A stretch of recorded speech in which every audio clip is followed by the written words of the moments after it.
Intro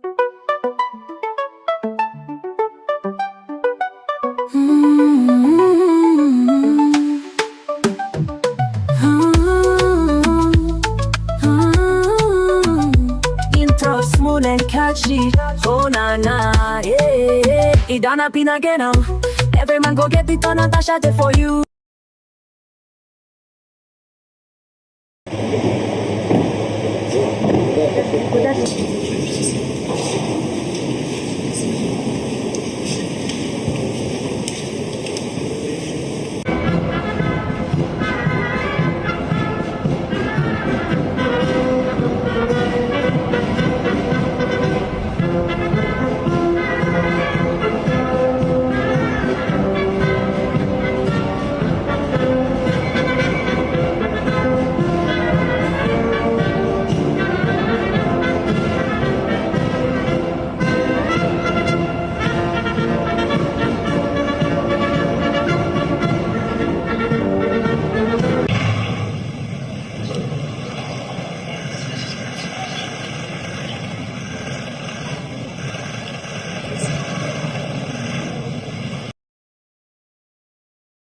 For this country.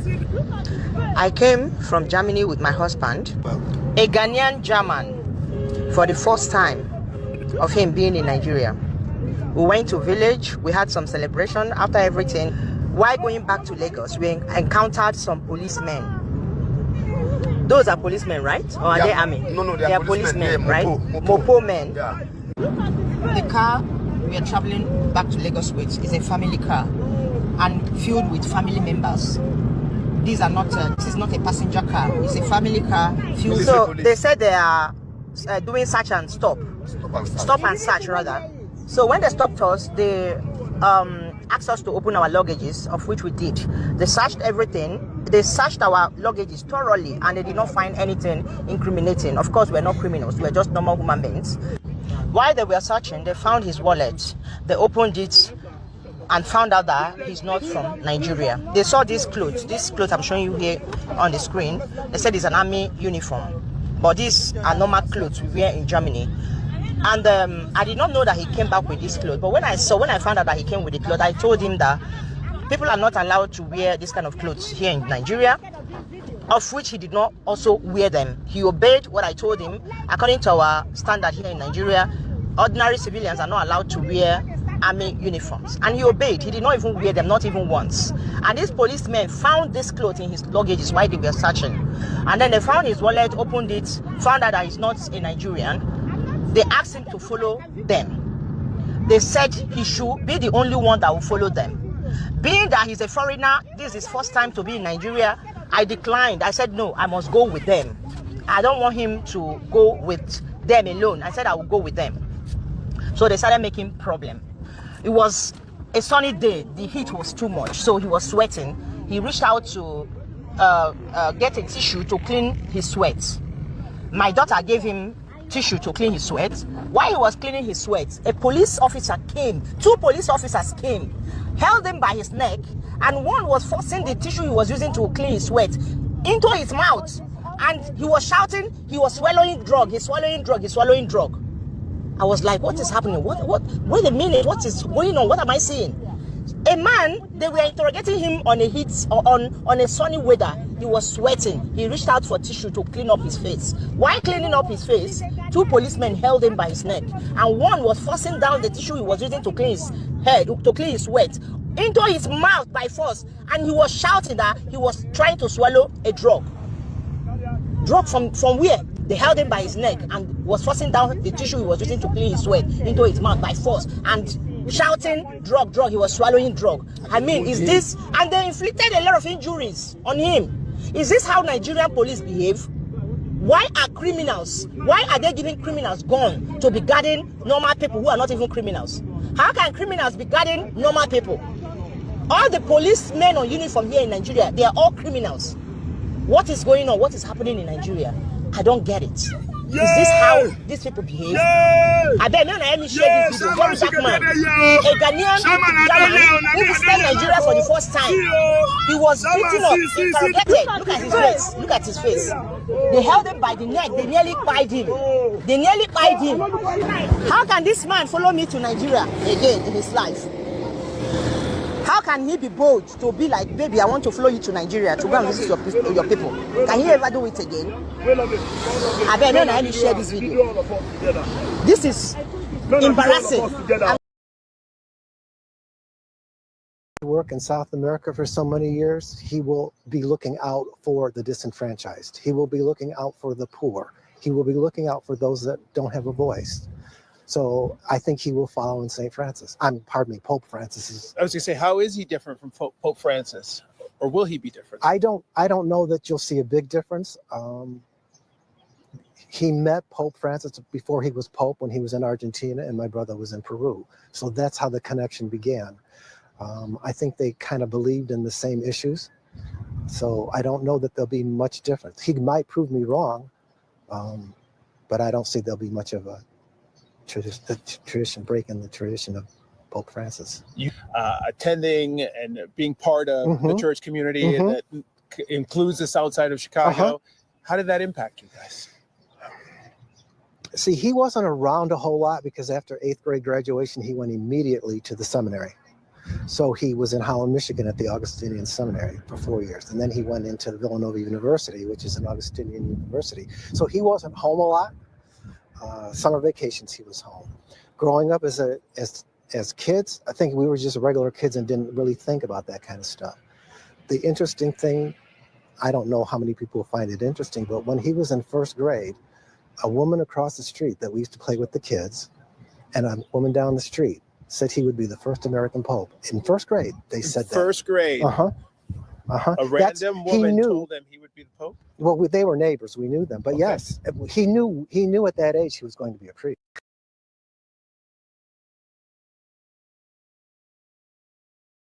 A weak king will come and the empire will even go. But then this empire continued to endure. So King Clark has done his best. It's left for us to believe in his own vision for life and his own philosophy. When my good friend Michael Zakome spoke, he talks about the issue of one-party states. And when you listen to the news, read the show, go through the show media, that's one thing that on an occasion like this, probably one need to. Yes, one-party states, countries have managed one-party states. Yes, one-party state may not be an evil after all, because Julius Nyerere of Tanzania used one-party states to stabilize his country in their early days of independence. He felt that his country has, just like Nigeria, too many tribes and tongues, 2 principal religions, Christianity and Islam. If he allowed multi-parties, some parties would toe the lines of religion, some would toe the lines of tribes, and unity would be difficult. But it was properly planned, it was not by accident. If we must, as a nation, go one party, that must be designed, must be planned by experts, and we know what we are going in for. But if we come through the back door by political manipulation, then we're heading to crisis. So I will advise that probably a country like Nigeria, it's better we allow the system to stay as it is. Yes, the multi-party, but if we, for some reason, we must go one party, then it should not be an accident. It should not be by political manipulation. Because if you read this book, How Democracies Died by 2 American professors, then you see that some of these are the symptoms of the death of democracies in nations. And Nigeria is a complex country.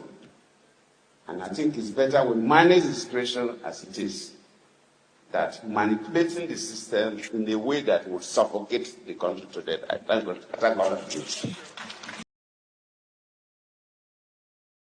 The labors of heroes past are in vain. I beg to disagree. Let our brother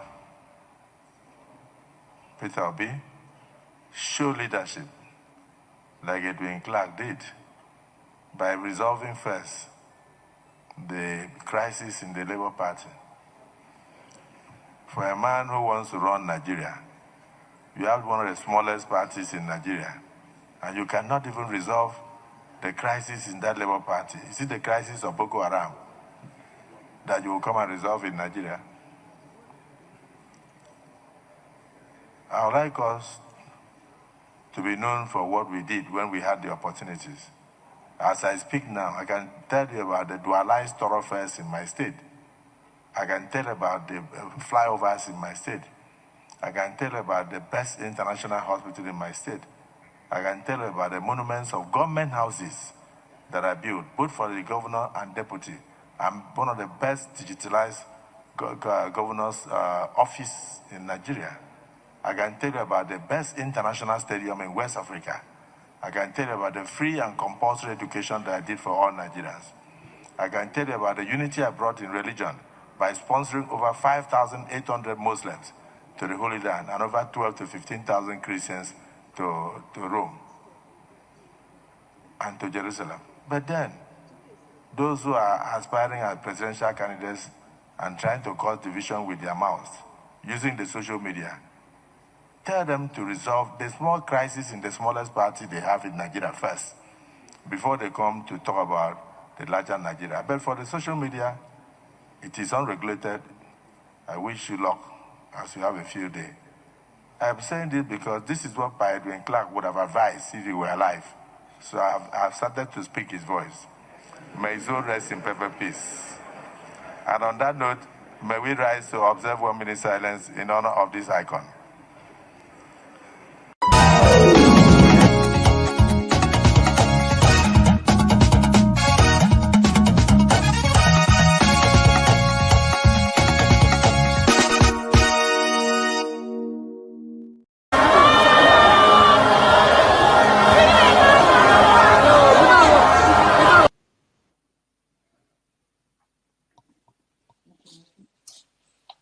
All this rally make my blood pressure go up.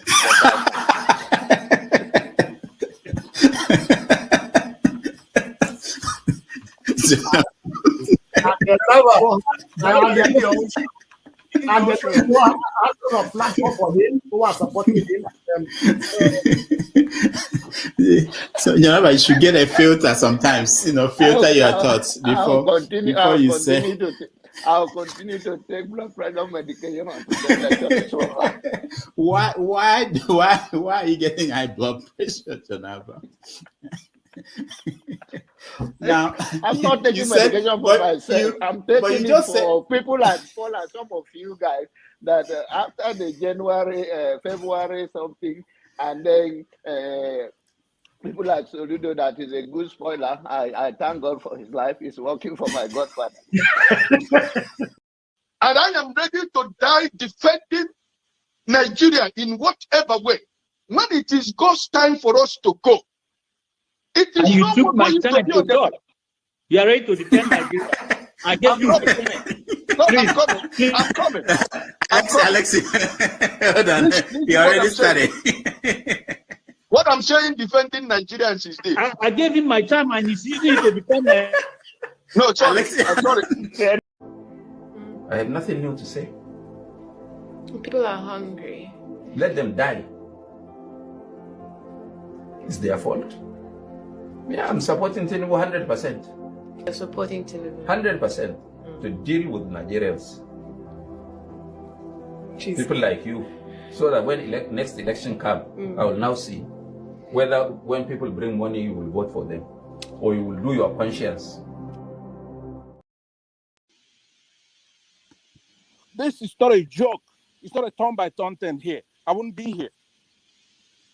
After this election, stop coddling Showore and having him running his mouth. He cannot win a single local government.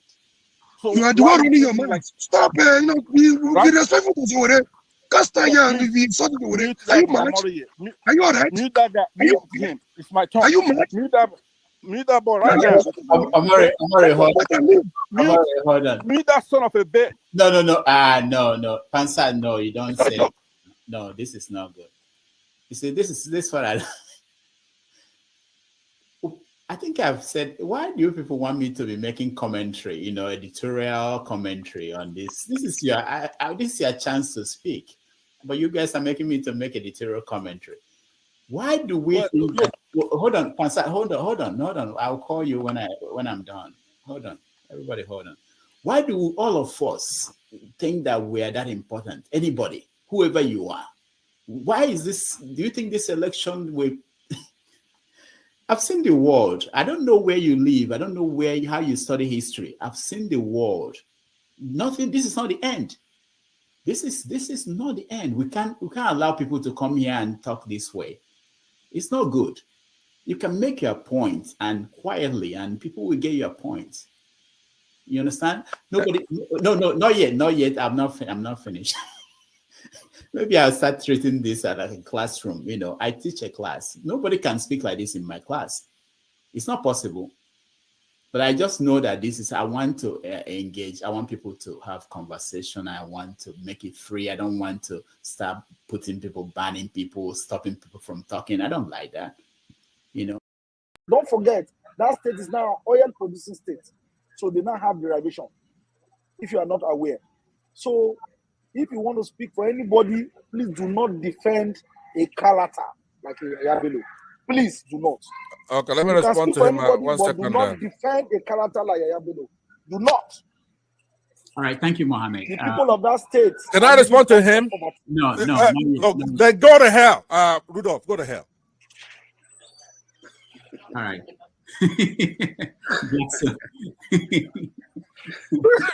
Rudolph, I've never seen this part of him before. My God. Tinubu is a criminal, yes, of course, a categorical grade 1 criminal. The only person more criminal than Tinubu in Nigeria is probably Babangida. But he's a criminal, and is he fit for purpose? Absolutely not. Should Tinubu be the president of Nigeria? Categorical no. Is there a better option than him? That is subjective. So show me who he is.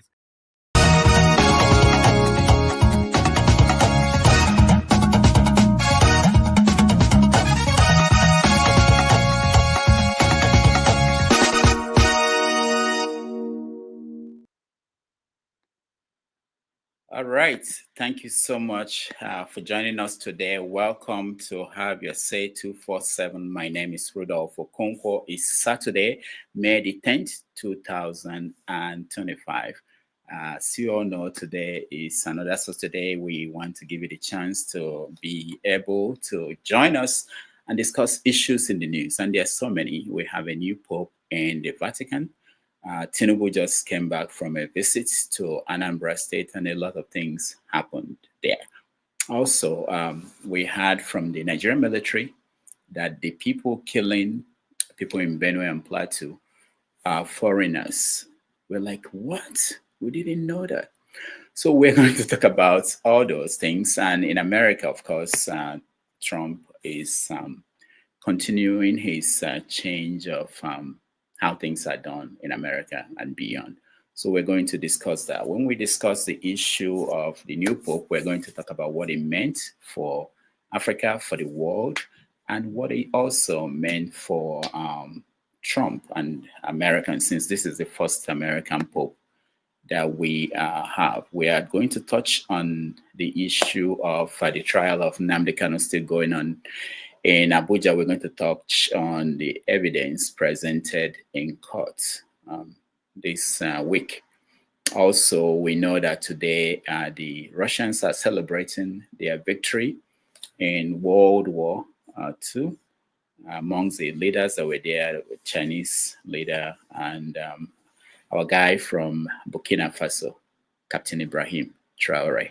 So we're going to talk about this and all the other issues, stories in the news. So if you want to join us, we are going to share the link for you to be able to join us and be part of this conversation. We are as good as whoever comes in to talk about this. It's not about us, it's you. This is your chance. So whatever you have, you give it to us. Whoever comes, we discuss, and that's the show. This is a wonderful thing. This is not something that we decide what will happen today. I don't know who is going to come in. I don't know what they're going to say. But every day we trust that you guys are part of this conversation. You come in. Somebody might be watching, and today they will say, you know what? Today I'm going to come in. I'm going to say something that has never been said. And we welcome everybody. Again, thank you so much for joining us, and we'll be right back.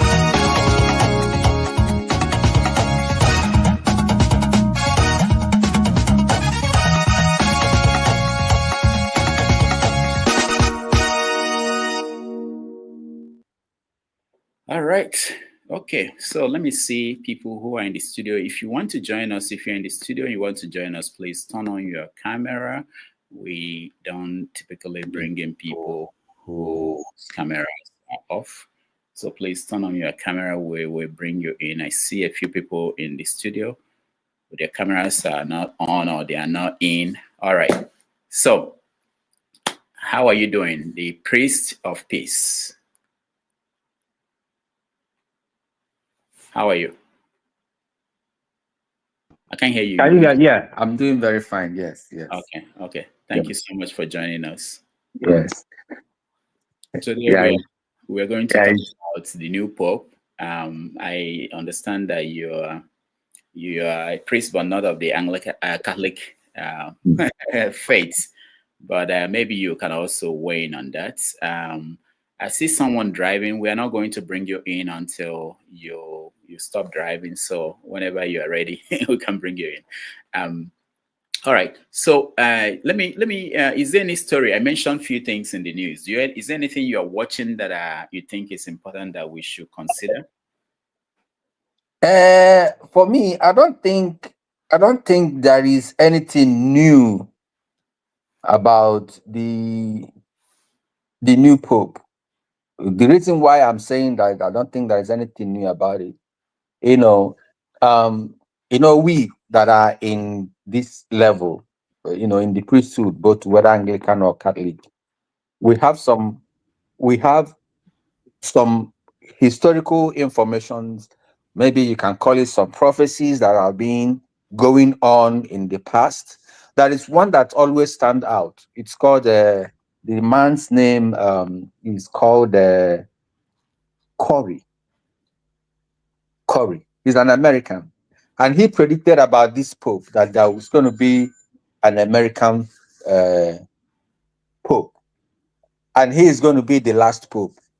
So, but looking at the age of this particular Leo the 14th, you will understand that he is a young Pope, and he has a lot to give to the Catholic Church in general. Catholic Church is about 1.something billion people, so he has a lot to give to Catholic Church. And also, when you look at the history of all the 4 popes that bear the name Leo, they have done significant. They brought significant changes. All right.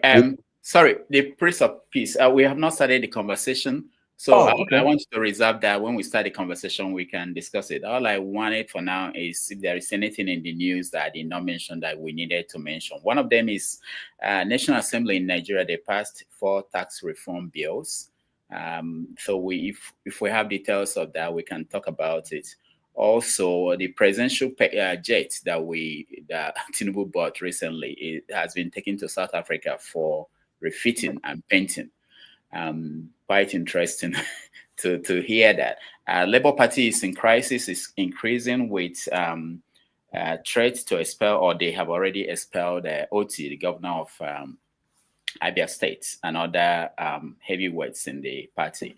Goodluck Jonathan came out this week to talk about the issue of this drift towards a one-party state in Nigeria, and his fears about what that might mean if that should happen in Nigeria. And one last thing to mention is, there was this P2B made a statement where people are now responding to him. You saw me play the video of Babio, the Senate president, reacting, telling P2B to solve the problems in his party before he starts talking about the bigger issues in Nigeria. All right, so we will touch on that and then we will get to the topics. Welcome to the show, my friend from Ghana, Awimbun. I can't pronounce it. Never. Don't just give me. Try it again. Tell me how to do that.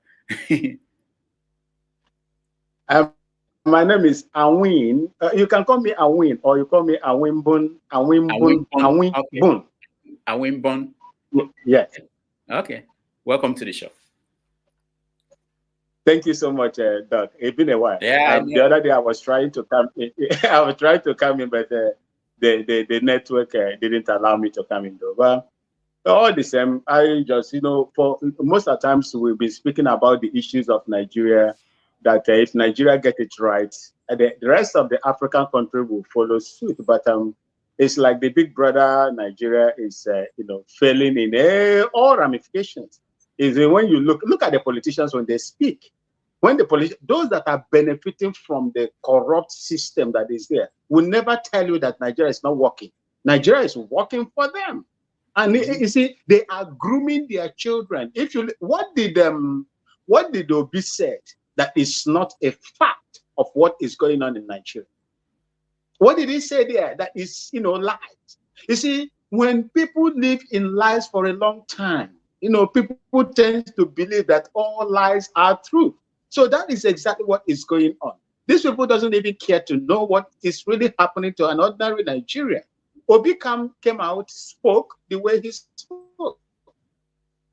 And there is nothing Obi said there. For those of you that believe that Nigeria can still work, that is false. All the things he said there was exactly what is going on in that country. It's quite a pity that people will come out and begin to trash him the way they are trashing him. I've listened to so many people, so many commentaries, so many people, having their platforms, and the way they speak, the way they spoke about Obi, it's not encouraging at all. And that speaks, to a larger extent, what Nigeria can be. That's all I have for it. And I would like to tell you about my own country as well. We had a new government now, and when you look at the cedi, Ghana cedi now, according to Bloomberg, Ghana cedi is the world's best performing currency as we speak, and all thanks to the president, John Dramani Mahama, is working so hard to right the wrongs of the past, and we are happy, and we are going to follow him to make sure that most of his policies work. And remember also that they have introduced Dr. Damages. You people don't know, you don't like what you have, and you don't, feel proud of what you have. You see, the Igbo people, the entrepreneurship system, that is what this government is adopting as we speak. Apprenticeship system, that's what they are adopting right now in order to empower, because there is no way a government will employ everybody.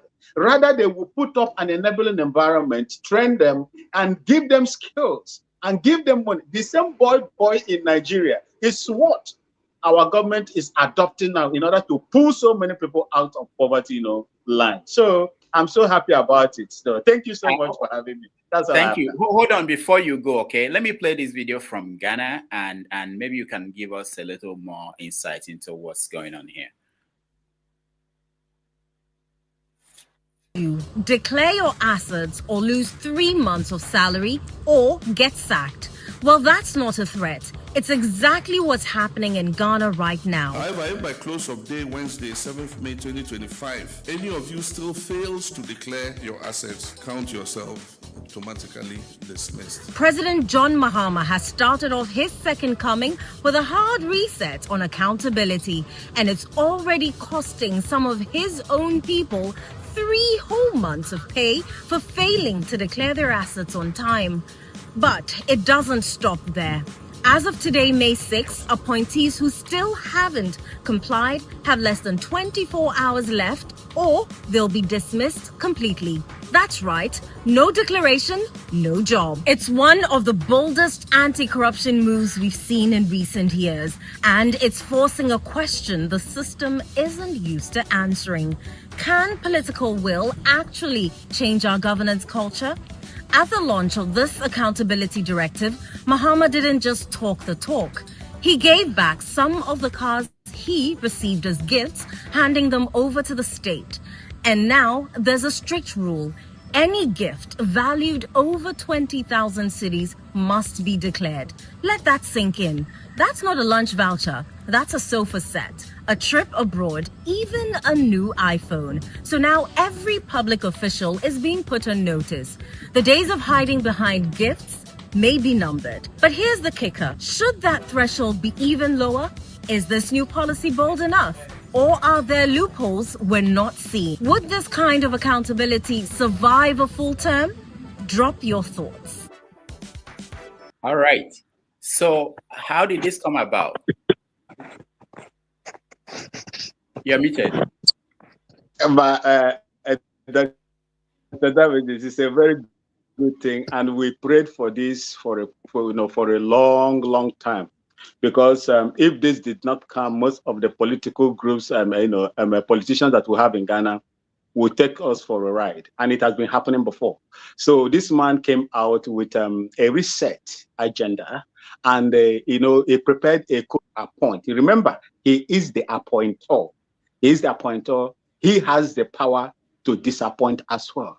He is employing you. Once he gives you that portfolio to handle, you have a limit to which you can go. And he told them, look, I am employing you to do this. If you don't do this within so time, I would dismiss you, irrespective of what the law says. The law says 6 months for you to, declare your assets. 6 months for you to declare your assets. But he is giving them, I think, about 3 months.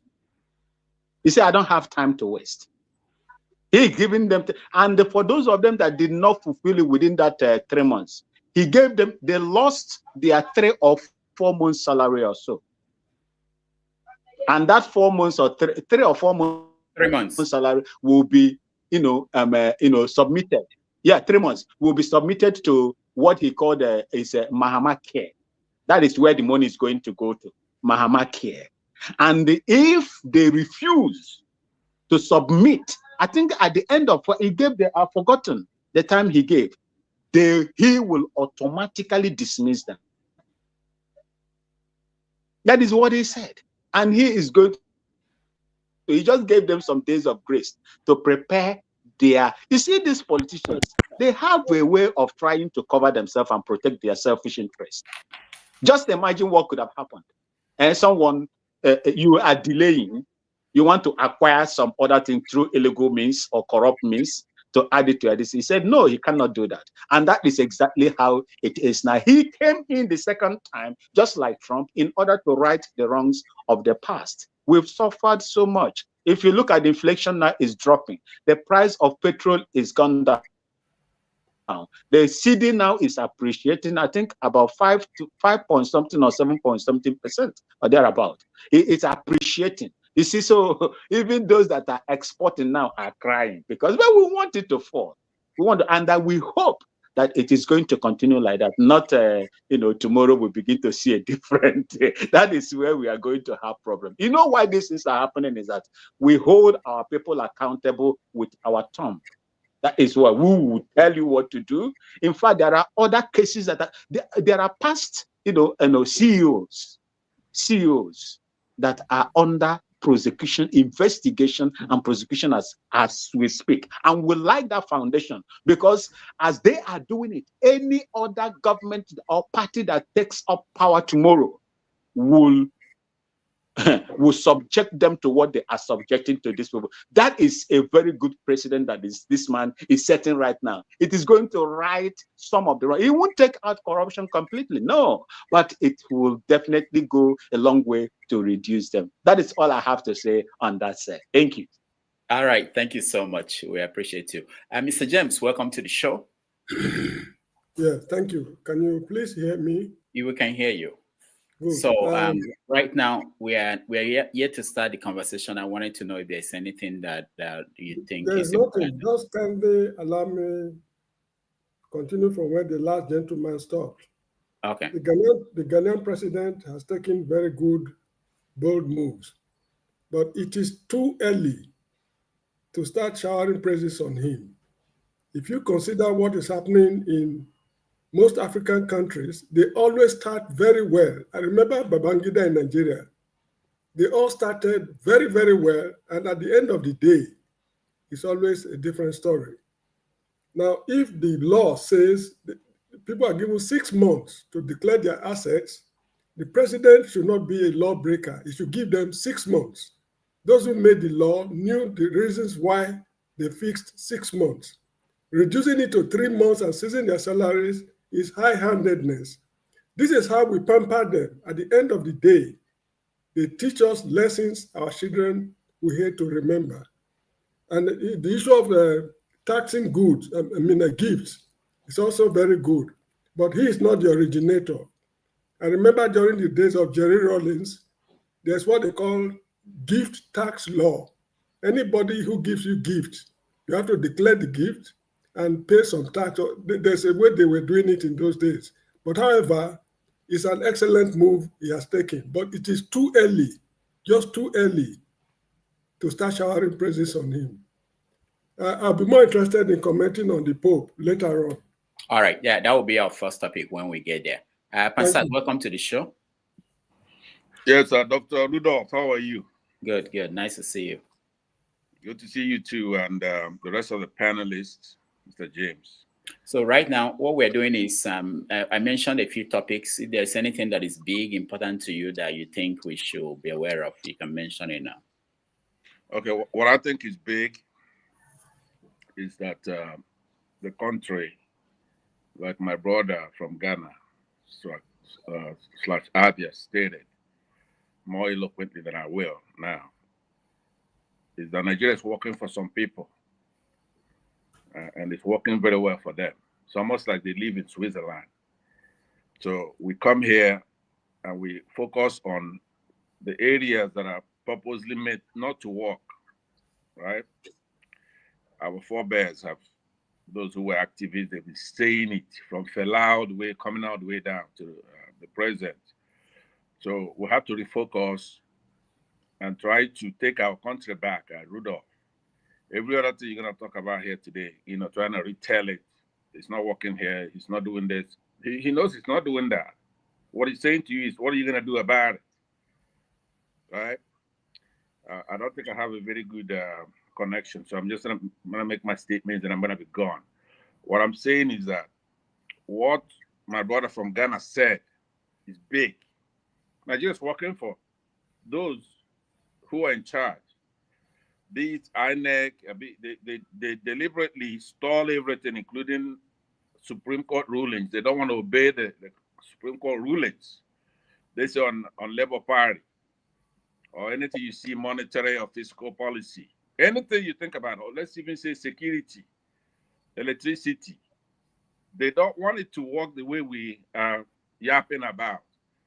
What do we do to take our country back? I posed a question to somebody on another show. I'm saying, how do you, if the Supreme Court goes rogue, right? INEC goes rogue, what do we have to do? Because it cannot be constitutional, because the courts have the ability to rule it unconstitutional, whatever it is you do. If the police have the right to say, oh, this is violence, they're going to arrest you for this or that. You're breaking the law. So what is it that we have to do to take our country back? Because then everything else will work. It's more than just the politicians you see in Nigeria or Ghana. It's coming from outside, people like France, even United States, unfortunately, are deliberately manipulating our local politicians, let them steal some money, and then they take our resources and they then put us in the situation we are. So, Rudolph, you are very important in this for your own circle here. How do we refocus into action? What do we do? We already know these things aren't going to work. It's deliberate. I don't know if you understand what I'm saying. If you retell it and you try to find the problem, of course they're going to be there. If they deliberately want it to be there. Nigeria works. They have a lot of money there. The people who have money have billions. Some of them have millions, hundreds of millions of dollars. So let me conclude it this way. If every Nigerian who's listening to this show, if you're given a choice, you have a binary choice, two choices. Number one is that some people have money and do the things they want to do, have their kids go overseas, go to school, and then your own kids don't have equal shake. You have that choice. I bet the president is from your country, or the people who are being thrown in jail are your enemies and stuff like that. And then you have another choice where your kids have equal opportunity. The country is working. We can compete with our adjoining countries like Ghana and others to bring Africa up. What are you going to choose? If your tribesman is not in charge of making a lot of money. For example, Dangote's got a lot of money, but he's in charge of our refineries as a monopolist. And people from the Southeast don't have a stake in that. If you're happier with that, then we'll continue what we're doing. But if you want to go ahead and say, you know what, for the first time, I'm going to put the interest of my kids in the future, 10 years, a generation from now, I'm going to go ahead and forfeit my tribesmen doing well and others doing badly. I'm gonna love myself more than I hate others. So I'm gonna join in a coalition to take the country back, because we don't have any shake without a Supreme Court, without the courts. There's nothing you can do. Anything we talk about is a waste of time, because of the way constitutional democracy works. That you have 3 branches of government. So if they form a cabal and they want to do anything, the only way to stop them is to stop all of them. And there's about 1,000 of them. It's not that many people. So that's my take today. Once my brother Avinborn is here, I'll be redundant, so I'm going to go ahead and leave. I'm sure he's going to cover whatever it is I was going to say. Thank you very much, Arudo. All right, Pansa, thank you so much. Pansa, but let me just tell you that there is a movement by Pato Tommy in Nigeria that is essentially saying that if you want to, I'm talking about people you could join who are trying to take the country back. You can join the Revolution group of Shore. You can join. There are many different groups that are out there. Our assignment here on this platform is to talk about it. Put satellite, put it out there so that people can know that this is something that is going on if they want to be part of it. So you can also be part of any of those things. I have one thing to say. By the way, I'm glad you mentioned that, because this is not one of those things where your assignment is going to be to inform. And you just did a very fantastic job right now by saying that, because that's important. But we have to, and I will do that starting from now. We want to educate our people. It's not just about protesting for protest's sake. Even somebody like Professor Patu Tomi should learn that, number one, we need to educate between now and the time that this thing is going to go on. The military, the army, the police, the parastatals, they have to understand that nobody owns that. It's all of us. They're needed. The students, they are needed in this thing, right? These people keep assuming that the military belongs to them. Now, finally, to my Southeasterners, Igbos, Biafrans who are in the military, right? Is it just the Tinubu people who are in the army or in the INEC? What are you guys doing, right? You shouldn't obey an illegal order. We need the students. We need people who are from our side of the country to put boots on the ground, help these people who are going to protest. We need everybody to understand what I said earlier. You have a choice to make. Do you want a country that works? I have a contrary opinion to Pansat. Pardon? I said I have a contrary opinion to what you're saying. Okay, can we hear it before I leave? Okay. Before the death of former CBN governor Obadiah Mailafia, there was this kind of podcast. I was involved in that, and I said one thing. I said that Nigeria is irredeemable until we get rid of the 1999 constitution that was a decree turned around and was imposed upon Nigerians. We don't have a country. That is number one. Number two, we don't own ourselves. I'm from where you are from. I'm from the eastern side. And Dr. Diamond knows me very well. He knows where I'm coming from. The point I want to make is this. We owe nothing in Nigeria. How can we go back to owning our homeland? First of all the revolutions that are people coming with Showere and other, it is not going to happen. The reason is this: the ethnicity that has divided Nigeria, which the ruling class has used to subjugate us, is the greatest undoing for Nigeria. But for us to have a real revolution, everybody has to stand up and say, we need a new constitution. What will be in that constitution with one voice? So what will be in that constitution will be something that has to come later. But let's start talking about having a new constitution that will give us our land back, that will give us our life back. I live in the US. I live in Dayton, Ohio. American system is built upon a constitutional republic. America is not a democracy. Anybody that is telling you that America is a democracy is not being judiciously correct. This is a constitutional republic. And if democracy comes into it, it would destroy everything that has made this country a constitutional republic. So going back to look at what Ghana is doing, Ghana is, reinventing itself. Look at Burkina Faso. Burkina Faso is reinventing itself. Look at Mali, and they are reinventing because you know why? They are not democracy. They want to give back the people what belongs to them. So Nigeria should have this at the back of their mind that we own nothing. Nigeria is a business for those people like Tinubu, for those people like Akpabio and all the rest of them, until we go back to the drawing board and say, let us have a new constitution that will give us our rights back.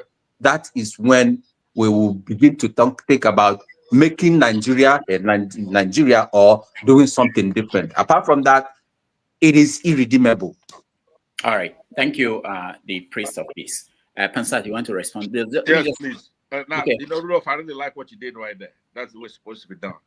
You give somebody a chance to come back a little. And boy, you made my day. Wait. Pansat, I'm just starting. That's why I did this, because there are people waiting, and you can't just be having two conversations with two of you.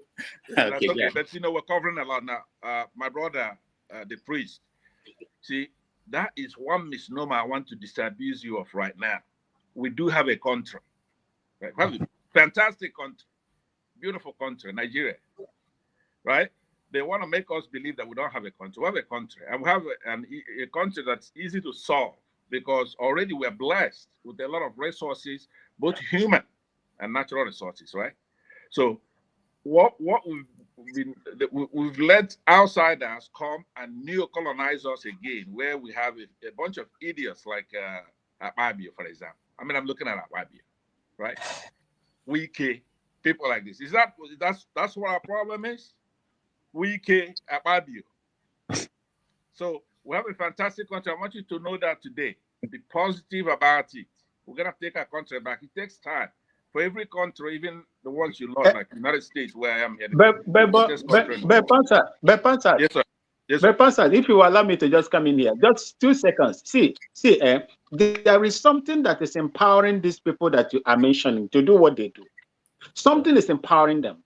They are manipulating the system that is there in order to keep themselves and intimidate the people. So if the people cannot own their constitution, cannot come out and say, this is how we are going to live in this country, there is nothing. These people that are there, that have tested the sweetness of the corruption that, the system, the current system can give them.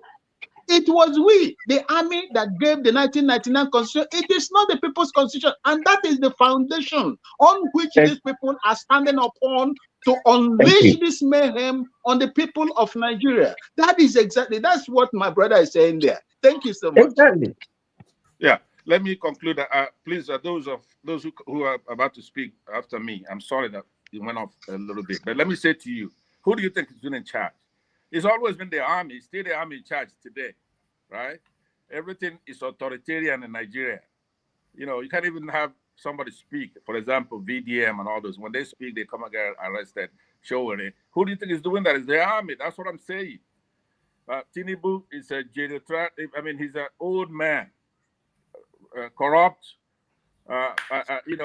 he doesn't have anything to offer. He can't even face the people. He can't solve any problem. But it's the army behind him. Watch each one of them standing like Wiki.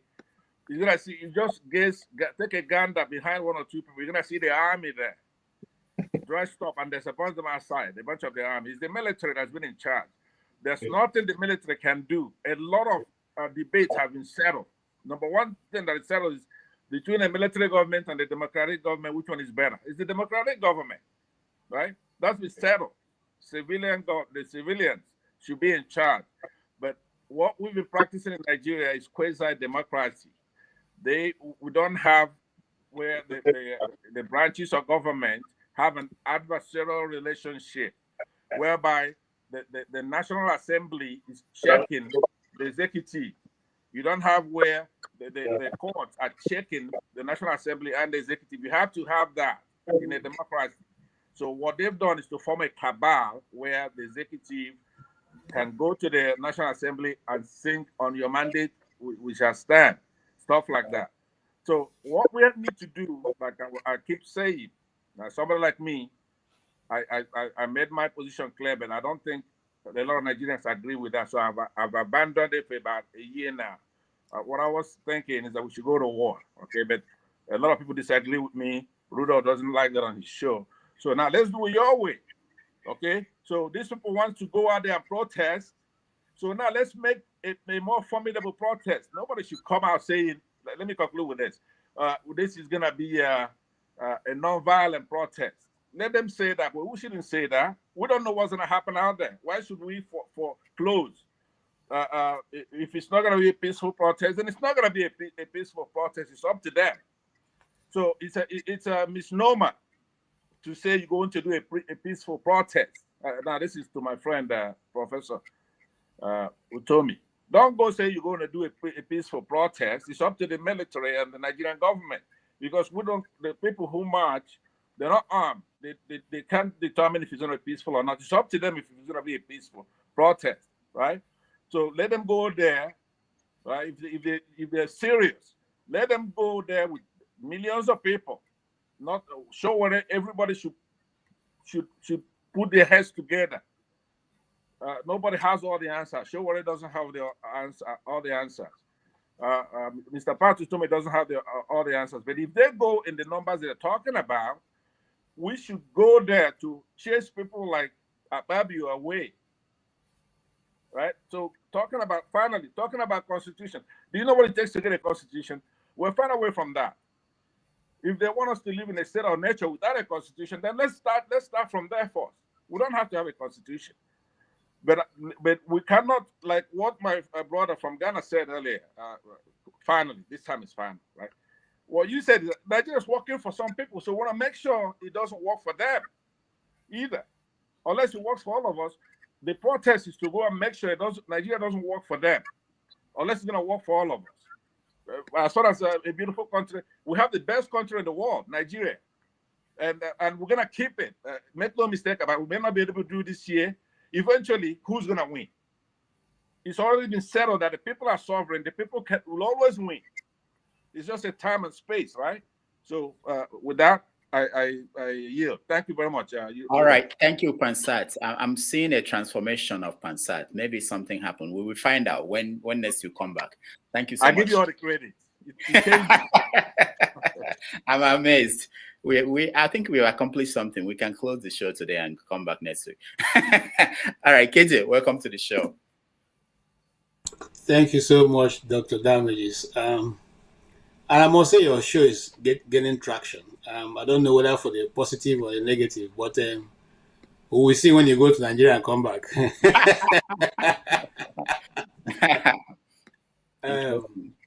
Yes. I don't know where to come in to pick up from the last speaker, or No, for now, we wanted to know if there's any story we should talk about. We are missing. Oh no, so far, if you have a Nnamdi Kanu story in your lineup, yeah, I mentioned that we should be talking about it every week, whatever is happening. Yeah, they are going on in Benue State. They purported plan to remove the governor. I don't know. if that's there. But if not, we can always touch on that. Yes, I think you are good.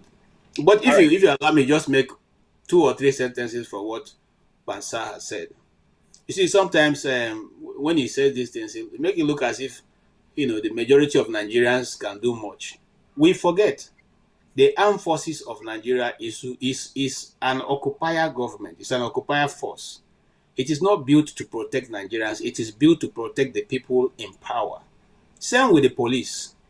Unless we go back to the right drawing board, which in this case would be the Constitution of Nigeria, and tweak things around. Those people are built like the colonial force to protect the colonial masters, and that is what they picked up from. So the government, the army is not loyal to the Nigerian people, it's loyal to those who are in power. And they'll continue to do that until that kingdom come. The police will not listen to the Nigerian people, but will listen to the people in the authority.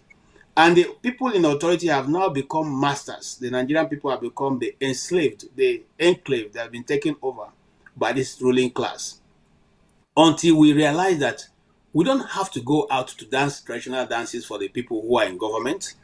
Until we realize that we don't have to answer them, sir, for them to do their work. Until we realize people like Akpabio who say, I built, that they didn't build anything with their money. It is the money of the people.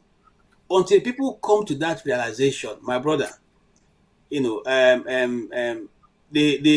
El Dorado is still very far away. We're not going to get to that place. Like there used to be a music group called the Uhuru those days. Uhuru is still very far away. Okay, we're not going to get to that place. So it's a total mindset that we must come with. Each of us have to ask ourselves, if we're ready to go through this journey. And then when that mind is made up, then we can now advance as Nigerian people to change the country. Thank you. All right. We will stop this here and start our first topic, which is the Pope. An American Pope has taken the charge in the Vatican. And may the blessing of Almighty God, the Father, the Son, and the Holy Spirit descend upon you and remain with you always.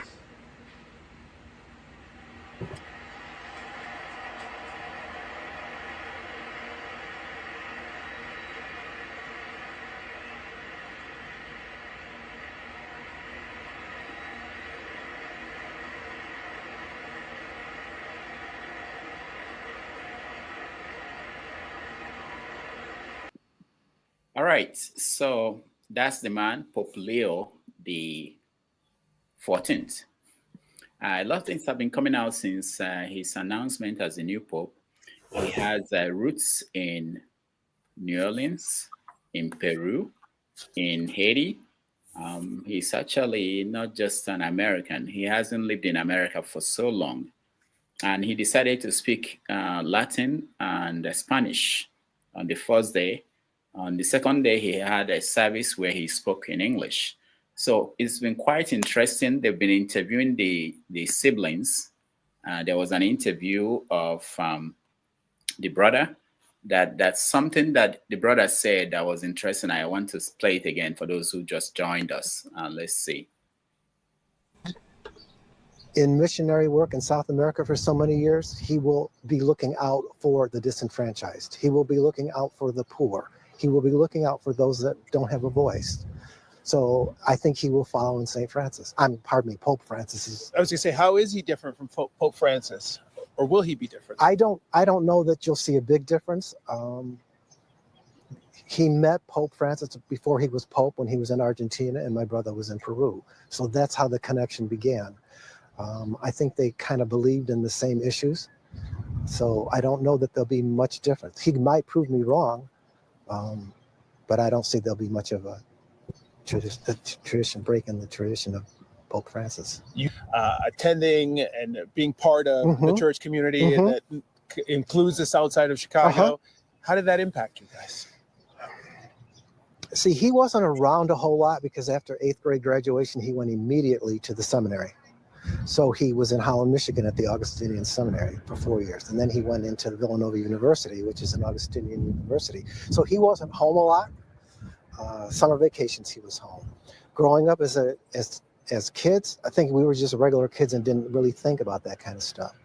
The interesting thing, I don't know how many people find it interesting, but when he was in first grade, a woman across the street that we used to play with the kids and a woman down the street said he would be the first American Pope. In first grade, they said that. First grade? Uh-huh. A random woman told them he would be the Pope? Well, they were neighbors. We knew them. But yes, he knew at that age he was going to be a priest. All right. First grade, he knew he was going to be a priest. All right. Mr. James, a new Pope. Are you excited? No, I'm not excited at all. Far from being excited. I will tell you the reasons why. Can you hear me, please? Yeah, we can hear you. I should increase the volume. Please kindly excuse me. Okay, can you hear me well now? Yes. Good. Let me start this way. Last week you asked me a question. If an African were to be elected Pope, will I be satisfied? I told you the reason why I will not be satisfied. I've been reading a little about this papal business since last week. And I discovered that Africa has produced 3 popes in the past. In AD 189 to 199, Pope Victor I was from North Africa. To start with, North Africa then was under the Roman Empire. That empire, I understand, they were not racial. It was not a racist empire, but they were practicing ethnicity. The ethnic group you belong matters a lot, not necessarily the color of your skin. So anyway, Pope Victor I, AD 189 to AD 199 was an African from North Africa. He introduced the celebration of Easter to fall on Sunday.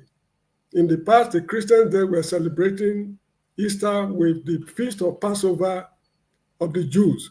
That's in Judaism. But however, somehow he was able to make it possible for it to be taking place on Sundays because they believed that the resurrection took place on Sunday. That was Pope Victor I. Then there's another they call I'm sorry, I can't pronounce the name properly. Militis, or I don't know. AD 311 to 314. He was also from North Africa. Then the last is Galicius from AD 492 to 496.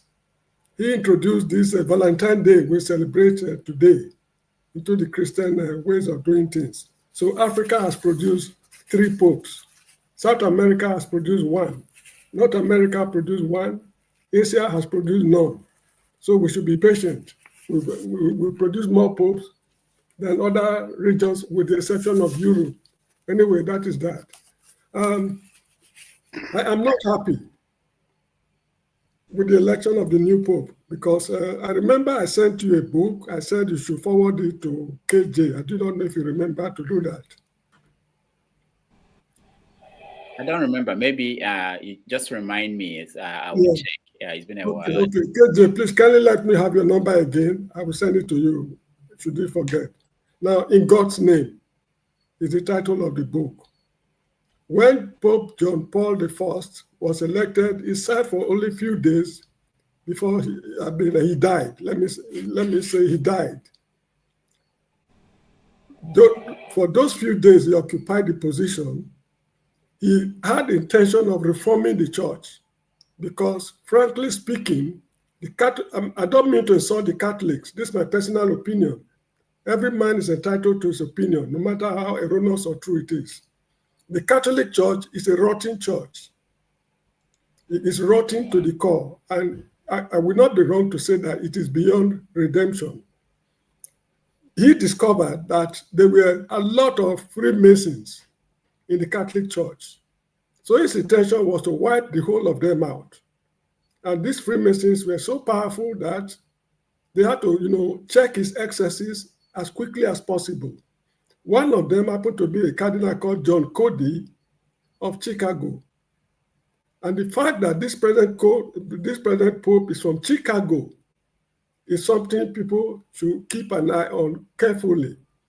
The amount of corruption that took place in Bank Ambrosiano is so frightening that is beyond description. During the reign of, during the time of Cardinal John Cody.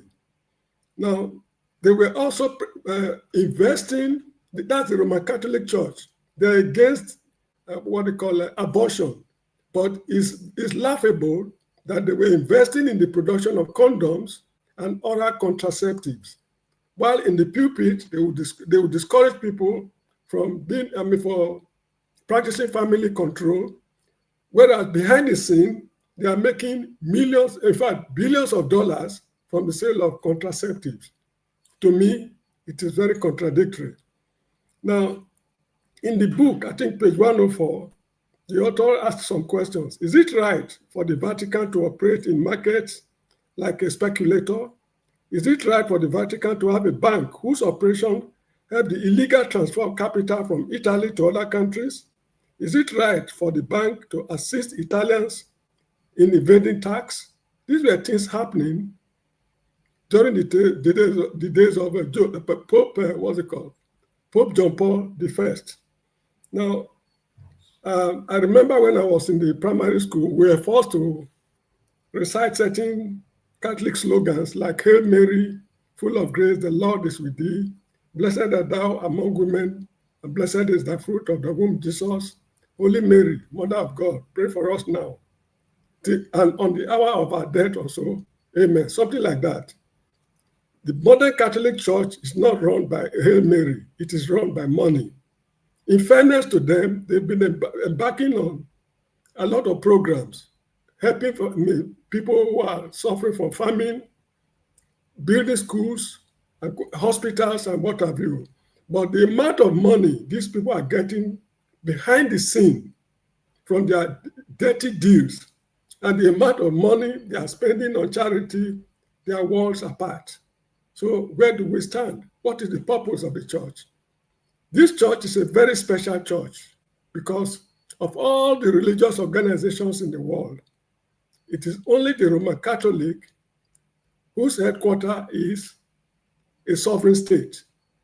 There's no other religion in the world, be it Anglican or what have you. The capital of the Catholic Church is a sovereign state. And the dirty money they've got from different operations is so staggering that the World Bank, international monetary institutions, they treat the Vatican Bank as a central bank.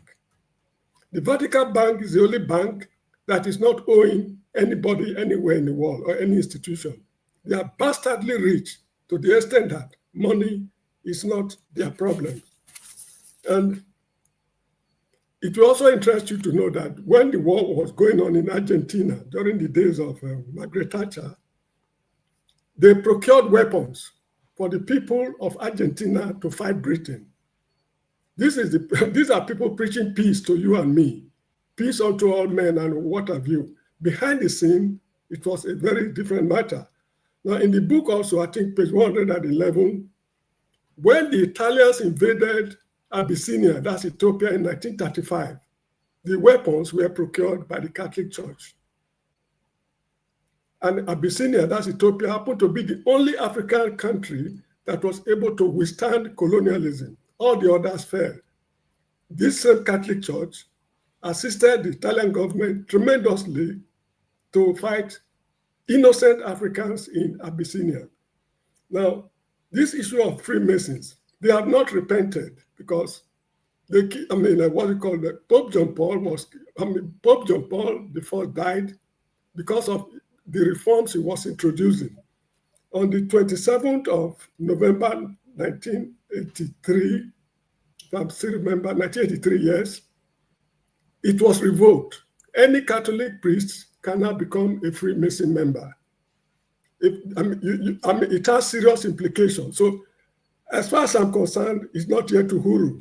And lastly, when the Catholic Church, condemned apartheid vehemently in public, whereas, the Vatican Church secretly lent $172 million to various agencies of pro-apartheid South African government. It's on page 350 of the book I'm talking about. So if you look at it, this is all scam. The fact that President Trump was there at the time they were, trying to elect the Pope speaks volume.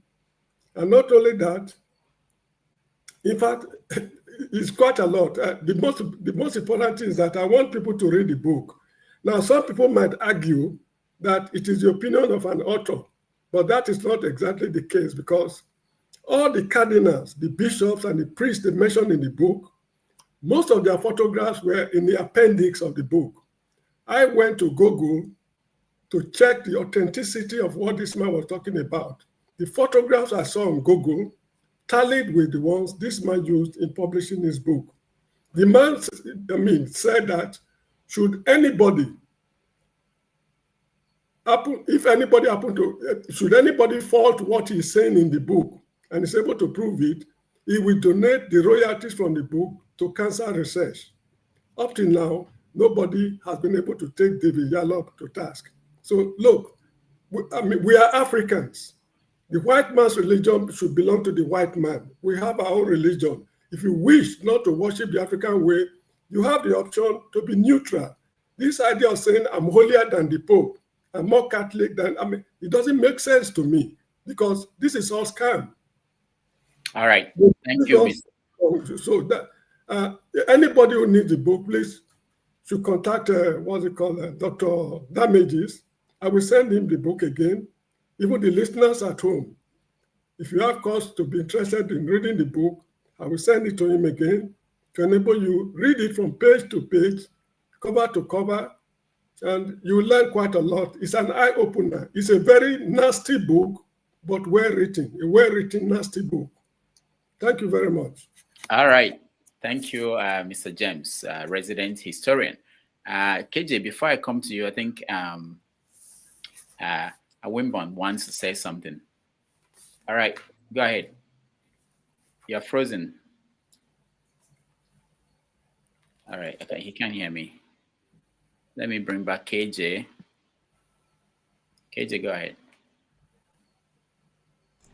Okay, thank you.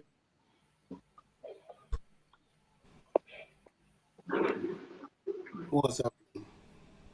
Can you hear me? Yeah, I can hear you, KJ. Okay, thank you, Mr. James. I totally appreciate that historical, journey. And I must say that most of what you said, or all of what you said, is a fact that people can check out if you have any doubt. And I hate it when you come to an intellectual discourse and somebody make an assertion which you don't agree with, then you resort to insulting. Why don't you go check out what the person is saying instead of just waking up and trying to go personal with whatever the person is saying? It doesn't make sense, and I don't appreciate such contribution. If you think what an individual is saying on this platform is not correct, go and research, or you bring your alternative information so we all can enjoy it and learn from it. That is what learning is all about, and that's what the world is all about. Nobody has the monopoly of knowledge. None of us sitting here know everything. So we meet and interact and then learn from one another. Please, let's keep it very civil. Okay, having said that, I want to say that what Mr. James has said is not new. It's not something that is there. If you really want to, if you are a Catholic and you want to know about a Catholic, if you practice that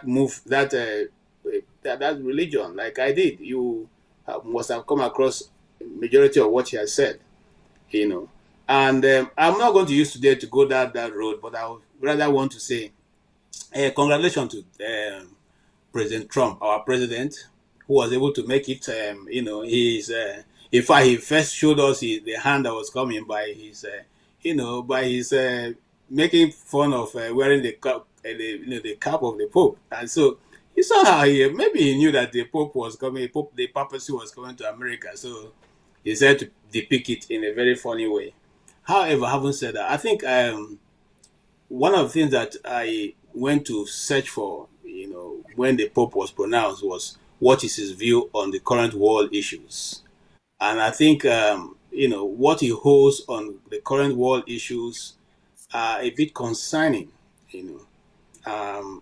well, I know that one of the things that we when those who are Catholic will not want is trying to change some of the things that the Bible have said they are totally sin that should not be played with.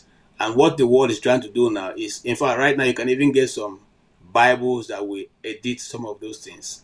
I'll give you a clear example. There's a place Jesus Christ was speaking in the Bible. He said, this kind of problem will not go away except through fasting and prayer. But most recent Bibles will edit that part and leave only through prayer. They remove the fasting, which is what gives that the result that the person is seeking for, power. The disciples, when Jesus was speaking to them, they prayed, but they didn't get answer. And that's why Jesus said to them, this kind don't go away except through fasting and prayer.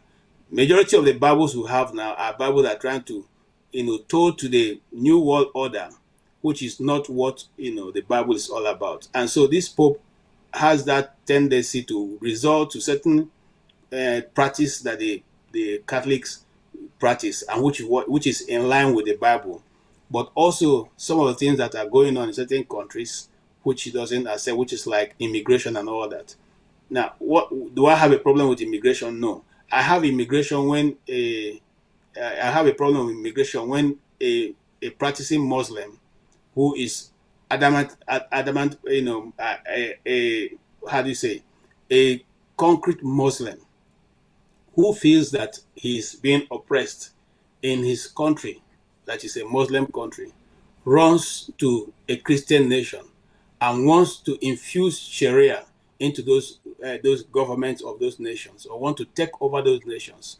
Now, if you know that you are a Muslim and you want to live in a Muslim nation and you are being chased away from, say, Syria, why don't you go to Iraq? Why don't you go to Iran? Why don't you go to, Syria? Or go to those places that you already know that you're not going to have problem in integrating. But why go to England and want to now turn the English law, the English society into a Muslim society, or even now begin to harass them, the people in that community, which is what is going on in Nigeria. You want to be part of Nigeria. You come as a Fulani man, and now you want to make sure that the people of the Middle Belt will become Muslims by all means. In the first place, were they Muslims when you met them? And then what tells you that they want to be Muslims? So I'm saying this with an open mind, and I don't want to think that anybody will misunderstood what I'm saying. So in the case of this present Pope Leo, I think that the church is in for a very big surprise. I hear his brother saying that it may not differ from the late Pope, but I think they will differ in many sense. Because, you see, if the Catholic Church is really a true church and following the dictates of the Lord Jesus Christ, when you take such a new tax, you see everything differently, because the Lord himself will speak to you on how to move from where you are. You may have come into that position with your own set of rules or what you want to achieve. But when you sit on that throne, if it's truly a throne that God has given, he will show you things totally different from what you have seen before. And I dare to say that this 1 week or thereabout, I've watched a lot of documentary. There's a particular guy who did an inside investigation into some of the things I said here last week, that the Catholic Church holds a lot of secret information that the world has not been released to the world, because they have held those knowledge and understanding, which probably would have changed the way man and animals on the planet of the earth behave. Those are locked up in their chambers, and who knows if this Pope will be kind enough to release those information. Remember that before now, the Bible was also locked down by the Catholic Church. And the guy who was stealing part of that and writing it and copying it and sending out was eventually caught, and he was burnt alive. So what am I saying? I'm saying that the tendency of trying to hold down information that can help mankind is a lot buried in the Catholic Church. And as soon as those votes are open to the public, the more understanding we'll get about how things really work on earth. And I want to wish him well. It's not easy to, even if it wasn't, like I said, somebody, what Mr. James said is very true. there's hardly anybody who is any top shot in the Catholic who is not in that society that he talked about. We all know that. In fact, those of us who were practicing Catholic thought it was a good thing. We thought it was, majority of the Jesuit priests are all in that order. So we thought it was a good thing, but now, older and more advanced in knowledge and understanding, we know that it is not set out to do anything good. I want to thank you, and I want to stop here for now. Thank you. All right. Thank you, KJ. We will come back, and I want to hear your views, because we are finding out that the Pope is a Republican. This current Pope, he's been voting for the Republican Party until Trump became their presidential candidate, and he stopped voting. So we'll talk about that. But let me come to you, Oti. Welcome to the show. Hello. Yes. Good evening, Dr. Damages and fellow panelists and viewers. Right. Sorry, if KJ, would you mind telling us what the Christian sect you belong at the moment, and is this something you can share with us? Oh yeah. What's the denomination? What's the name? What's the name? No. I follow Christ. I follow Christ. But if you want to, if you're looking come on. I mean, all Christians follow Christ. Calm down. If you want to put me in a sect, because I've discovered that Christianity has sects, denominations. So I asked you which one, and then telling me you follow Christ. You see, this is the mistake people make. This is the mistake people make. It's a simple question. If you don't want to answer, you don't want to answer, then we move on to something else. Do you want me to speak, or you want to continue? I follow. That is, if you ask me which denomination I belong to, I'm prophetic and apostolic. That is my denomination. But if you ask me, I follow. Okay, that's fine. Okay. That's okay. Who is the head of your church?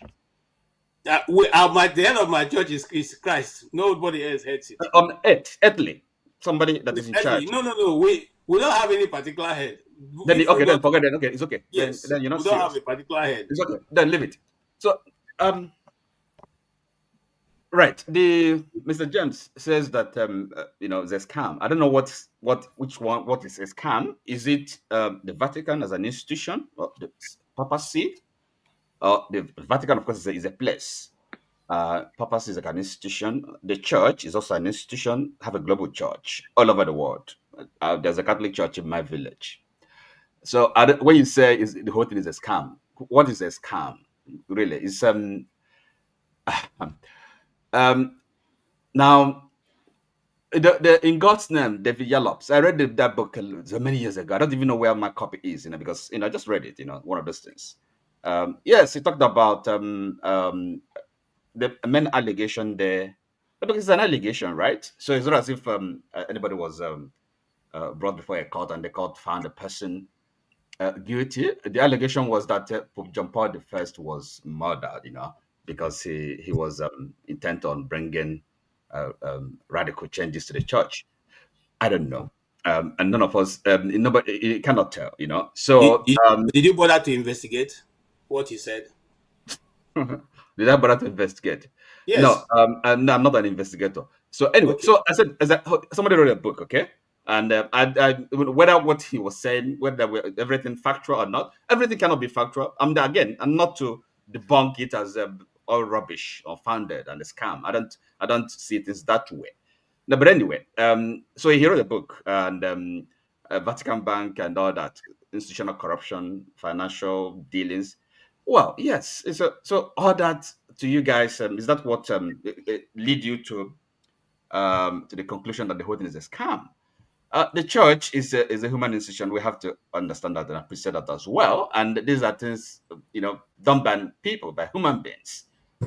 So even cardinals and bishops and all of us, we're not perfect, So, it's like, none of this is contestable, or this what I'm saying. Now, but when you say the whole thing is a scam, I don't know where to what we're discussing. Now, if Mr. James here, as he has maintained, is not a believer, but it doesn't even believe in any. He said he's an atheist. If I understand correctly. So it's not even a question of not being a Christian, but he doesn't believe in anything in God. Okay, that's fine. So and he says he maintains also that the Christianity is a Western, is a European, a white man's religion. And KJ here agrees with him, even though he's a non-white person and is a Christian. So anyway, the thing is this is and I don't know. I mean, what philosophy and theology James has studied. It's just maybe after reading the Yellow, that is enough for him to have firm views on what Christianity and Catholicism is all about. So the new Pope, right? It's I don't know. Is there Rudolph, is there any particular aspect of you want me to kind of Oh no! First question is this: how do you feel about him, an American? How do you feel about what it means for the world? And we talked about the connection he has with New Orleans, Haiti, Peru. We talked about the fact that he was coming from a missionary kind of Augustinian, Augustinian, okay. yeah. Okay, so right. Being an American, if my honest view, and I'm sure if anybody interested in knowing, having a sound opinion, views of these things, is purely accidental. I can tell you that the cardinals that participated in the conclave, I don't think they were looking for an American, an Italian, or whatever. They have to. Is a serious decision they have to make. Okay, all of them, they're all we call them the princes of the church. So they, of course, the continuity of the church, Catholic Church. You can be sure that to all of them, that's their primary. Number one goal. So they have to, select somebody that fits the bill. That. What was the bill they were looking for? Now, first of all, I was okay. I'll tell you. I listened to the one Bishop. I think you should know him as well, Bishop Byron. He's a leader of what is called Word on Fire. He does a lot of evangelism on the YouTube. So now, first of all, okay, the Pope, the bill, okay, the task of a Pope is to lead the church, okay, and then what is the church about? Is evangelization, preaching the gospel, the good news, right? So leading the church in the church's main task of spreading the good news, okay. And it's not politics, but because we're human, in a human association, human interests, human organization, they're going to be interested. You can't remove that. And also because of the influence, the church as an institution. So we're talking about the church, Catholic Church. Let's say 1.something billion. It can be more. Human beings that profess that faith. So the Catholic Church also has, as a result of like the spread, the number, the historical, the treasure, in terms of human knowledge, the store of human knowledge, and the church has. We're talking about something that's over 2,000 years. We're talking about. So at least they must be doing something right, otherwise they wouldn't have lasted this long. So the church has influence. We can't doubt that. So that is the fact that he's an American. I don't think it's just. Oti, hold on. Yeah. Can I ask Oti? Yeah, you can. Let me ask you one more question before you do, KJ. Oti, before they picked the Pope, there were certain issues on the table for the church, even for people who are working the church. One of them is the church going to go towards the liberal side, progressive side, or will it go back to the conservative side? Okay, what do you think this Pope was? Okay. So yeah, you see, this is an interesting question, but the question again is because sometimes the chatter, the media and the liberal or conservative. I don't think that's how the church works. There's nothing like having a liberal arm and whatever. See, this Baron, I have to defer to him, and it was answered this question today. The way he answered it is this: he said the job of a pope is to be a referee, okay? Because a church, we can all understand that. Having that large number of people, diverse people, the number of people from different cultural backgrounds, different experience, everything. Okay, they are Catholics, and so their life experience and their needs is all different. So, and then of course you always have this, it's not as if people have divergent views, even on doctrine, on the practice, on liturgy. Okay, all the debates, they are all going on. You cannot foreclose that. That's why you have Council, Vatican Council 1, Vatican Council 2, so to deliberate, discuss doctrine. So the Pope, as a referee, people are going to have different views, divergent views, but it's not a question of, okay, we're liberal. The Pope will not align himself with the liberal wing or the progressive wing. I don't think that is not the way it functions. Again, but we are in the world, so we have our politics and liberal and conservative. So, but that's not really all right. Thank you, Oti. KJ, go ahead. Yeah. Okay. Thank you, Rodolphe. You see, Mr. Oti, yes. I came into this not to criticize, but if you let me open that tap, go ahead. You lose members. Let me tell you something. I almost became a priest. So there are very little things you can tell me. I don't want to go there. That's what I said here earlier on. I don't want to. Don't go drag me. Go where? Don't drag me into bringing out nothing new under the sun. Issues with the Catholic Church, because I know it like the back of my hands. So let's leave it. Because, like you said earlier, I'm a Christian. I'm a practicing Christian. Christ is the head of my own church. You may have the Pope as your head of your church, who you say is infallible. Hold on now. I allowed you to talk. Allow me to talk. You said the Pope is infallible, even though it's a human being. Okay, we'll give it to you guys. It is what you want to follow. Hold on, before you go on, let me explain. Okay, that Papa fallibility, do you know what? It's not in terms of doctrine. Okay, listen again. It's some of these things really have to. That is infallible. Is a teaching, is a doctrine, and it's when in terms of the magisterium. Remember, the Pope is just an individual. He's not the. It doesn't make like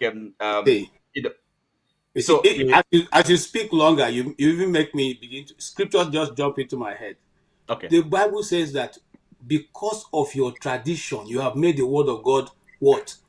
That you made the word of God lose the ability to perform what is said. You are dragging in tradition. Tradition is what man uses to stop people from doing what God has called them to do. You can say to me, because I am now born again. I am my due to Rudolph. I shouldn't give it again because I'm giving that to God. These are examples in the Bible. I don't want to go there. I don't want to go there. Look, all I want to let you know. Don't go anywhere, KJ.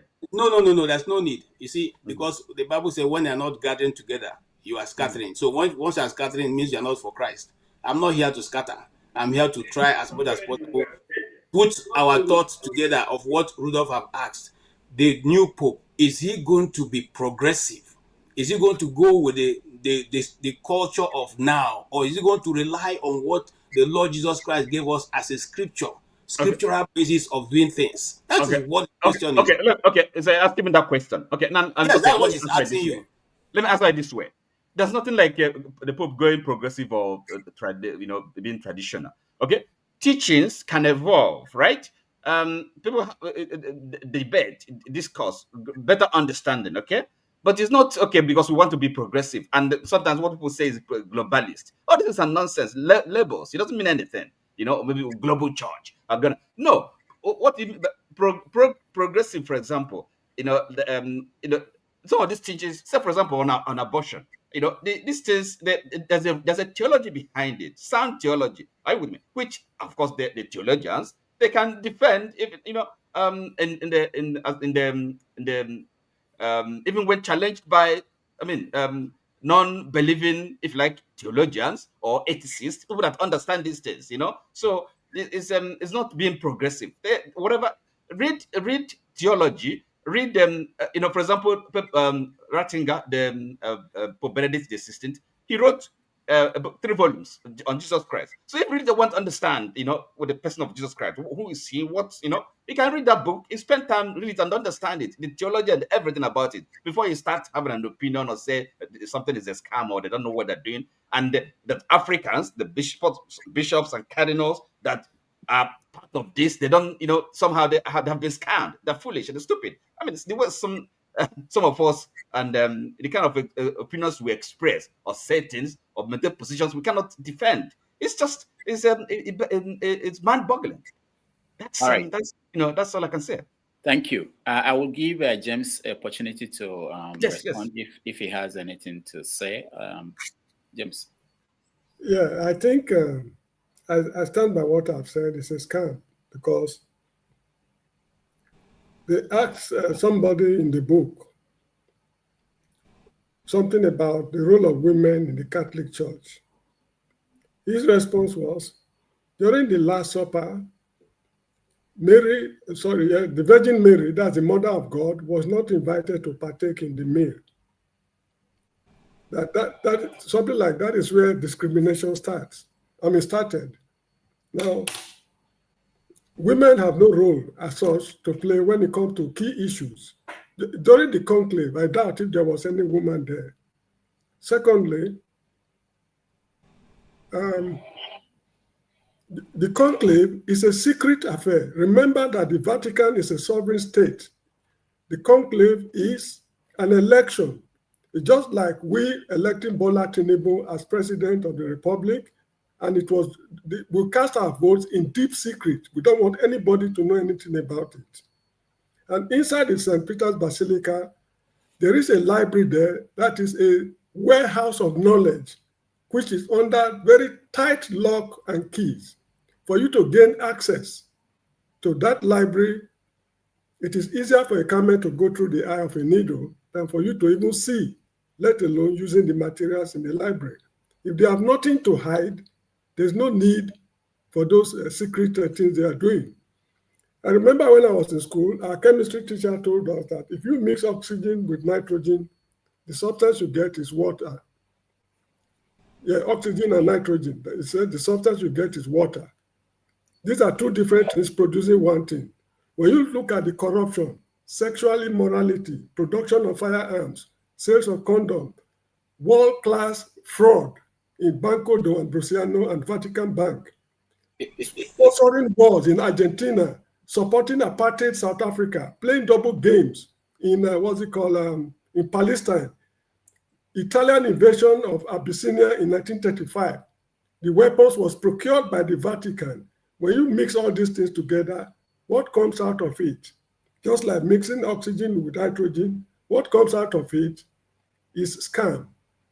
And the Catholic institution is the richest religious organization in the whole wide world. How much they have, nobody really knows. I quite agree, they are doing quite a lot of things on charity basis. But how much do they spend on charity?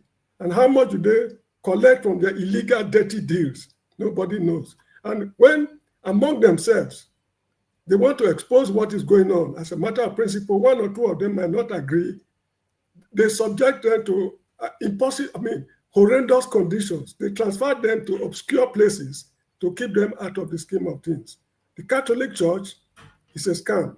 As I said earlier on, it is my opinion.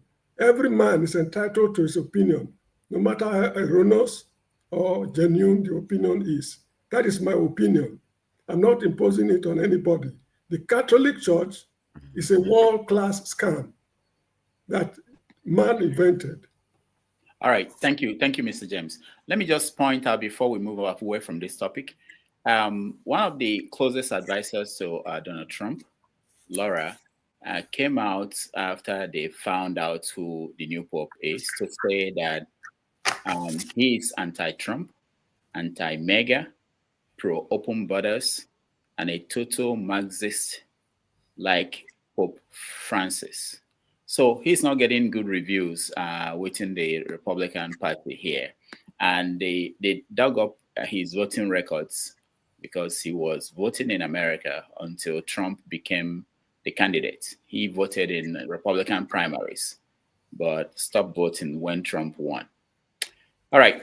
So in a way, we are watching to see how he will interact with the American government that is headed by Trump.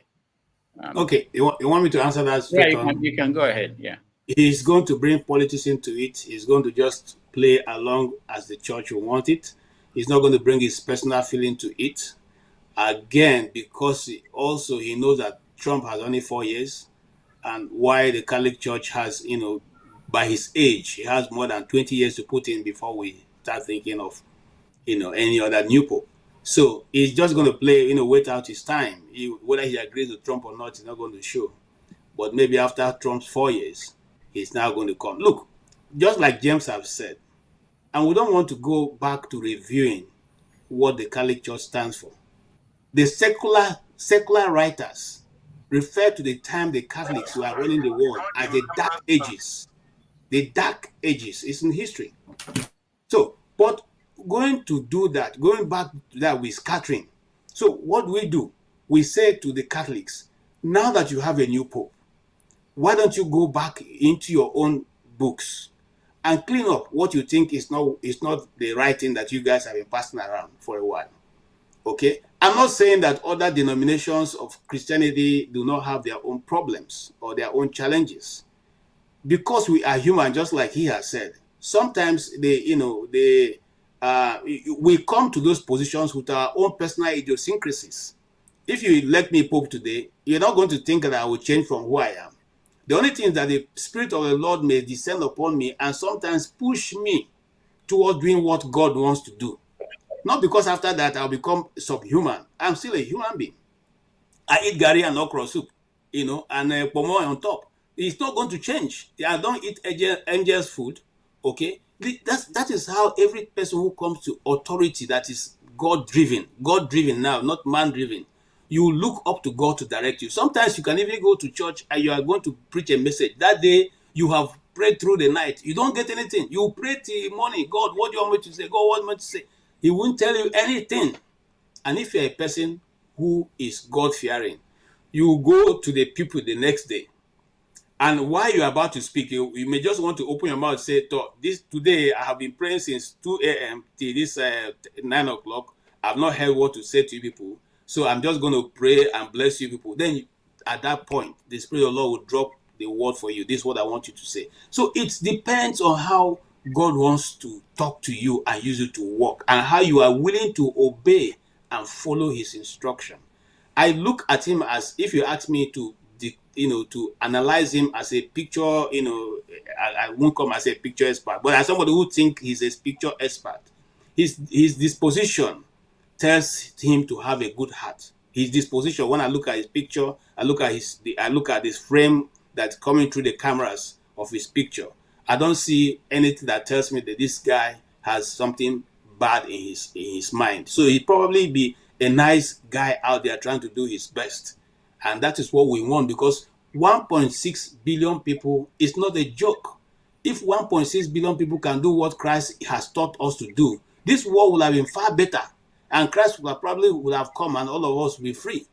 But we are not doing that. We are not doing what we are taught. We are not doing what the Pope is teaching the Catholics, and then those of us who are still, not that large, we are also not doing what Christ has asked us. Very few of us are doing it. And so our prayer for the Catholic Church is that the Pope will be allowed to bring the reforms he wants to bring, like the Pope who we have talked about earlier on, who was, who died, after 2 days or 3 days of being in the office. So let God give him an understanding on how to go about to reform the Catholic Church to the point that it will meet that expectation that Christ, being the head of the church, is preaching.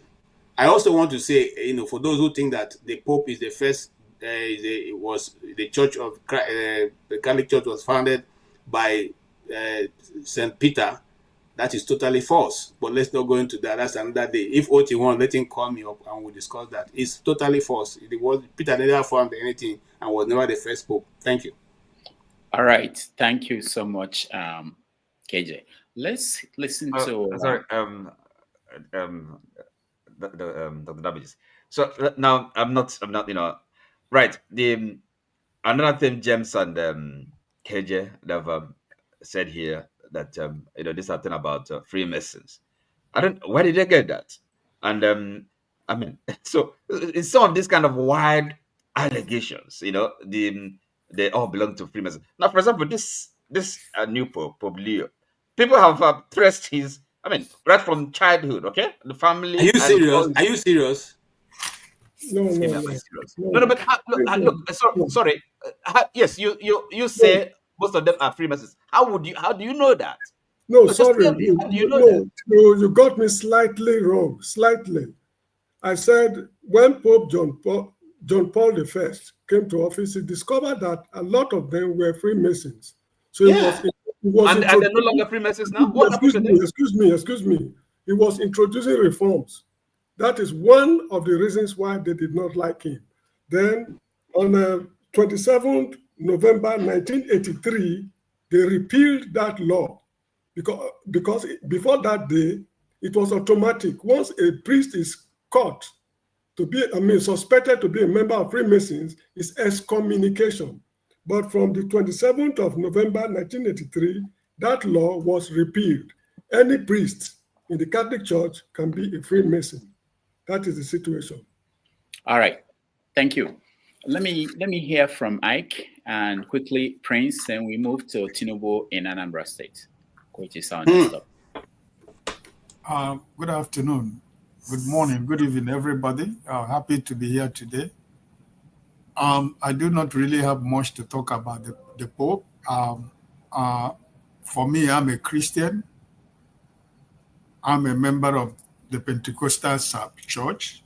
I was born and brought up in the Catholic Church. I was in the seminary school. I think that the Catholic Church needs to reform a lot of things. I remember many years backward, when the charismatic movement came into the Catholic Church, all the reverend fathers that were practicing a charismatic movement in Catholic Church were expelled from Catholic Church. And in Anglican Church today, you see that the charismatic revival movement in Anglican Church brought life into the Anglican communion, more especially in our country, Nigeria, and I don't know of any other place. And those reverend fathers who were trying to bring the real gospel of Jesus Christ into the Catholic Church, they were excommunicated from Catholic Church, right? So we have the Bible, and we have the Apocrypha in the Bible. That is the Catholic version of the Bible. And there is always a conflict, right? So I think that there is a lot of work that the new Pope has to do by trying to change a lot of things and by trying to reform a lot of things. I am not that person who will begin to castigate a denomination, no. But I am that person who will always speak for you from my own experience. I was a Catholic, and like I said, I went to seminary school, Omawa Seminary School. That's my school. I ran away from school and I went to Lagos and I continued at CMS Grammar School because I said I'm not going to be a reverend father, right? But when you have parents who want you to be reverend father, I want federal government scholarship or Palan in Bende State. They say I cannot go because they want me to go to seminary school. And when my result came out, I passed, everybody was jubilating. And when I went to school, right from school, the third time from school, I ran away. Nobody knew I went to Lagos, only my senior brother who knew that I was coming to Lagos. And I went to Lagos and I continued with my secondary school in CMS Grammar School. So what am I trying to say? There are so many secrets about Catholic Church, right? When you say, there's so many things going on inside the Catholic Church. So I just hope and pray like what? I don't want to go. I just said here, I don't want to talk about denomination. I don't want to. No, but what are the secrets? My brother Oti, let me just finish. Can I finish?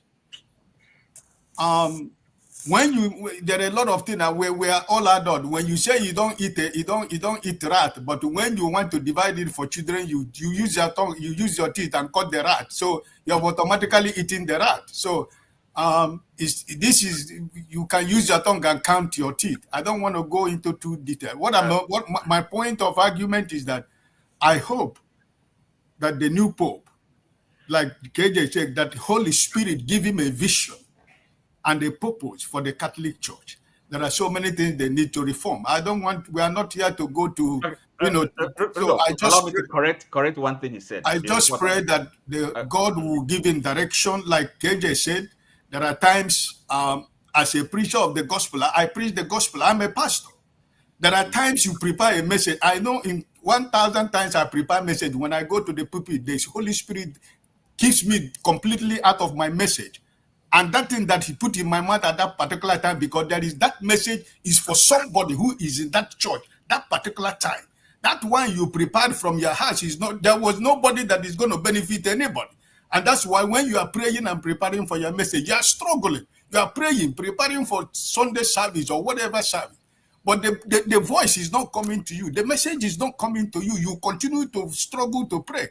But you see that by the time you go to church, and there is worship and praise going on, and you are into prayer, when you stand in that pulpit, that holy place of God, if you are really a child of God, the ministration comes to you. Maybe when you just want to pray to start your message, you want to bless the church before you start your message, the message comes to you.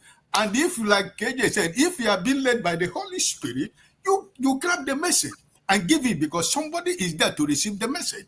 So all I'm saying is that every denomination, there are problems in every denomination church. All we are saying is that let there be reform, that it will be able to correspond with what is written in the Bible that we all believe as Christians. I don't have a problem. The name of a church does not save anybody. There are millions and millions and millions of Catholics that are going to go to heaven. There are so many Pentecostals that are already in hell even before they die. So it's everywhere. I'm trying to tell you Pentecost church or living church, they are saints. No, because most of the pastors will go to hell, they're already in hell before they die. So I'm not defending my faith, no, because I'm inside it. I know what is going on everywhere.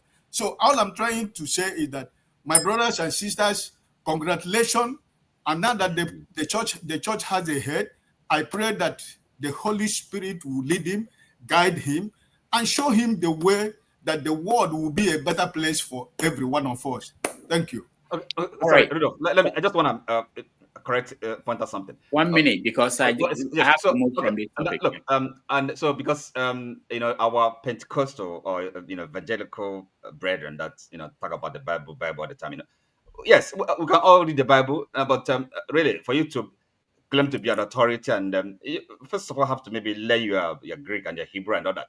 Now, okay, Ike, let me ask you: have you heard about Father Mbaka and Father Elele? In Elele, have you heard about these priests? Mbaka, for example, that's in Enugu. Yes, I've heard about Mbaka. The reason why I'm saying this is because it's talked about, when you're charismatic movement in the church, if you're a priest, and they will be excommunicated. So, in other words, the charismatic is a kind of a movement, where the Holy Spirit and, speaking in tongue and all these things and whatever. So, for Mbaka, for example, in Enugu, he's still a priest of the Catholic Church, and he has his ministry, public ministry, where this is, if like, charismatic and LA as well. We have priests having these ministries. So, have they been excommunicated? So, that's, Let me answer you their question, yes. Brother Oti. If you know the Reverend Father of Pastor Elele in Port Harcourt, you should know the story well before you even ask me the story. And I don't want to talk about the true story here because we don't have time to talk about it. Right? The same thing with was he excommunicated? Was he excommunicated? That's what I'm telling you, because you don't know the story. You don't even know the story. So forget about that. All right. So we are going to arrange for former Catholics and current ones to meet. Perhaps, and debate, and we watch, because I'm not one of them. I don't know what you guys saw there that scared you guys out. I'll be confused Catholic too. And Kene is the one confused that Catholic. Kene is in between. Kene, before you speak, let me just get Prince, just on the Pope, just Kene and Prince. We move to Tinubu. Go ahead, Prince. Yeah, Dr. Damage is it's still morning over here. Mr. Ike, Mr. OT, Mr. James, KJ, and the MAGA KJ and MAGA Kene. One thing I just want to say this: I'm a Catholic, and I don't owe nobody no apology. Okay, I don't owe nobody no apology at all for that. Can you guys please allow the people to worship what they want to, the way they want to worship?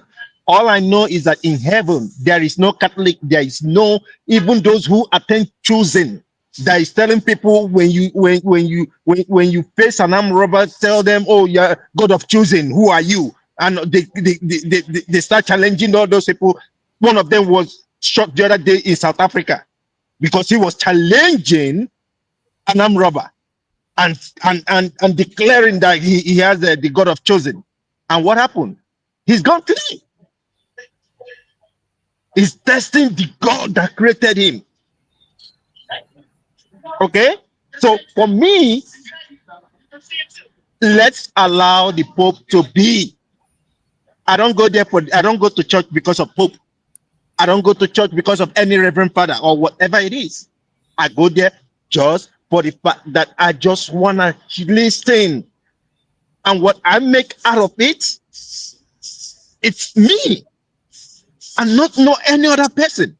But I will not love anyone to come on this platform to tell me what the wrongs that the Catholics will do.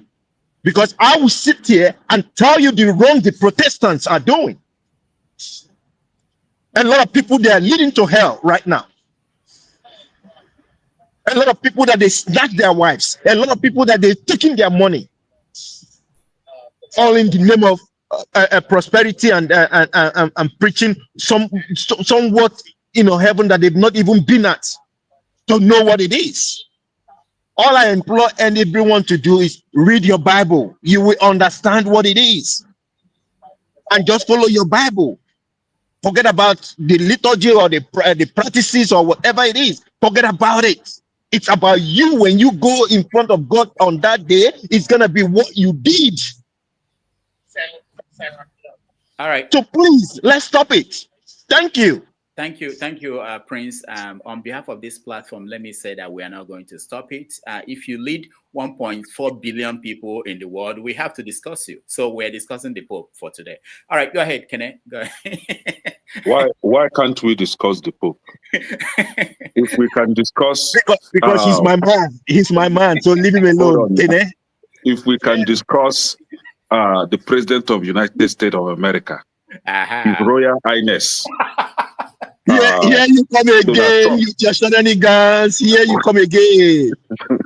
But this is it. I actually call him because of my big brother, Mr. KJ. I was listening to Mr. James. We all know where Mr. James belongs to.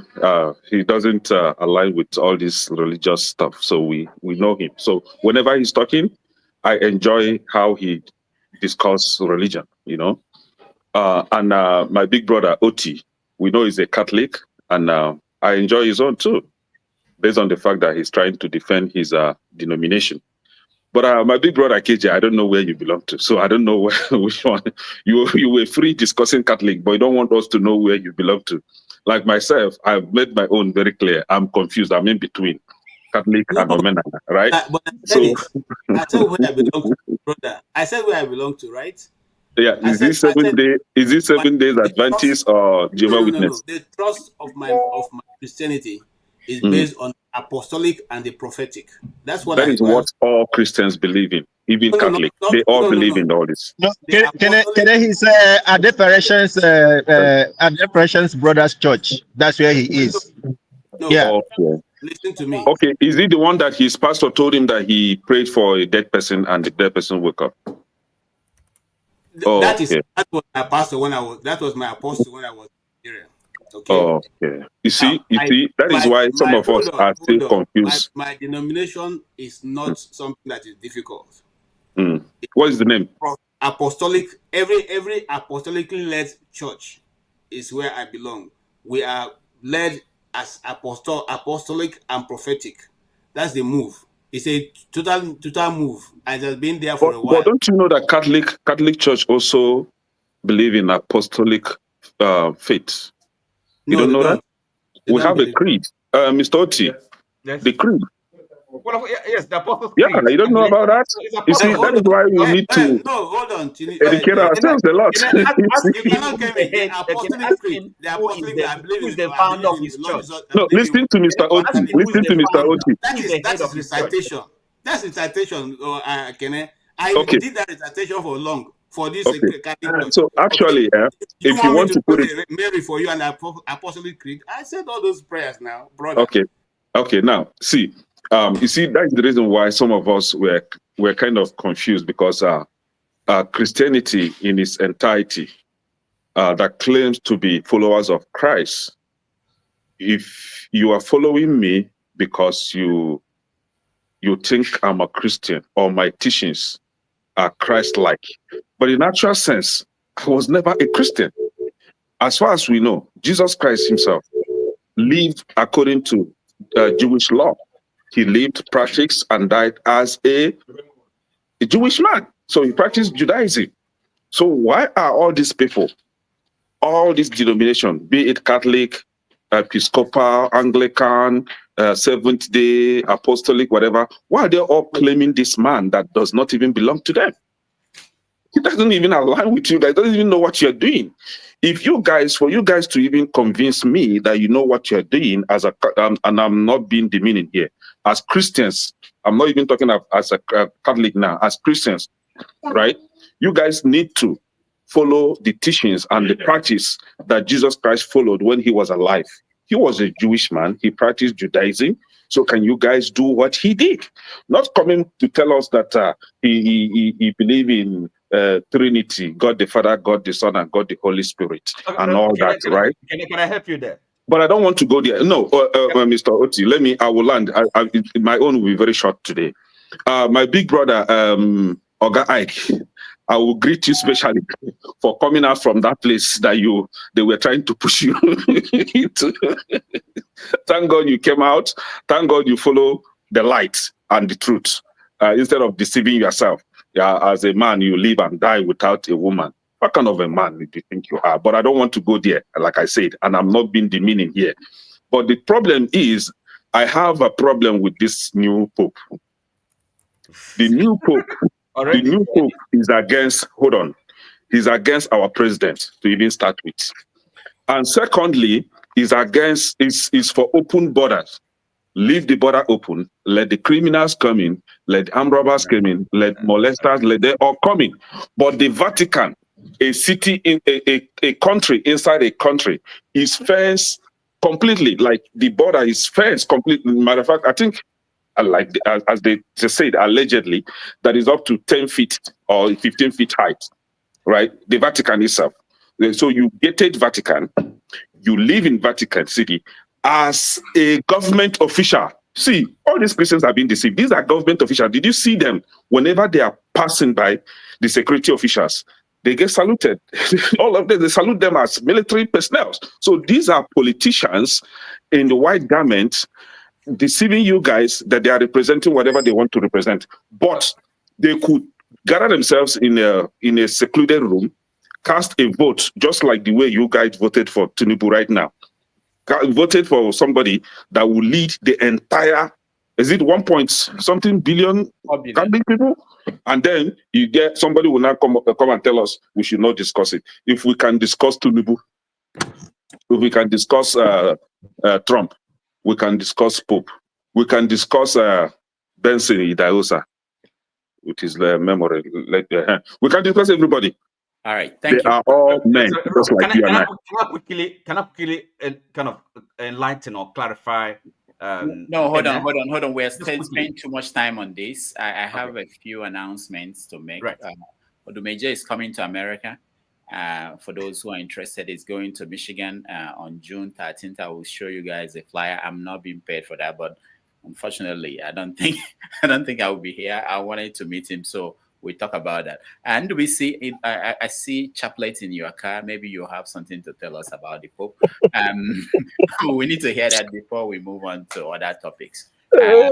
So Oti, I'll give you 1 minute. Just 1 minute. Then we see 2 minutes. We go. Okay. Right.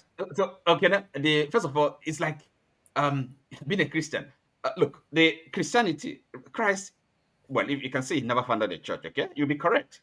No, but Christianity, if you understand, and then because this is the confusion you're talking about, men and culture and all that, Christianity is started with the apostles, St. Paul, particularly, with the because the commission they received, go all over the world, go to the ends of the earth to spread. Okay, so and that is the reason when we're talking about Christianity, and then some people say that we don't have a tradition. Tradition is something that is antithetical to Christianity. That's all bullshit. You don't really understand what is going on here.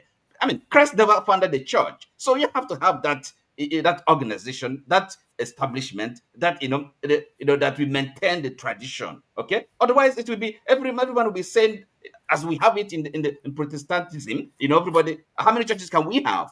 So, and then people criticize Catholic Church. It's lack of understanding. So, culture, the Jewish culture is there, but Christianity is not of this world. It's not about culture. But of course, we live in a culture and in a society. They don't all have to be a part of what the church has to deal with. Okay, the culture of the people. If it comes to Africa, the Africans, we have our own peculiarities, our culture, our way of life. The gospel message. How does it relate with our culture? All these things is all part of it. So that is All right, thank you, Oti. Thank you so much. And do we see final words on this? Okay, we are happy to have a new pope, and we pray that our immediate past pope is with his master in heaven, interceding for us as well. I don't want to go into all the controversies about what the Catholic Church represents and what doesn't represent, but I have a beef with Ekene. Ekene, the other time we were talking about a priest who had a family somewhere. I was living somewhere, and I told Rudolph in one of my, I say, please. So that being said, the reforms are an ongoing thing in every facet of life. So the church, though people say is conservative, but they follow what Christ said they should do. There may be some lapses here and there. Reforms have been done before. The Vatican II conference was a way of bringing the church, making it broader and more global. And we see how it is today, but so some things needs to be done as well. And we know that those reforms, the new Pope, hopefully he will look at those things, and himself and his cardinals and those who administer the Vatican, they will know what to do in line with the Bible, what Christ said we should do. And then, meanwhile, concerning that Christ is not a Christian, Christ came and brought a new perspective to life, and his followers decide to follow him. Christianity means we are followers of Christ. That is what it means. So let's leave it that way. We can discuss that more in future. But read it, you understand. Thank you. Thank you so much. Please, Rudolph, I need an appeal. Okay. Make a date that we all meet and discuss this issue. Because we will make a date. Yeah, please put a date. It's just to discuss this issue. Yeah. Meanwhile, we have Odumeje coming to. Where is he going to now? On February 13th. June 13th, Friday. If anybody is in Michigan, anybody watching us, Michigan area, we want a crack reporter that will go and cover that for us. I was thinking I would be able to interview him during this visit, but it's not possible now. But anybody who is in Michigan area, please, we need Odumeje because it might be the next big deal, Maybe after his life, when he dies, some people will follow him. And anyway, but thank you, everybody. When we come back, we're going to take a break. When we come back, we are going to talk about Tinubu in Anambra State. It's big. It's big topic. A lot of things happen there that we will want to discuss. Meantime, I have a new music for our break, so let's listen to it. I'll get your feedback.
All right.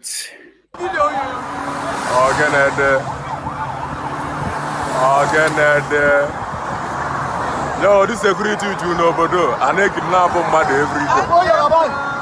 So, all this security to nobody. No, this security to nobody. I need make kidnapping.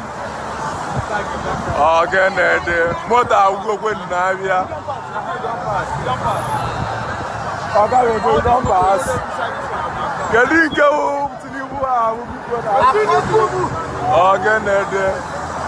Okay, we go. Okay, then I can I want to go. Okay, we don't pass. Okay. Mota was one no. Mota was one no. You know, Agago Konoka Gala, Mota will go no. Always the motor one no, because. Hey.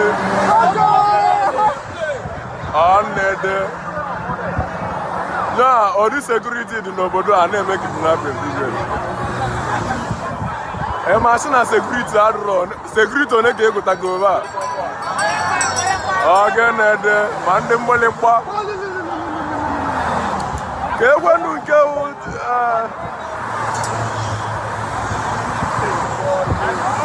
Tinubu will go now. I can't you ain't call some motor. Or some motor, do you ain't care big country? All right. I want the more. Brother Dalu, no, where do?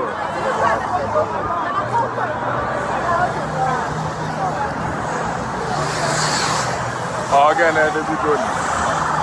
Both are covers one no. And Takwalova knows her, and Alua.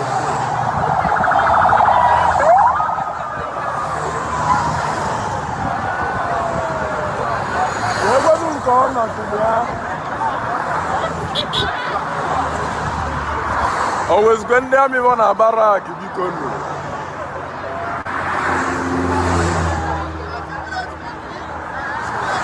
Hey, Okota Kalekwan.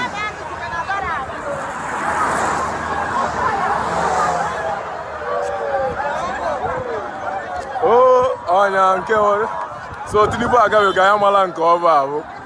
Olusi ekwe ma ole die ya yamalu. Yo duko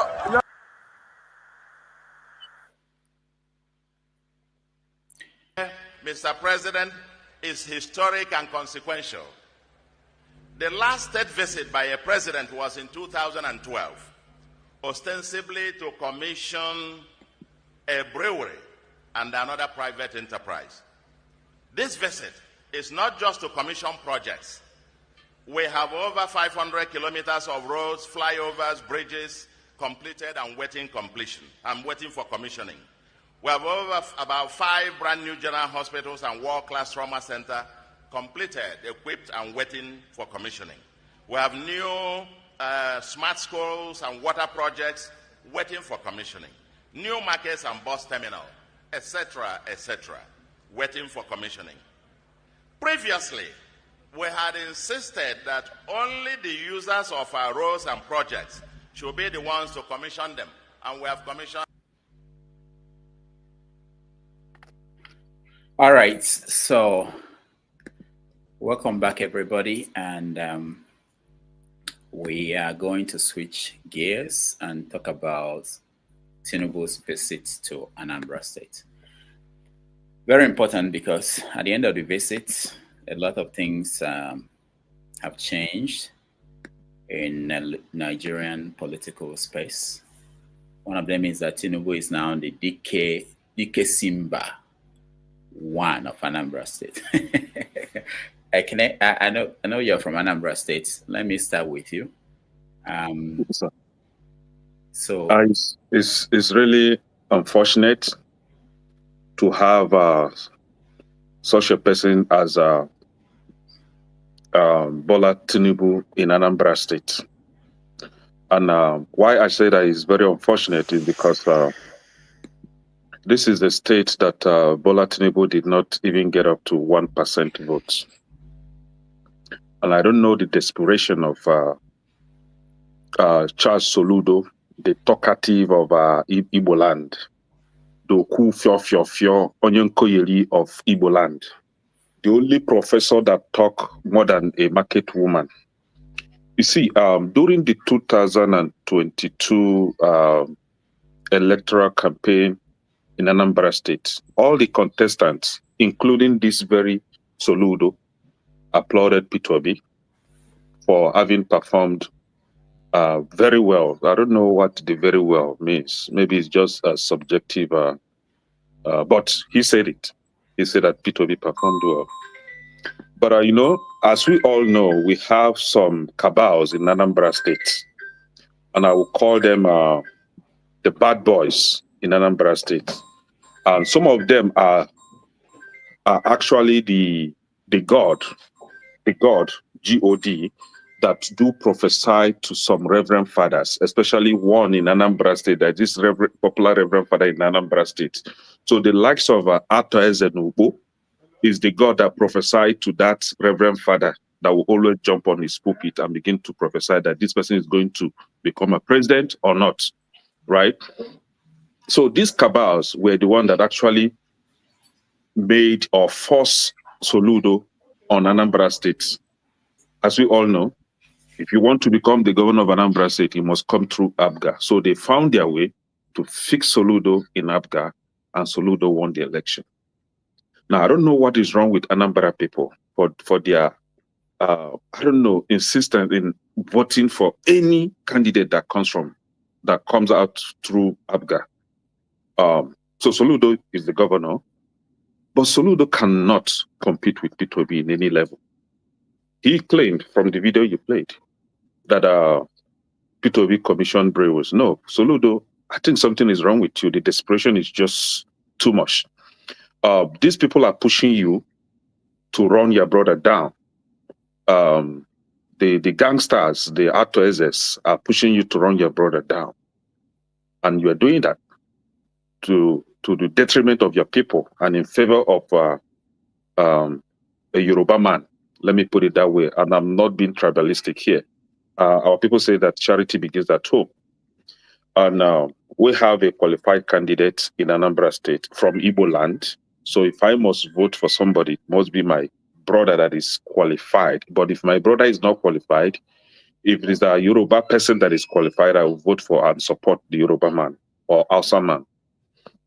Now, you are running your brother down. Peter Obi, as we all know, established the School of Nursing for Nnamdi Azikiwe University. He built or rebuilt and equipped the General Hospital Amako in Oka and refurbished the one in Inewi, that is the teaching hospital in Inewi.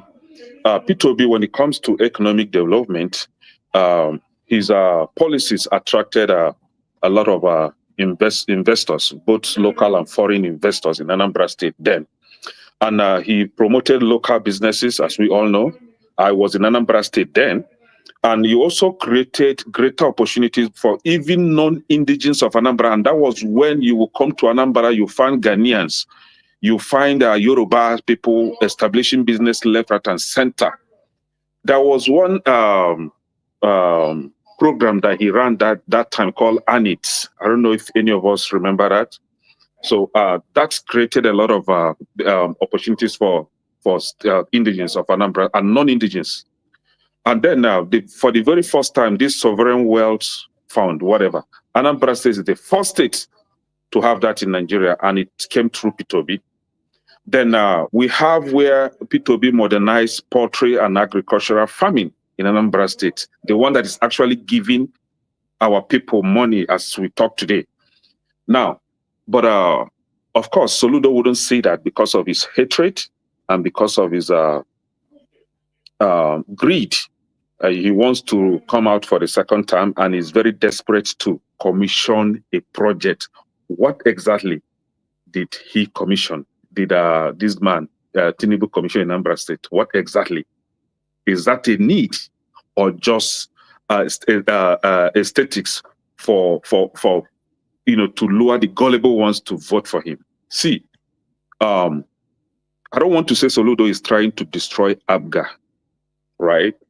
I don't want to say that he's doing everything possible to destroy ABGA as a party, but he is destroying Igbo land. And as you can see, there is no well-meaning Igbo man in that gathering. You only see gangsters, looters, criminals. The Igbo of Obosi, I don't want to insult him, but we all know his story. And then Ates, of course, and then the hopeless Uzodemo of Imo State. We all know his record. So these are the only people you see there. No any meaningful Igbo man grace that celebration. That shows that this man called Soludo has a questionable moves or steps or motives. But what I'm trying to tell him is that some of us at some point were leaning towards him. Oh, okay, we think he will do better, but he has failed. We haven't seen that Japan or that Dubai, Anambra in Anambra State. All we are seeing is Anambra going backward. All we're seeing is Soludo recruiting Aboros, just as Tinubu recruited Aboros in Lagos State. Today, in the entire of Southeast, Anambra State is leading when it comes to the evil activities of Aboros in that region. And it's Kosi Soludo. Soludo has created what they call them one useless. There is this recent one that he created that all they do is to go around with guns and kidnap and arrest people and then imprison them as if they are the judges or they are the court. So Soludo has destroyed Anambra State, and it is time to kick him out. He promised Tinubu that he's going to win election. Good luck, Tinubu. You have been duped. They played you senior 419. If you've given them money, start from now to recover your money from these criminals. They will eat your money and nothing will happen, because I bet you maybe other states will vote for you, but Anambra will not vote for you. If you go and hug Transformer, we are not going to vote for you. You're a total failure. Simple. All right. Thank you. I'm not sure if there's any other person from Anambra. Let's go to KJ. KJ, what do you make of Tinubu's visit, especially where Soludo essentially endorsed him for second term?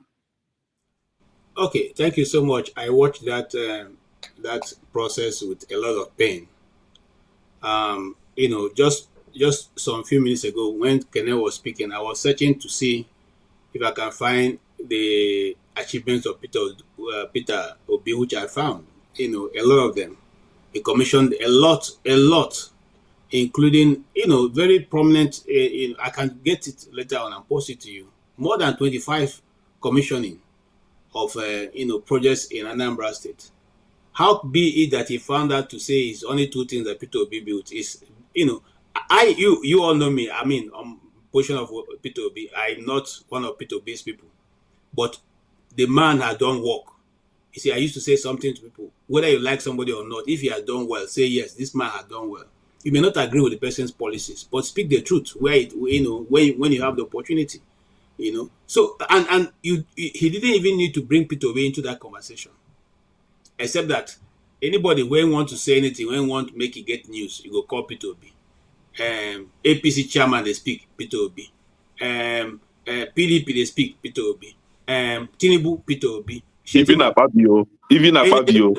Akpabio goes to the house. Even where you're not supposed to, Peter Obi is not there. You are talking to senators, Peter Obi. So Peter Obi have become the real man that all want to conquer. Unfortunately, he's bigger than all of them. That's the truth. You see, that's why they spend so much time discussing Peter Obi everywhere. Peter Obi. What has the man done to people? He's not even asking for anything. And if I were in their position, I will be using whatever he says as my gauging point. If he talks about, hey, the road going to Nkarago is not good, tomorrow I'll put people there. And I'll say, you see, we even told this man we're repairing this road. But they are, instead of using the opposition, a credible opposition to build their government, they're rather using it to, as a defense, which is not good. And I'm not also one of those who like Soludo. Maybe I liked him when I didn't know much about him, because I first read that Soludo was an advisor to many heads of state, many countries, as a professor of economics. Okay, but so far haven't used him or haven't been in a position of governance in Nigeria. He has not been able to carry that so much that was given to him as a professor of economics. We have not seen it in Igbo land. And we have not seen him being able to tackle the Igbo question, the thing that the Igbo man will want to discuss. Now, the guy who gave that title, what's the title again? Kulata was just saying this a few minutes ago. It's number. Number, yeah. Is it? And he said that there are 129 chiefs that came together to give it. Who I want to ask, who is the first class, the leading chief, the first class chief in Anambra State? Is it not the same? What's his name? Okabo? Is it Okabo? Achebe. Now, all those people that you brought together to give him the title, based on what? Is it that you decided that now this man is discussing or is handling the Igbo question? You didn't ask him for the release of Nnamdi Kanu. You didn't discuss that there's no railway, just like giving railway in other nations, part of the country. We don't have any railway, You didn't discuss that as they are commissioning international roads, dual carriages in the rest of the other places, there's none coming to the southeast. You didn't discuss that, your state that is supposed to be a hub of commerce don't have a seaport. If there's a possibility of making seaport to a place where it can be close to your city. You didn't discuss that, the dredging of the River Niger, so that commerce can get to you. You didn't discuss, you know what? Because our people fly in a lot of crates, can you make functional Enugu Airport? Can you make it to be functional? Can you make it a destination instead of our people flying to either Abuja or Lagos? But you are being busy dancing to what's his name? Face. You're dancing face music. You're jumping up and looking for how to put down, as we always do in the East, put down your own brother in order to shine. What is I say, what is wrong with the Igbo man? Is it that when will this so-called, when we are growing up, our parents, when they're talking, they will say, somebody will say Sabo. When will these Sabos leave our land alone? For the love of me, I want to understand what really Chukwuma Soludo want to achieve by the things he was doing and the things he was saying about the same people who have given you everything. When Soludo came, he will say, great man. He's going to turn the Anambra, at least Anambra, to a destination point in the world. Instead, he's busy fighting ordinary people who are looking for how to eat, find food to eat. Tell me something. Can any Igbo man here tell me that there's going to be any time in part of Igbo land where you can eradicate selling in the streets, trade and commerce? Because that is how some families have daily bread. They go with their okpa and go sell it in the streets, and they have something to feed their family. If you say people will not sell this in the streets, have you provided places for them? When you leave the people who are supposed to be fighting, and you are fighting the peasants who are looking for, who you have not provided job for, by the way, but they have provided job for themselves, you are not able to maintain it. 2 days ago, I heard him saying he wants to rebase people who have land. If you don't come and go for the rebasing, your land is gone. When did we come to this point? For crying out loud, is that what the people of Anambra elected you to do? Now, this is a question that are begging for answers, and I don't think that Soludo has been able to distinguish himself properly in the ruling or the governance of Anambra State, let alone this visit that have cost us more money. Somebody was saying that he built, sorry, I won't take your time after this, I'll short, that he built a secretariat that is an edifice. For who? Will the whole of Anambra people go and live in there? What has the edifice you have built got to contribute to the ordinary woman in the street who has 5 children and looking for how to pay their school fees and put food on their table every day? These are things that we don't consider. And this man, in fact, finally, Soludo to me is a disappointment as a governor. Thank you. All right. Thank you, KJ. Mr. James. Thank you. Can you hear me, please? Yes. Yeah, frankly speaking, I don't know much of Anambra. So let me just comment on what I noticed. I think it happened there. Mr. KJ. Yes. May I ask you a question? in line with Matthew chapter 5, verse 28. If I look at my wife lustfully, have I committed adultery in my heart? Yes. My wife. No, your wife. Your wife. No, not your wife. You can't commit adultery with your wife. No, but the Bible did not say my wife. It said if you look at any woman, my wife is a woman. If I look at her lustfully, the Bible did not specify. Oh no, that will be. And I'm trying to remember what they call it in the region of the Bible. That will be reduced to the barest minimum. The Bible, that chapter is not looking at you different from your wife because you two have become one. So, Exactly. I wanted to say that. Okay, never mind. I noticed something. I do not know if it happened during Mr. Tinubu's visit. Somebody was fiddling the backyard of a woman. Did it happen during the visit? I'm not sure, but it's most likely because it was after that visit that the picture emerged, and I think they were out there because they were. Yeah, because it's like. But they also, I've read the place where they said it was photoshopped. Oh. Okay.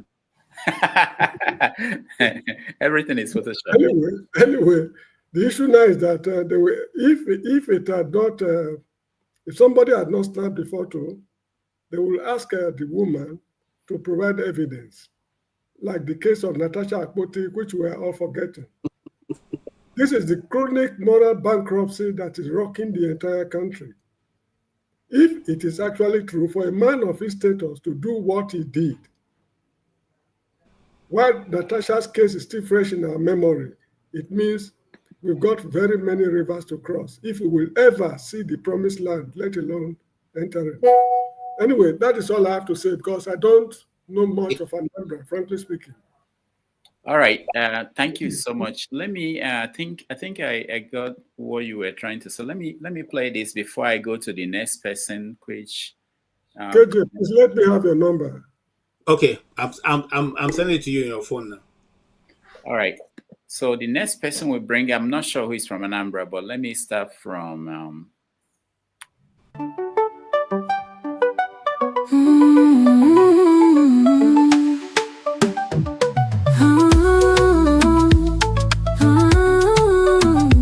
Intro smooth and catchy. Oh na na, yeah. It done up in again now. Every man go get the ton Natasha there for you. Sorry, that wasn't what I wanted to play for you guys. but Rudolph, look at that picture. It's not Photoshop. They're just lying at Photoshop. No, it's not. I don't know where you got that idea. I think it must be his boys who are saying that it's Photoshop. Of course, though you have to expect that when something they don't like comes up, people will always say it's Photoshop. Let's see. Let's bring in. I don't know who is Anambra here, but anybody can weigh in, of course. Anambra, I'm here. Yeah, Dr. Damages, I want to correct something. I think I made a slip. The Reverend Father, the popular Reverend Father that I was referring to, isn't in Anambra State, is in Enugu. One popular Reverend Father is in Enugu that acted as a, prophesied to come and prophesy to Nigerians. Oh, okay. So, correction, Enugu. Okay, all right. Ike, go ahead. Yeah, I think that Mr. Peter Obi, Mr. Peter Obi is a nightmare to all Nigerian politicians, wherever they are.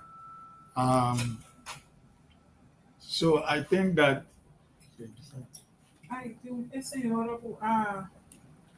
banana chips. Somebody can. All right. So somebody else can go. I have somebody in the office. All right. And Dubisi, go ahead. Doctor, can you hear me? Yes, go ahead. Okay.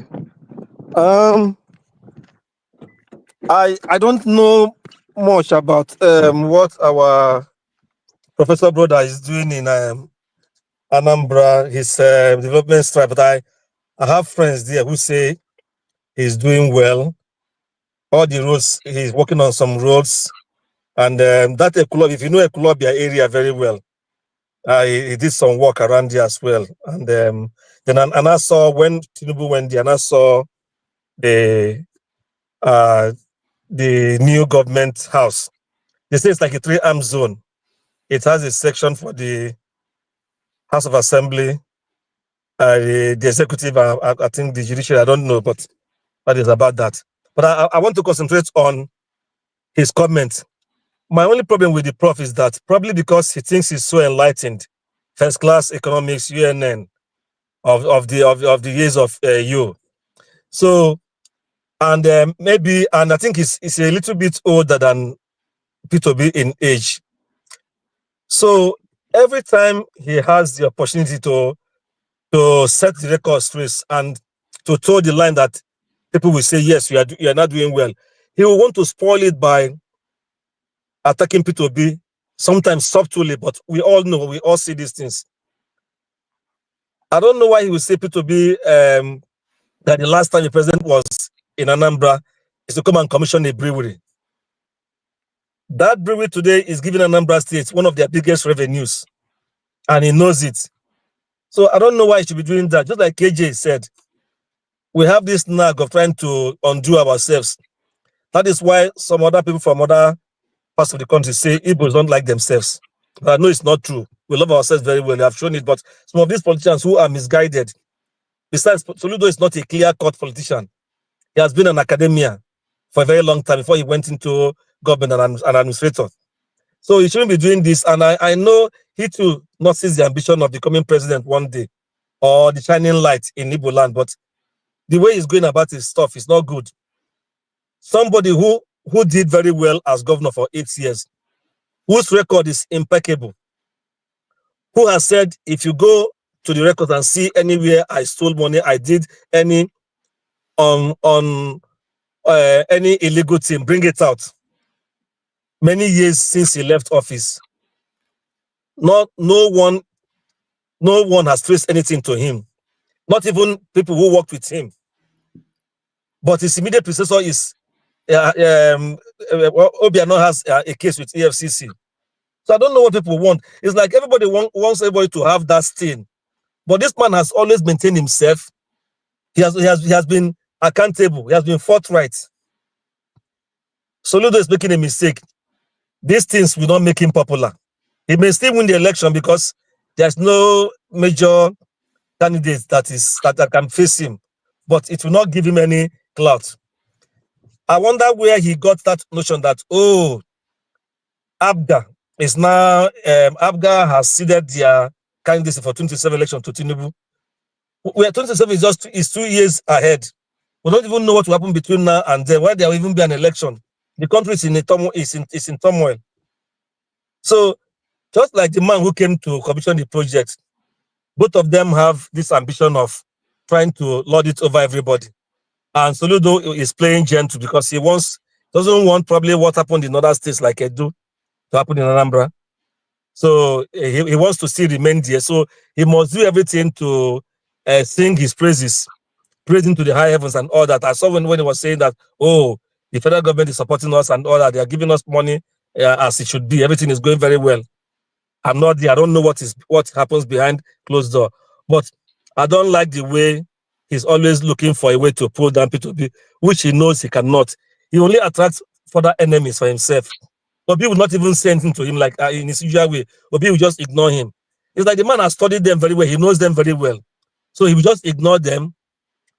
Others who are Obi supporters will be the ones to face them. They will not say Obi told the supporters to abuse somebody. On the comment by Akpabio, who that is equally in line with what you are saying, I don't have much to say because Akpabio, I don't reckon him as a serious person.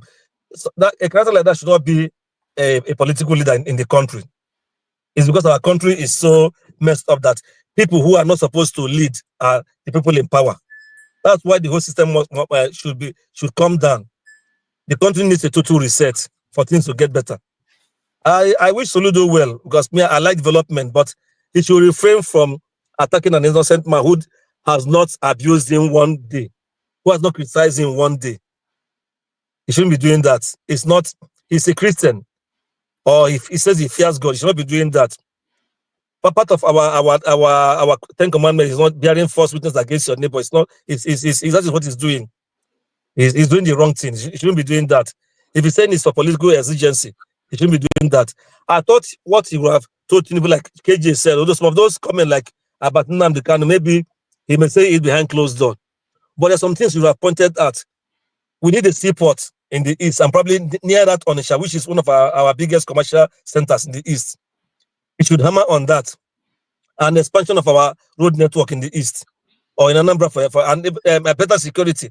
We don't have security now in the east.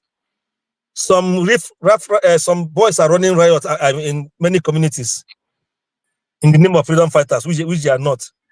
So he should work hard towards that area. Thank you. Thank you. Thank you, Nubesi.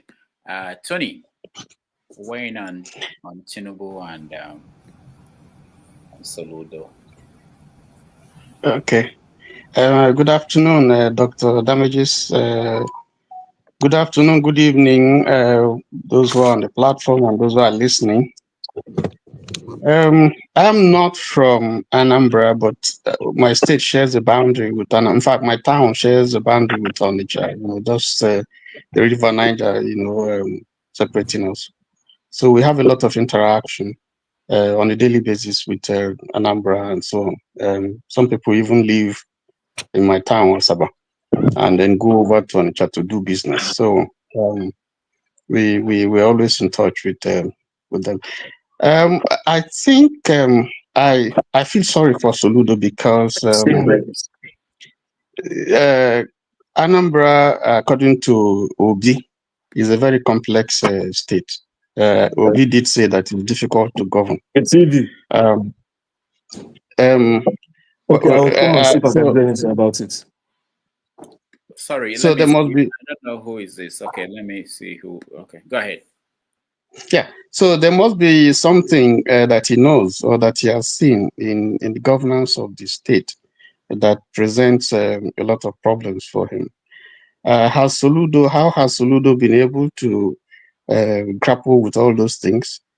I think, first of all, I will hold him first to his promises, first of all. He did say that in 12 months, Onitsha water scheme will be done. Otocha water scheme will be done in 12 months. He did make promise about electricity. Those ones have not been done. He did say, I think Ekene said it and KJ too, that he would turn Anambra to Dubai and Taiwan. Maybe that 4 years may not be enough, but the morning tells the day. We haven't seen a move towards that direction. If you look at so many other projects that will touch lives, Anambra Pharmaceutical Hub, which has been built for 3 years now by the Chinese, is still there. It's not nothing has been done about it. In fact, Chinese are managing it, from what I gather. We talked about Oka International Conference Center, still under construction. That's the one being managed by the Chinese. Sorry. I hear he's doing a lot of roads. Some critics have said that the roads, some of them have been collapsing. I don't know if that is true. We also saw the commissioning of the government house. I hear it's all inclusive. You have the governor's house there, you have a tourist center, you have a conference center, and some people have given accolades for that. But in terms of grappling with some of the serious problems that Anambra is dealing with, security, education, which Obi raised the bar, when he was governor. I think in that area, Anambra has gone down. Health, the cargo airport, I'm not sure is in top shape. So on the whole, I think there's been so much rhetoric because he's a professor. I guess he's probably the first Anambra, governor to be a professor. So if he is there's much expectation, on his part, when compared to a trader like Obi. So, and I think his rhetorics have been too much. He's done more of criticism than actual work.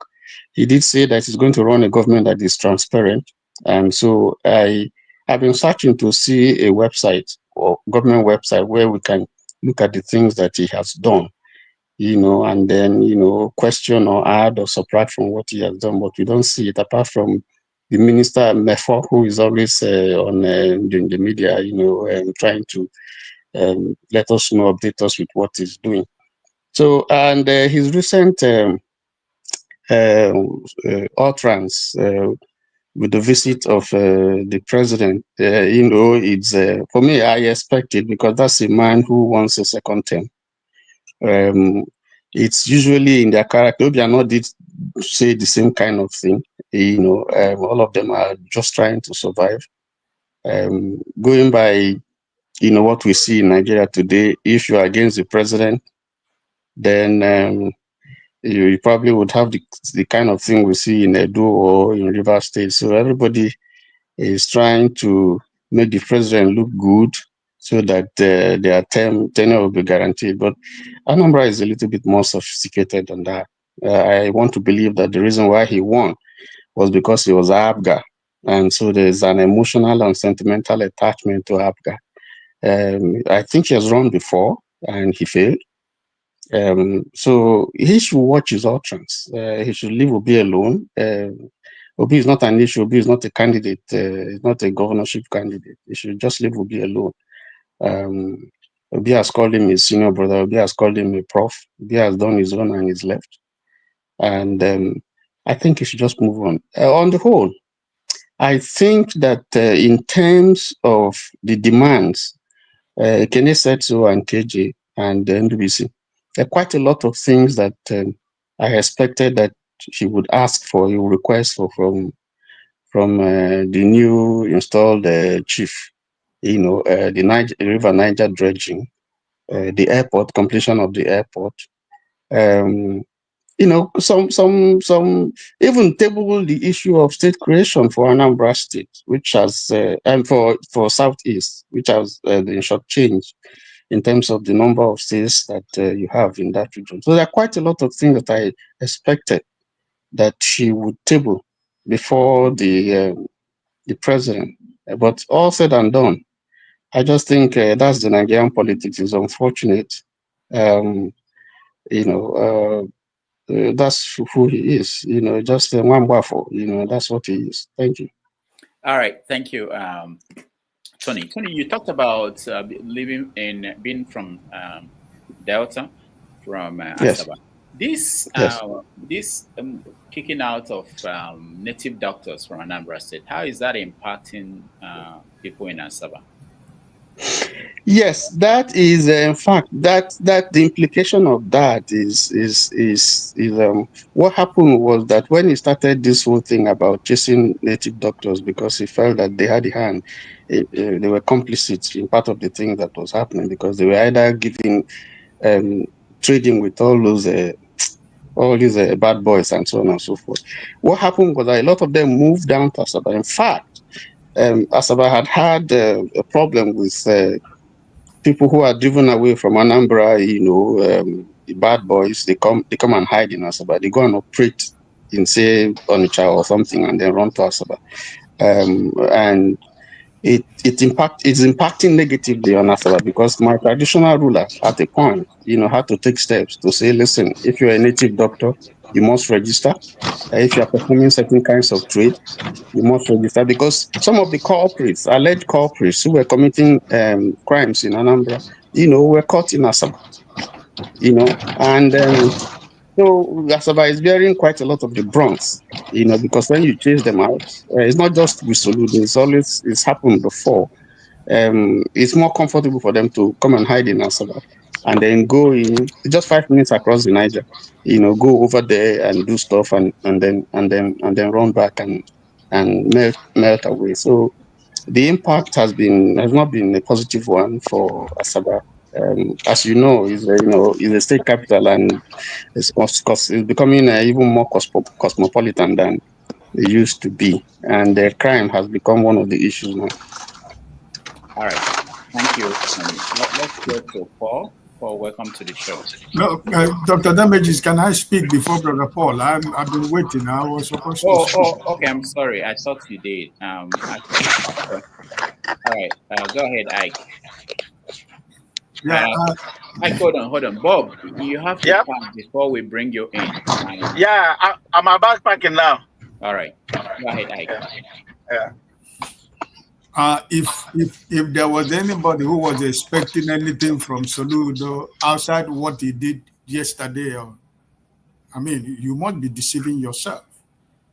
He brought Emiloko to kiss the ring to secure his 2027 or 2025 election, because he knows what APC is. But also before now, I think Ekene might know, before now, when there was the last crisis of APGA, Mr. Soludo has completed arrangement to join APC already. So he's an APC candidate.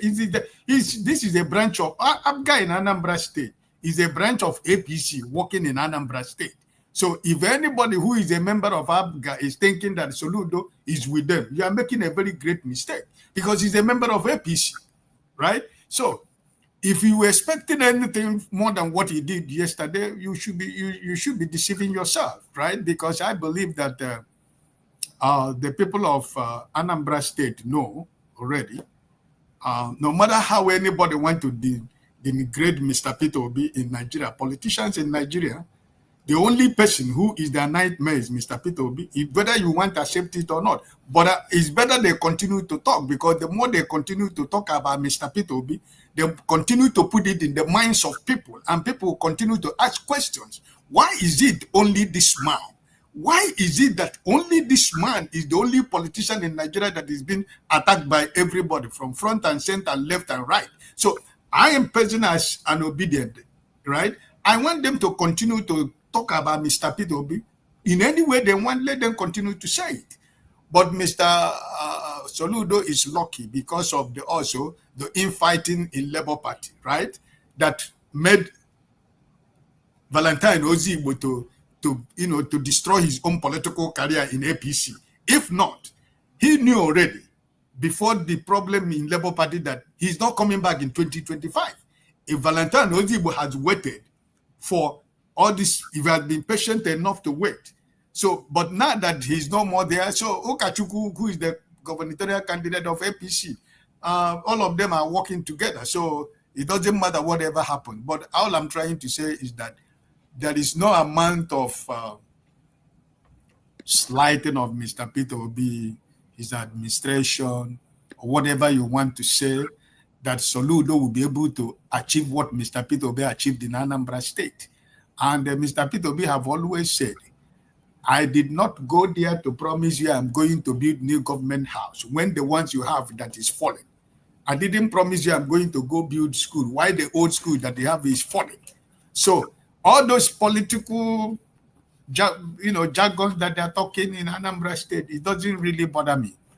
Like everybody have said, if you are thinking that the Soludo, the Miloko man who was in Anambra State, that Soludo and all those APC gangsters that were there, they were going to talk about Nnamdi Kanu or something that affect Alibo.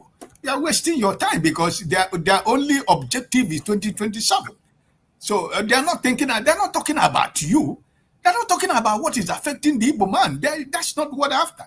Your Minister of Transport is busy holding somebody's backyard. These people, they are confused people. They don't have anything for an Igbo man. They are not talking. Among all those people who came yesterday, it was only Senator Ume who was speaking forcefully that the coming of this man is a waste, because what was supposed to be discussed on behalf of the Igbos were not discussed. They were busy doing banters among each other. And that's the essence why they were there. So if anybody is expecting anything more than this from Soludo, no. Because everything he's saying is speak all the whole grammars he want to speak. It doesn't change anything. So I just hope that the Igbos will begin to realize that these politicians who try to divide us, who try to make us see ourselves as if we are not brothers and sisters, people like Ojo Zokali, if we are living in a decent country, if we are living in a country where there are rules and regulation and laws, Mr. Ojo Zokalo and the Abi of his type supposed to be in prison by now. Because Ojo Zokalo, who was talking about China, in China, it is firing squad when you accuse of corruption. So these are the people that are speaking for you. But I know as an Igbo man that these people are not speaking for me, and they are not speaking to so many millions of Igbo around the world. So we know the people that speaks and we listen, right? Remember the bishops, the fake bishops that was organized in 2023. Remember the traditional rulers who has given him a title, you know. So this is all about, this is what it is. When you're following an Aburo man, he will always act like an Aburo man. So I don't really feel, I think Soludo himself should know that the people of Anambra and Alibo, he should not allow them to curse him, because what he's doing about Mr. P2B, I don't know what this young man has done to him, but I believe that, you know, time will tell, right? So I hope that in the Anambra, will know what this young man is doing. God bless you. All right. Thank you, Ike. I see Bob and I see Paul. I'm not sure who came first, but let's have Paul speak and then Bob will speak next. Paul, welcome to the show. Okay. Paul, can you spare me just few? I was driving to work. I just packed to make this few speech. So you can pay for the overtime allowance now. Just $20. I wouldn't mind. Remember that video that keeps trending where you gave Ike his minutes. He asked him, "So you are using my minutes to praise Nigeria?" So good everybody. Dr. Damagis, I greet you. Please, in fact, this issue of Soludo and the way he tackles P2B, it bogs my mind, and every woman in Igbo man, you know. Philip Soludo is a man, despite his level of education, talks so flippantly like a market woman. Can they have also said that? So many people have also said that.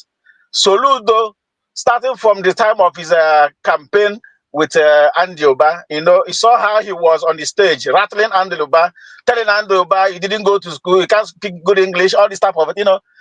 That man has really shown that he's not a politician, quite all right. All you see him doing now is because so that Tinubu will not meddle in his election. You know, the fear of Tinubu today in Nigeria is the beginning of wisdom. Seeing what happened in Ondo, seeing what happened in those states and probably other places. That's why you keep seeing all of them trying to sing praises for Tinubu.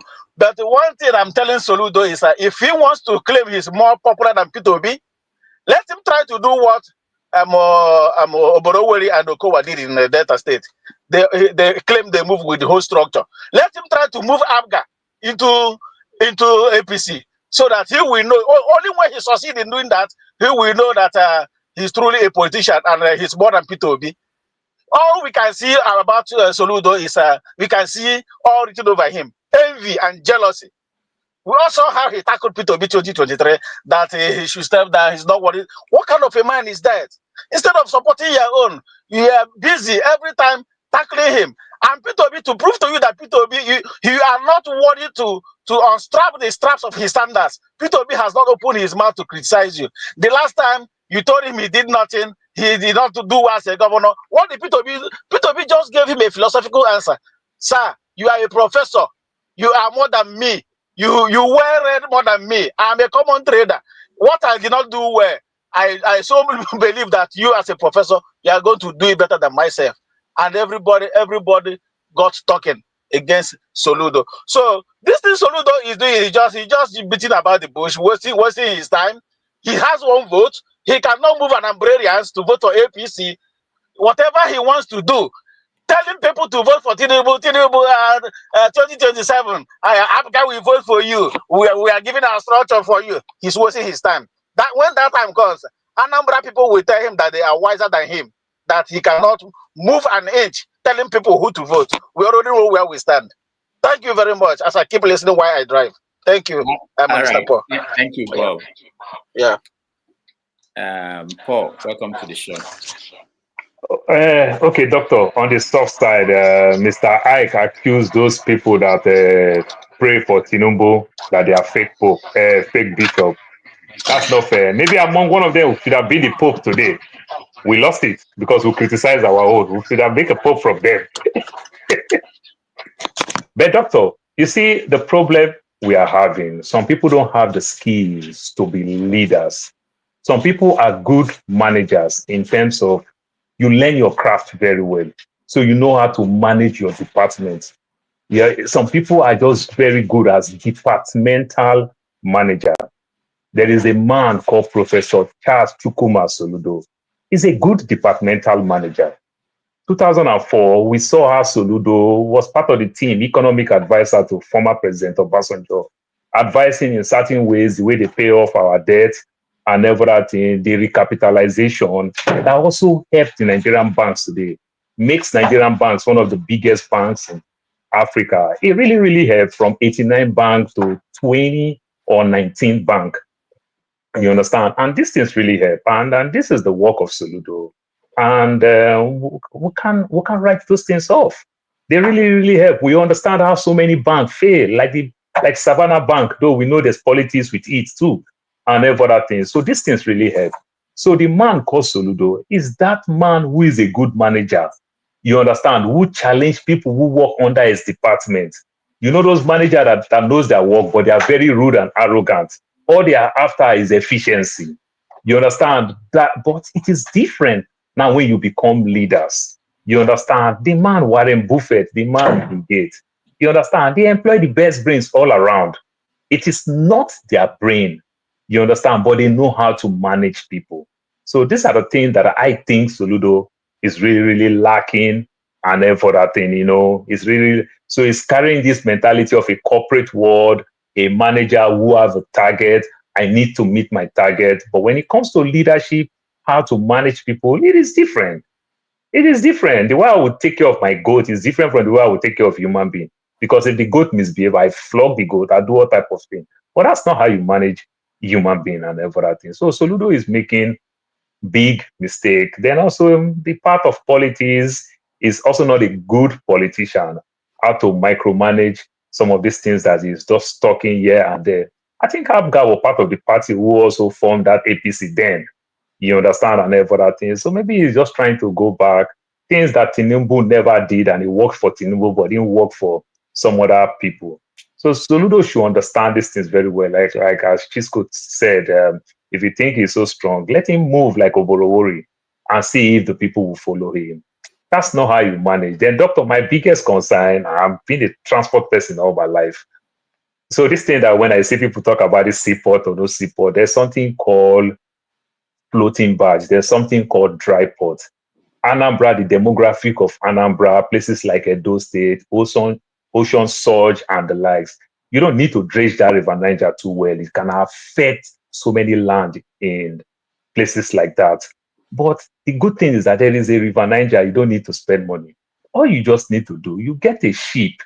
You understand? There's a ship that they call midstream ship, midstream. This ship can bat from middle of the water. You don't need to go to the dock where you need to dredge the dock so that the ship can bat there. So in midstream, you bring flat barge, you bring everything out, then you take it to dry dock. We once have a dry dock in places as far as Kogi State. You understand? So through the River Niger, you put all these cargoes in the flat barge, then they use tugboat and push it to ashore and the like. So these are the things you can do that. And this thing is going to really help very well. So you don't even need to spend money to say we want to get a seaport. It's going to be too expensive, and it will also affect that demographic because Anambra has been having that problem for a very long time. So you don't even want to go temper anything that will affect. I just want to talk for that part. And I really think the Southeast need an international airport. We cannot rule that part. If about 3 airlines, even Qatar, KLM, and the likes, they can stop in places like River State. And if we tell ourselves the truth, numbers of people that will stop in, that will fly and landed in places like Port Harcourt are my very Igbo brothers and the likes. And everything. We have international airport in the north, not even one. You understand? We have more or less like 3, Kanu, Sokoto. We have in Abuja there and everything. We have Lagos here. We have Port Harcourt. Come on. This is the 3 major ethnic group in Nigeria. I don't see why we cannot put one airport there. More of commercial cargo and the likes. You can do what they call light cargo, not heavy cargo. You understand? So, Doctor, when you see KLM landed in places like Port Harcourt, more things that they carry is cargo for the so-called this oil installation, light things that is not so heavy and the like. These are the things they bring. They make more money on cargo than passenger. They don't really get a lot of passengers there. You understand? But when you look at all the hash, they come with a lot of cargoes and the like. So these are the things. So these are the type of politics I'm expecting us to play, where you play politics at the long run. It's going to favor your people. You understand? And play politics for yourself. The man called Martin Luther King was never a president. You understand? His name is over 1,000 streets in America today. You understand? It is the thing that he did, you understand, that is working for him. Look at the level, the way Nigerians come to appreciate Ngige for the 3 years that he even rigged the election before him himself come to mess himself up. Ngige did well in his own right, in certain ways, and every other thing. So Soludo, why don't you go manage, pay the... But Soludo cannot manage because he's a very arrogant person. So if he's the leader, he cannot afford to lead people. He's a departmental manager. He managed one part, but leading of the people, he has proved it time from different time. He has made so many blunders, so many mistakes, and everything. Soludo by now is supposed to work with somebody like Obi, you understand, to maintain that thing like the so-called the Buhari. They will say, oh, 12 million vote, 12 million vote. Take advantage of your brother and play this politics. Why are you going? Oftentimes, we try to make Tinubu a monster at all costs. So everybody's trying to anticipate that Tinubu going to do this thing bad. So in essence of that, if you can't beat them, you follow them. So these are the things. And guess what Tinubu will do? Ekene says something. Thank God Ekene will speak. Ekene says something. Say, let us see how much vote Tinubu going to get in Anambra State. Guess what? Tinubu going to get a lot of vote. But how will Tinubu get the vote? Tinubu will make Soludo a very stupid and bad person, because Tinubu will use Soludo to go rig the election. You understand? Not win the election. He will use him to go rig the election. So it is not Tinubu and his NC Oluomo will come there and rig the election. It is Soludo he will use to go rig the election. You understand? And we make ourselves not popular. Instead of Soludo to take advantage of something that will make him much, much popular, and it's going to be good for him. Look at Donald Trump. He's not doing very well today. But if he achieves some of the things that is trying to do today, history will never forget him. For example, Donald Trump now, if that thing stand, Gulf of America, history will say it's Donald Trump. If Canada becomes the 54th state in America, history will say it is Donald Trump. You understand? So he's trying to do something that will make his name last in the test of time. If Donald Trump left power, we will still discuss Donald Trump for another 30 years and every other thing. So Soludo should wake up and understand, can I find something popular? Obi is the most popularest thing that can happen in that region right now. Why don't you tap into Obi than you trying to talk down into Obi? This big man is in unnecessary competition like it's a trophy thing. You want to win trophy. I was watching some funny skit before I stopped. Arsenal lost the game, and some people went to go make their own cup. They just run, go meet weather, make their own cup and spray it. We too will win one trophy. Just do those kind of funny things like that. Take advantage of popular thing. Take advantage of Obi than trying to talk down on your brother. And that region, you understand the way they are. This is not some Fulani region where one person speaks, everybody follow. This is not IBB that feeds 5,000 people, but his son and his daughter is not there eating with the 5,000 people. You understand? The East is not like that. I don't know where Soludo will not understand these things and understand how to play that. I can't trick my people like this. Make yourself popular than less popular. Thank you. All right. Thank you so much, Paul. Let me just announce that tomorrow on 90 Minutes, we have Professor Nimi Wariboko. He's a professor of social ethics at Boston University. He will join us to talk about Nigeria, the economic situation, and his new book. He wrote a book on being a child during Biafra. So he's going to talk about it. For those who may know, this month of May is considered the month that people remember Biafran War, because in May 30th, 1967, the war started. So he's from Bayelsa State, and he has a lot of knowledge about what happened in Nigeria, the economic situation in Nigeria. He used to work at Wall Street. So he will join us tomorrow at 1:30 p.m., 6:30 p.m. in Nigeria for interesting edition of 90 Minutes Africa. So if you can join us, that would be wonderful, Professor Nimi Wariboko, tomorrow. All right. Let's come back. I don't know. There's someone that joined us. Oh yeah, AY. AY, before you speak, let me play this video of P2B speaking, which triggered people to respond to him, including Nababio. So let's watch. Who had just been part of this 2023 election, he lived a life of courage, a life of sacrifice, a life of justice, a life that is valued, but most importantly, he's continued living that life to the end. I listened to my brother Mike when he talked about, may the labor of our heroes past not be in vain. I'm sorry, I'm happy that One is here, and I'm happy that Jonathan is here. But I can tell you, their sacrifice is in vain. They've sacrificed for nothing. When in this country, when people were protesting, when there was no need to protest under Jonathan, where are those protesters? Have they died? Where are they? So why are we saying it should not be in vain? They increased fuel from 8 to 7 naira to 120, and people were protesting in this country. And when it was 900, they were not protesting. Are they dead? So why are we saying it should not be in vain? People protested when naira was 180, and when it was 1,500, they're not protesting. Are they dead? So let's not say it should not be in vain. I spoke a few days ago, and people said I'm demarketing Nigeria. When is truth being demarketed? World Bank has just shown that 75% of Nigerians in rural areas are poor. Is World Bank demarketing Nigeria? UNICEF 2 days ago released that Nigeria now have over 2 million malnourished children, the second highest in the world. Are they demarketing Nigeria? Let's face the reality. Their labor is in vain. We have a country now that is not democratic. We are not a democratic country. Let's tell ourselves the truth.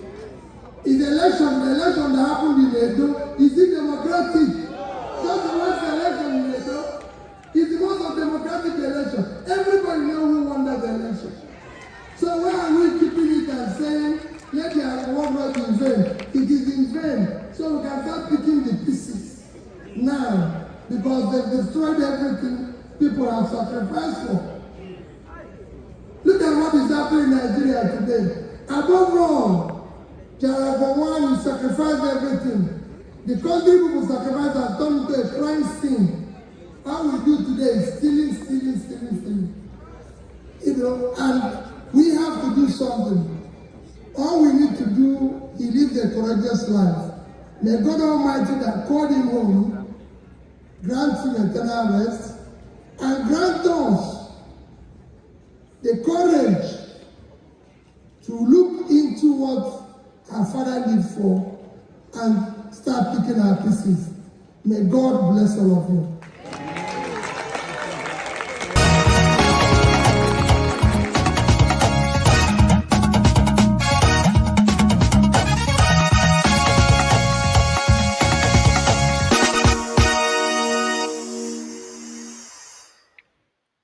All right, so let's expand the conversation. Let me bring in AY. AY, welcome to the show.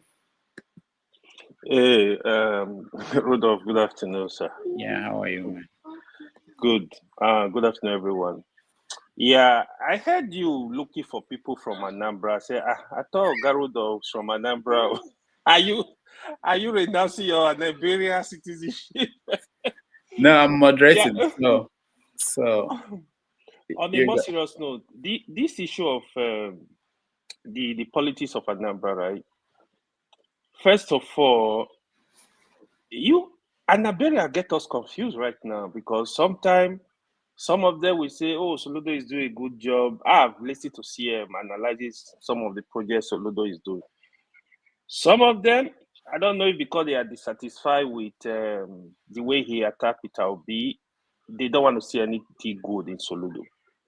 The one that really get me AY, I'm so sorry, just to let you know, Soludo and CM, they come from the same village. Okay. The one that really get me confused is when people are referring to Soludo record with CBN. To be honest, Soludo did well as a CBN governor.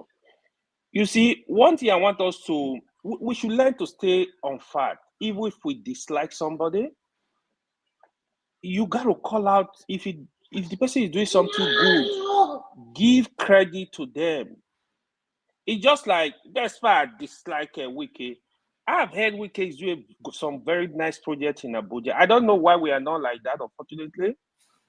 But I think we should learn to speak to fact, to at least, you can not like the person, but it doesn't mean what he's doing is not doing it right. What is Soludo doing right in Anambra State? Hold on. I don't know the state of things in Anambra, what is really going on as regard the project is evolving. So I know Rudolph traveled recently. I would expect him to give us some clue if he knows. He's a journalist. So I will really leave that for an area, I will. But here is what I'm going to discuss. The way Soludo attacked Peter Obi, especially even before 2020 election, it's uncalled for. It is very unnecessary. To me, it sounds like they have some personal issues. I think it's very, very unnecessary. I think you should give some respect to him. I mean, even with all the negative remarks about Peter Obi never replied to him. I don't know why he keep. He's an adult. I don't know why he keep attacking Peter Obi. I think it's unnecessary. I mean, you can speak to issue without really attacking the young man. Allow Peter Obi to rest, right? But the part Soludo is taking now as regard politics, I don't know what you guys were expecting. I have said it repeatedly. Nigerian politicians are the same. So people want to slaughter me. They are the same. What people are attacking Soludo of now, Peter Obi did exactly the same thing. So Peter Obi was in ABGA. He supported PDP. He later moved to PDP. That is where Soludo is going. Last week or 2 weeks ago, I said it on this platform. The probability of Soludo coming to APC is very high. Because politician is we, the common people that reason along a tribe, reason along religion. Politicians don't reason like that. I don't know why people are not getting it. If you follow politics for a long time, they don't think like that. The way they think of their personal interest. The trajectory of Soludo have nothing right now is just to win his second term election in Anambra, and is done with Anambra. So now he want to look into the federal politics. So what he's trying to negotiate right now, if you understand the politics, is to tell Tinubu, leave Anambra for me. I'm going to work with you. That is how they negotiate this stuff. People don't get it. Watch out. You will see APC members in Anambra. They will hold back. In few days to election, they will tell their people, vote for Soludo. Because first of all, APC cannot win election in Anambra. It's not going to happen. They know that. They don't have the candidate. I mean, probably, I don't know, maybe later Fire would have given Soludo a run for his money. These guys that are contesting with Soludo, I don't think they have the capacity to withstand that election. The other person, somebody mentioned that would have given trouble to Soludo was the guy that came from the Labour Party. If he had remained in Labour Party and worked very hard with support of Peter Obi in Anambra, Soludo would have been running head and scatter. Unfortunately, it's like all of them are just working for Soludo. So it's going to be easy right for Soludo. But what you are going to see Soludo's second tenure, he's going to align with the federal. He does not have option. So he's going to align them. He's going to be looking into, national politics, national appointment. Those are the things he's going to be looking at. This is our political thing. We should stop fighting ourselves. It's the common man that thinks I'm Igbo, I'm Hausa, I'm Yoruba, I'm this, I'm this. They don't reason like that. Look at what is happening all over the country. What difference have you seen between PDP, APC, even the so-called Labour Party? That people were here when Abure was here. People were asking questions. Some people were like, because of their support for Peter Obi, no, don't ask him. Oh, this. You gotta question these people. Go to the House of Rep, go to the Senate. Labour Party, almost all of them have decamped to APC. Few of them decamped to Labour Party. That is expected. Nigeria politicians, there is no ideology. They are the same. The earlier you know that, the better. My only pain is how they don't care about the common man, about the ordinary people on the street. That's just my only pain, nothing more. Thank you. All right, Ewa, thank you so much. Let me just point out before I go to Benson, we had Val here, who was the candidate you were talking about, who left Labour for APC. And during that interview, he said that all the governors of Anambra State, that they've always gone towards supporting the government at the center, even though they may not come up openly to say that. That the reason why he's going, one of the reasons is that he wants to be now directly at the center. Go ahead, Kenny, go ahead. Yeah, but Val's state claim was not right. It was wrong. It's wrong because I know why he stated that maybe when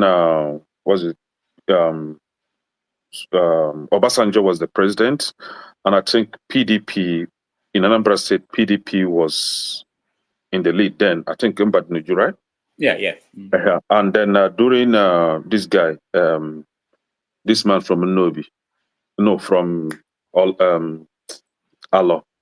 What's his name? The short guy. Yeah. What's his name? Ngige was PDP, and Yaradua was still PDP then, right?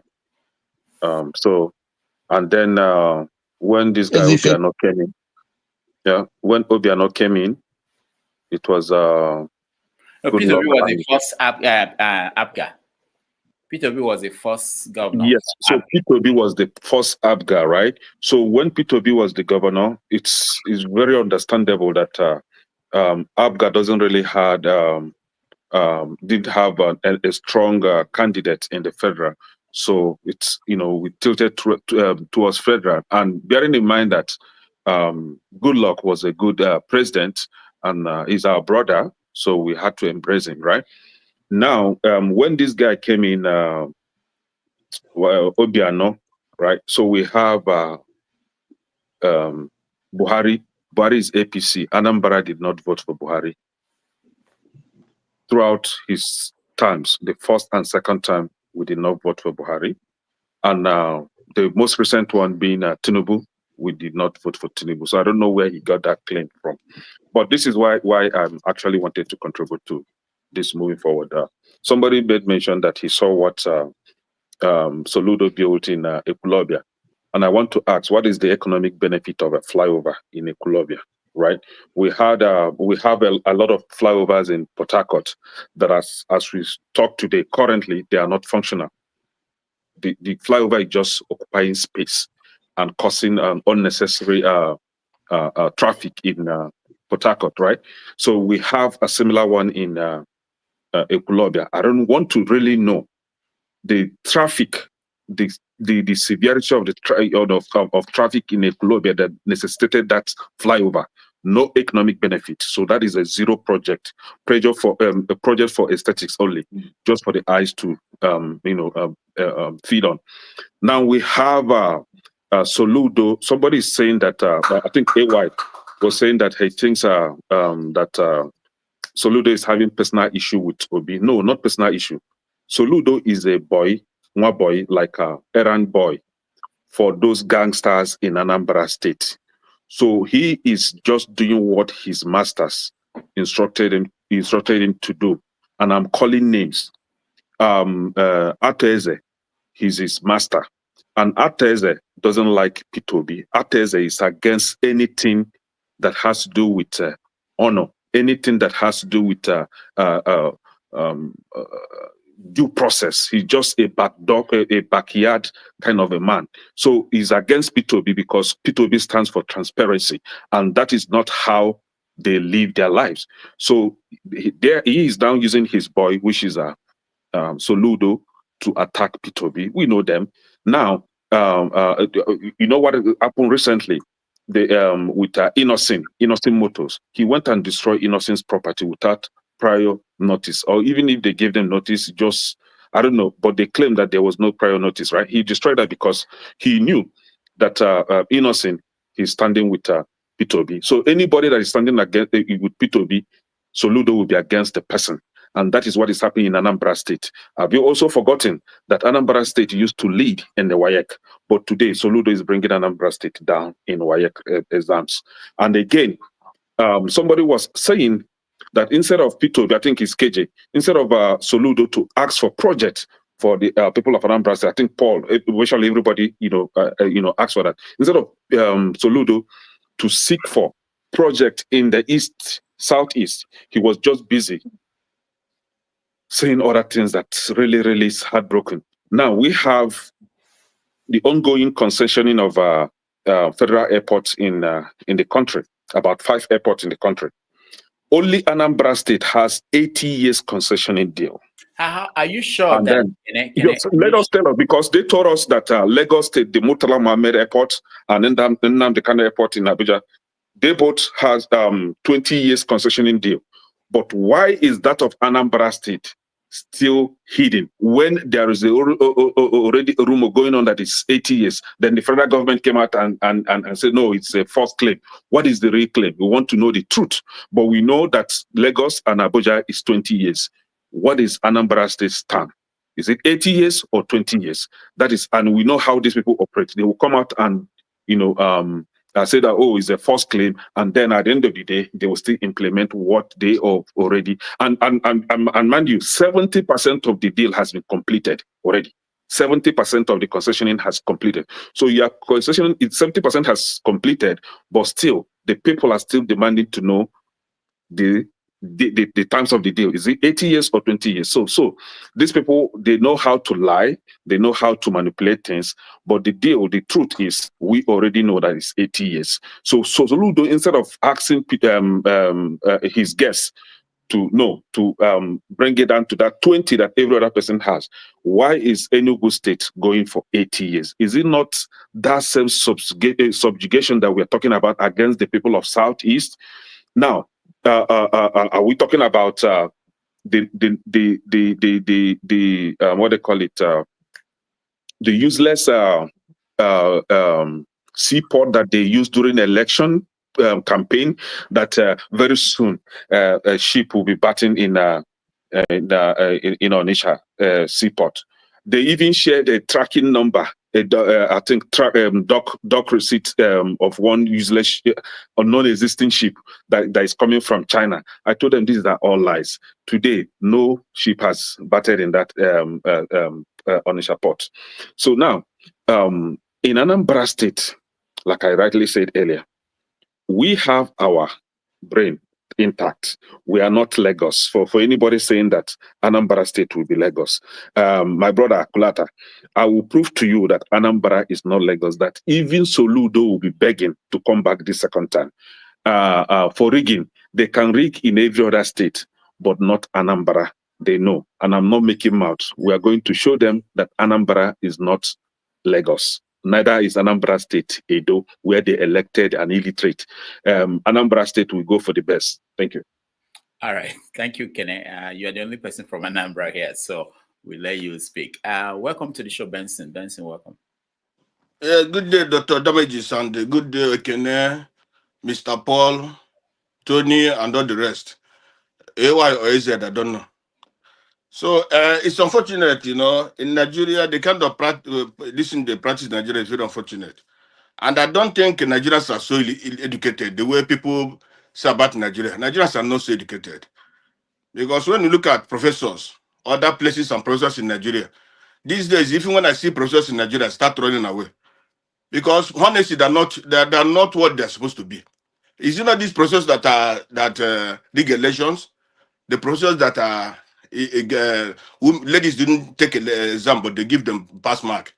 So the professors in Nigeria are really a failure. They're very shameful. The people that we regard as professors in Nigeria, they're nothing to write home about. And I want to Nnenna is ask, different too. Professor huh? Nnenna is different too. Professor Nnenna is different. I don't know. Even she was bad before. I said it before. She's the one that gave Pantani. She's the one that gave Pantani award. Yeah, Benson, thank you so much for pointing this out, because sometimes we don't we look at one thing and we don't get she's the one that gave Pantani, who's not qualified for anything, and gave him that nonsense. And that Pantani has never been to Imo State, and he's not teaching now, and he got a professorship from. So we have to look at the whole picture of this. It's only God. It's only God that made her to choose to stand upright on what they call it on the by-election. It's when God wants to work. You understand? God can use somebody to work for people, but not that the woman is good. So, like I said earlier, when I see professors now, I'm running away. Most Nigerian professors, honestly speaking. You see, Dr. Damages, I want to ask you a question. What this guy said, it's like Soludo have a problem with No, Ben. Okay, let me just come in here. I wanted to throw that question to anybody in the panel who wants to take it. Remove everything you know. In Nigerian calculation in politics, you know that if Peter Obi becomes president, that means that Soludo will not be president. So this is all that is going on. The two of them are calculating, how do I put myself in a better position to be president of Nigeria? Okay. So, from my own perspective, when I look at what's going on, Soludo is thinking that, okay, he's almost sure that he will win this election, the re-election part of this. And then what will happen is that if he goes, allies himself with a central government, whoever comes, let's say he goes the way that we think he might go, Tinubu finishes a second term, and you have somebody from the north representing APC, and the person can pick somebody from the southeast, and that will be, hold on, let me just, these are permutations. I'm not saying it's going to happen. That person will be most likely Soludo. And then Soludo, if they win, becomes vice president, and he's closer to, that may be his political calculation. On the part of Peter Obi, he has to go through somehow some party to become president. And if Peter Obi becomes president, Soludo is not going to be president again. So that's what I think. If this year permutation, right? If this permutation is real, right? Yeah. That means that Soludo is not smart enough. In our place, they say Anazana Zodute issue. Successfully, I mean, I don't want to bite my tongues. He should manage his governorship position very well first, so that the people will see what he has rendered for the people, what he has done. And then they will now trust him further to electing him for the presidency. Now you are still struggling with managing Anambra State. I think at this point, I think they feel that they are comfortable. Yeah, but I'm coming. This is my main point here. Yaradua was from Katsina State. Buhari is from Katsina State. Buhari came in 6 years after Yaradua. So if they can play that politics and still become the president from the same state, two people from the same state, 6 years apart, Soludo can still support Peter Obi and still become the governor after 80, the president after 8 years. Nothing stops him if he play the card well. It means that he's just looking for the easy way out, and which is selling his brother in the marketplace, so that who now gave him that or made him the promise that he's going to be the president if he pulls Peter Obi down. You know one thing. If he knows the game, he can still come back and be the president. Right from time, Soludo is APC member. All this is going to happen just for him to win the election to rule Anambra. He has been going towards APC even before he became governor. You see, so but why I said Nigerian side, the literacy in Nigeria is too much, and the professors and all the rest. You see, I've been to some other African countries, not outside, at least those in outside Africa is different. But let's say in Botswana, even in Tanzania, even in Namibia, people don't bring a president to come and commission a road. Even there's a national road, or even the government build a road in Namibia. You don't see the president or minister coming to commission that road. You don't see that. It's only in Nigeria you see commission of road. The money that they used to come and commission that road is they will build another road for that community. That is nonsense. Nigerians are which kind of illiterates are we? The people who see senators, they bow for senators. In other client, you don't see nobody sees senators and bow for them. Senators, like say Namibia. Namibia as regard them are those who are working for them. They don't look at them as human beings, as people who are what they don't. That's why what is happening to Nigeria is happening to us today. We take people who are supposed to serve us as those who are supposed to be our masters. So when you see all these things happening in Nigeria, you start thinking about what kind of country is this? I never see all these things happen in other places. In Malaysia, in all these places, you don't see those things. Only in Nigeria. Look at the comfort of that president and all these people that came. The money they spend in him coming to commission that nonsense thing that commissioning, they will use and build many things in Anambra State. And when you commission a state house, what does commission of a state house means? A state house is supposed to build and that for the community, for the state. It doesn't mean that you have to use a part of your reason to come. What you have to develop is looking at human development. That's what Soludo is supposed to be investing, not on this nonsense state house and so on and so forth. You build a state house that is good for the state. Leave it like that. You can commission it. Even a commissioner can commission it. Not bringing a president to come and make as if you are working for the people. You know, that is not making how to rule, how to govern a state. You know. So we have a very big. You see, in Nigeria we have a very big problem. People don't want to do what they're supposed to do. After they say, it's like a Nigerian telling you that Nigerians, the British is handed over Nigeria to Fulanis. How can the British hand over Nigeria to Fulanis? Did the British hand over Malaysia to Chinese or to... No. Everybody know what you want to do. Everybody want to do the right thing. That is why Malaysia is where it is today. But in Nigeria, because Nigerians are so what they call them, the Nigerians themselves sold themselves to the Fulanis. Our leaders sell us to the Fulanis. That is why we are where we are today. We can't be able to retire. We can't be able to do anything. The Satana. Okay, look at now. The Satanas, for example, look at the trial of Nandekan. Nandekan is being tried. People who didn't kill anybody, but those who kill people. When, for example, a Satana, when a Satana kill, he be tried. When a Satana do evil, they will be tried. But when a Natana do the same thing, he cannot be tried. You understand? Because we sell ourselves, our destiny, our everything to them, to treat us anyhow. As a Satana, even a southwest, southeast, or south, how do we a Fulanis or Fulani terrorists, when they kill people, they are integrated into the society, even being simple to the army. But we the Easterners or we the Southerners, when we kill or do anything bad, they try us. So as a Soludo, as a human being, as a professor, he's not supposed to be ashamed of himself. It's a degrading himself or no, belittling himself that his brother is being tried. But while others that did the same thing that his brother did are not being tried. Instead, they are giving a big honor to Tinubu. Tinubu that don't like Igbos. Tinubu is one of those that doesn't like Igbos in Nigeria. If Tinubu see how Igbos can be quiet, he would do it. So all this nonsense that the Igbos politicians are doing as of now is very, very unfortunate.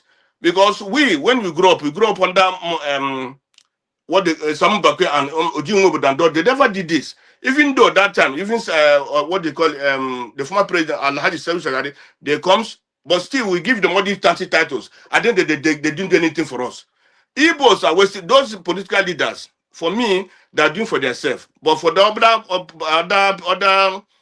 other masses, Igbo people, they're not doing anything for them because at the end of the day, this has been repeating itself. The trade in Nigeria is too much. And the people, whatever the Igbo man think that at the end of the day, who can be president one day or what, no, in this Nigerian current structure, is wasting his time. Because that hatred is there. They believe that it's not even about let an Igbo man, if he become president, he will divide the country. That's not what is in this people's mind. What is in this people's mind is this. We, upon all that we did them during the war, we did everything to them during the war, but still today they are great. So if we hand over this country to them, they will dominate everybody. They're more greater than us. So the problem in Nigeria is not about no, the Igbo man cannot rule because if he rules the country this or that. No, it's not in their mind. The problem is that if an Igbo man's rule, if an Igbo man become president today, the Igbo people will dominate everybody. That is why the people don't want Igbo man to rule. So if Igbos or those people, Obi and all the rest, think that the Fulanis or the Yorubas also will give them that, and they know that Igbos are not other criminal like them. So these people believe that anybody that can rule them will be a big criminal who will make them to get whatever they want. This Nigerian system doesn't want anybody that any person that have integrity, anybody that can, let me tell you, if Uzodinto today come out to say he want to rule Nigeria, they can even give that country to him to rule. But this president, this thing we have, they don't want anybody that have integrity, anybody that can make the country well. And the citizens themselves are not even thinking of this. The citizens are not thinking that, for example, if Osibanjo become president today, and Osibanjo do very well, it will be for their own benefit. It will be for the benefit of the Igbos, it will be for the benefit of the Yorubas, it will be for the benefit of the Hausas. But they don't want to think about that. What they want to think is this: let these rogues and this continue to rule us. Let us go on this tribe. Let these people, let go on. It's our own brother, But that your own brother is not doing anything for you. You are suffering. You are suffering. But Dr. Demis, let me give 1 point, please. You see here, before the election, where we used to buy things here, in Dawson we used to buy things. We saw some Yorubas, many of them. When every time when they go home, before this Tinubu coming, when they go home, they come back. You see them buy many things, you know. They got money. But this time now, during the election, they say, how can you support you? An Igbo man can never rule, Obi can never rule. But now, my brother, they go back to Nigeria now. When they go carry their goods, the things they bought and go to Nigeria to sell. Now they come back. They don't buy anything anymore. They become broke. Now they are regretting why they voted why they supporting Tinubu that time. So that's the problem we have in Nigeria. This is my tribe, but you know that's your tribe. Like what Kenneth said. Kenneth said, if I know that my brother or my tribesman is good, I will support him. But if I know it's not good, there's no way I can support him. And the same thing with me. Thank you for giving me this opportunity. All right, thank you so much. For your contribution, Benson. Let me just hear anybody else who thinks, if there's anybody here, about the permutation, what is behind this Obi and Soludo conflict, if we can call it conflict. If it's not just two people who are trying to position themselves for opportunity to lead the country. Let me play the for the records. Anambra State has the lowest unemployment of any state in Nigeria at 13%. National Bureau of Statistics, not Anambra State numbers. Anambra State has poverty rate declined from 53% under Peter Obi to 14.78 as at last year. National Bureau of Statistics. I think there was something I read about somebody speculated about the value of whatever investment. What I've seen today, the value of those investments is worth next to nothing. So let's leave that aside. When I met the governor who had just finished his tenure, I asked him, I said, my dear brother, I had been longing to thank you immensely. You did something remarkably well. God bless you. He said, my brother, what is that? I said, the international airport you built in Oka. I said, I am exceedingly happy. He said, oh my God, I'm happy hearing it from you. Then I added, I said, where did you get the money? He said, Biko, now my former colleague left the money behind. I laughed at it. I said, he left it. He said, frankly speaking, he left money in foreign currency. It's the money I saw. I said, look, let me leave a legacy before we go. When you spread your investment, some will go up, some will come down, but overall, the company is still there, the company is still doing well, it's still part of a global chain and everything. I needed to explain it, not because I'm defending comment by my brother. For other things, which I didn't succeed. God has given him opportunity to do it and succeed. For me, if there's anything pending, governance, you don't finish. People are still in government in America. So you stop where you stop, other people will continue from there. I don't look back. It's the governor of my state. All right. So this honorable Soludo with conflicting species. Hold on. Today, tomorrow is there. A lying tongue. Let me hear from Tony. Tony, go ahead after you, Kate.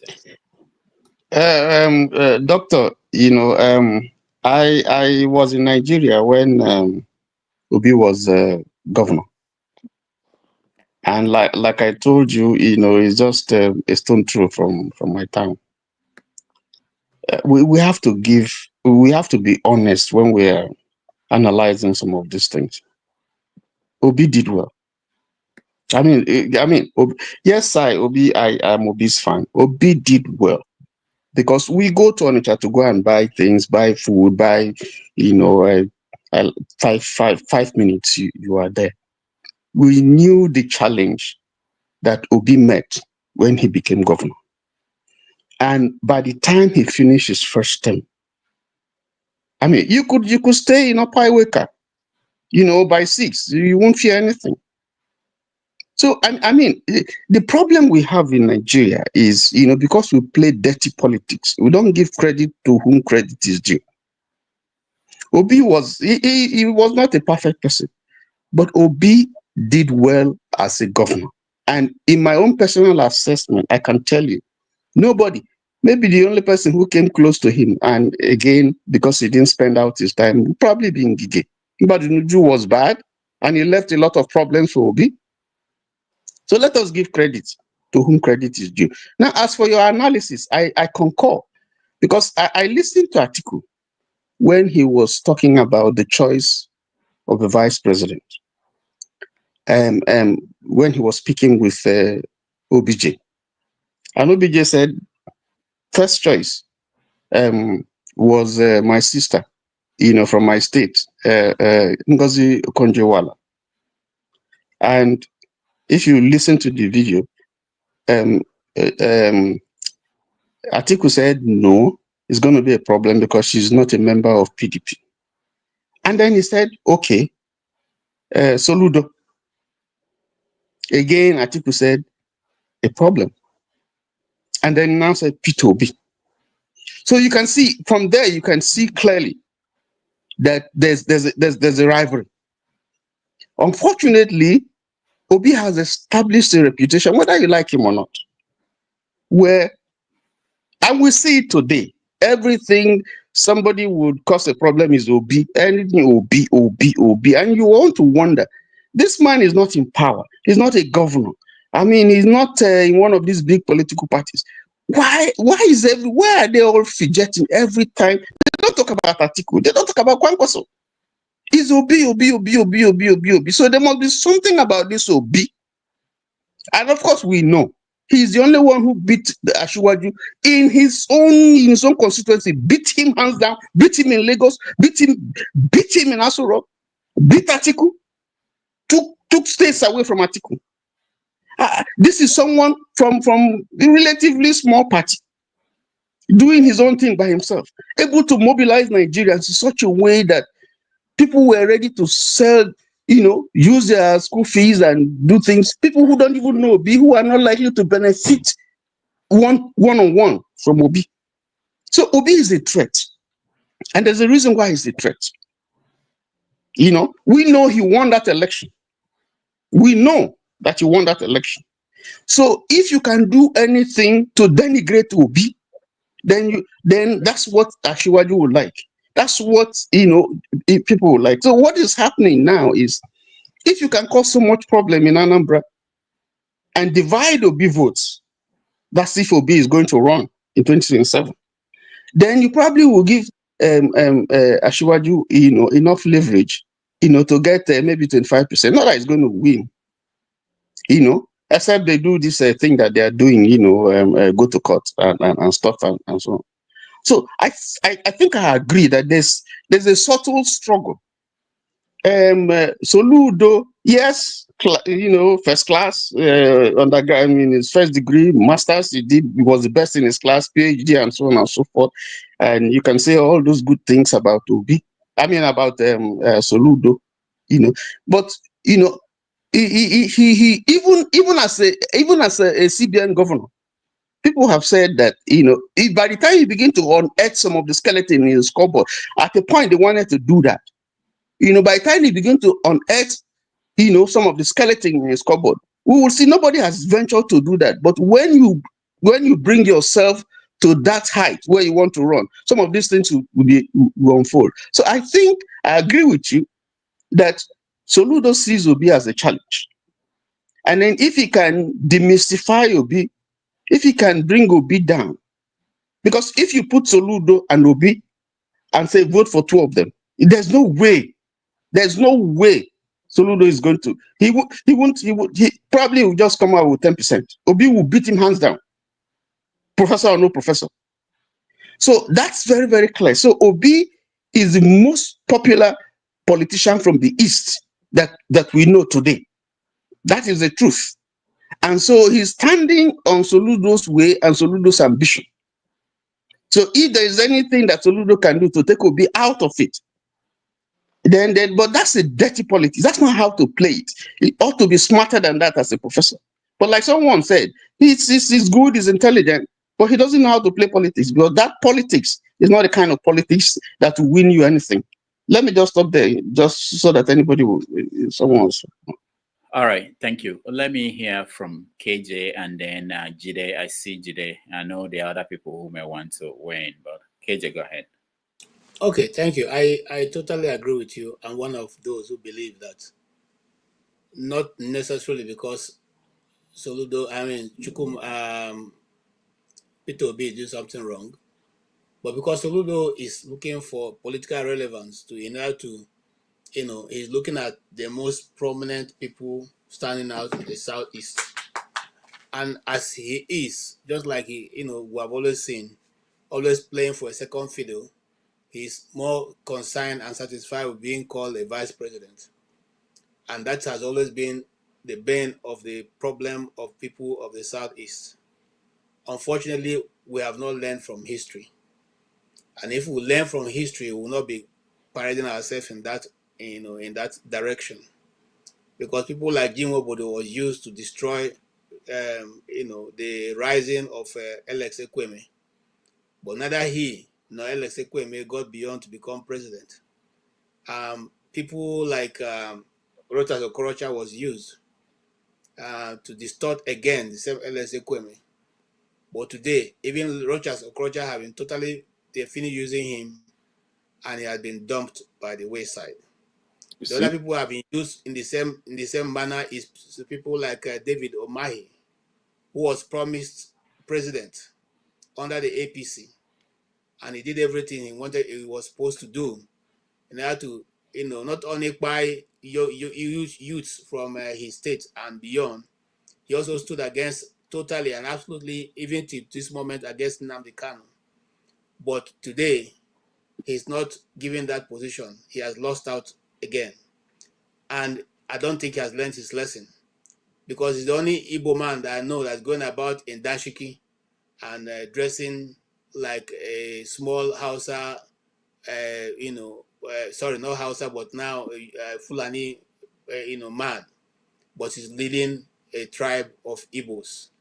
So I don't understand what that means, because I lived in the North for more than 40 years, never seen any governor of the North dressed in a traditional Igbo dress to go to his office, or even go for a function in their states. But David Omahi had taken to wearing that cloth throughout his reign as governor and even beyond. Now, going back down south, Rochas Okorocha went as far as going to Saudi Arabia. I said Rochas Okorocha, Rotimi Amechi used the resources of River State, the River State jet, to ferry Muhammad Buhari around campaigning, in the sense that he was promised to become, be given the position as soon as Muhammad Buhari ends term. But today, if you can count any political actor in the south that is more angry, there's no one that can be more angry than Rotimi Amechi, because I found out that in both instances he had been played, and had been dumped. Now, the other person that I'm still waiting on the corner to receive him when he comes crying. Of course, I don't want to go to my brother, my uncle, Oji Uzokanu, who also have been used and dumped. Now, the other person I'm waiting for his downfall, which is going to be very, very big, very well celebrated, is the current emperor of FCT, called Wike. He's also going to be used, and he's also going to be dumped. That is the same role that this man called Soludo is playing. And I don't think it's going to change, because he's not looking like he wants to change. And I don't think he can understand, because he's hoping that as long as he's in that position, things will work out the way he wants. The reason why people are running to AP is not because APC is done well, because they are already planning to ride the result of the election, just like they did before this one. So if you get into the APC, you have the opportunity for your result to be written. I said on this panel that before the Buhari administration ended, the result was already written. It's before the second result. I said, I know somebody whose laptop was used for that, and they kept monitoring the individual. I don't want to call the name, whether he or her, both the house and otherwise, to see if you have any contact. The way I got to hear this was because we were taking a stroll, and the person said, look, I don't want you to look behind. I just want to tell you something. Now, this is the reason. This is the reason why they're all going. Maybe for somehow now they know that this man has captured the winning trick. So now if you move to that place, your result will be written and kept. No matter what happens, you'll be rigged in. It's not because the people are going to vote for them. If not, why will any crazy person go to Delta State and say you want to be an APC governor when the state has never voted for APC? Never, except PDP, throughout their electoral history.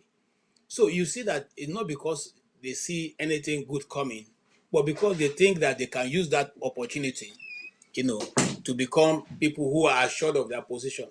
And that's the same thing Soludo is doing. On the position that he's thinking that I agree with you, if Peter Obi becomes president, Peter Obi will have 4 years and also maybe 8 years in continuation. And so Soludo, will not be able to come to that position even after Peter Obi has gone. But I want to let him know something. We Igbos may not agree all that, want Peter Obi to contest against us, but we Igbos support me, and let me just say we. Even though Peter Obi have been too, why, sometimes I say I'm not his this, because I know he's a gentleman like myself here. Gentle people don't get anything. Look, the patient dog don't even have any bone at all, because the bones have been destroyed before he even gets there. It was before, when Nigeria was still good, that gentle gentle dog, gets the patient dog. The patient dog, sorry. Patient dogs now don't longer has any bone at all. And that's my fear with Peter Obi. Not because he's not able to deliver, but his politics is a politics of gentlemen. You don't use gentleman politics to fight against people like Tinubu. You don't use gentlemanness to go in the politics of Nigeria. I'm saying this with all due respect to everybody who is a peaceful person. And now go check it. Every man who has taken peaceful position or approach in the Nigerian politics, look, none of them has ever made any headway. Go and look at it. They always, because it gets to a point when you need to say, okay, this is final, okay, and all of you, if you want us to fight, we fight. If you want us to do it peacefully, until that, and that's my only challenge with Peter Obi. If we put Peter Obi and Soludo on the scale, every Igbo man who is not Agboro, and who we are in the majority who are not Agboro, we will go for Peter Obi, because we know the man can deliver. And we know that, look, somebody who doesn't need anything. Have you ever seen Peter Obi flying a business class with his money? Have you ever seen him, people carrying his bag? Have you ever seen him with any designer clothes? Have you seen him with designer shoes? He says this, have you ever seen him wearing it? Have you ever seen him telling you that he went to eat in a very expensive restaurant? So this person lives a very simple life. So he's stealing. If he wants to even steal, he will be stealing things like what they accused Nwagbara when he was Senate president of 50,000 naira. That was what they say Nwagbara stole, which was not even given to him in any case. So in other words, I'm digressing. Let me just say this: Peter Obi stands a better chance for an average Igbo man coming from the east, and we all stand behind him when the time comes. Thank you. All right. Thank you, KJ. And let me just quickly remind KJ. KJ, it's not only Igbo that vote in a presidential election. If you Soludo is also a popular candidate across Nigeria. Likewise, Peter Obi. Both of them are strong candidates coming out from the east. Call it what it is. If you put them on different bylaw, you will be shocked. I like both of them. I'm a fan of Soludo too. Soludo is a good guy. He's smart. You are entitled to opinion. Soludo doesn't have any political value. Hold on, Tony. Hold on. Any Igbo man who is dancing to the tune of the North is always a good man. Go and check it. Any Igbo man who is following what the North is telling him, the oligarchies, is always a good man. If you know that hold on, sir. We have never picked governors for you people. We have never told you who you should vote. But why do you always feel is you are entitled to tell us who we should support and who is a good man amongst our own people? People will know who they are. This is the problem with Nigeria. Hold on. When it's a state election, I don't get involved. When it's a federal election, even if the candidates are from the east, I have input in that election. When Obasanjo and Olufalaye contested, Yoruba voted for Olufalaye. They never voted for Obasanjo in 1999. Go and check the records. But Obasanjo won the election. That's to tell you the capacity of, you are dealing with Nigeria. Nigeria is big. You don't need, no one tribe can deliver anybody as president. It's not going to happen in Nigeria. My brother, know that. I don't think in any of my submission here, I said that Igbos will deliver the presidency to him. I didn't say that.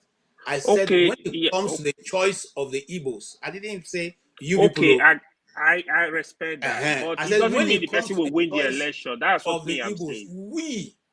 Me, Obelike, and John Gaga Nogu, Ikrikri of the Igbo land, we will go with Peter Obi.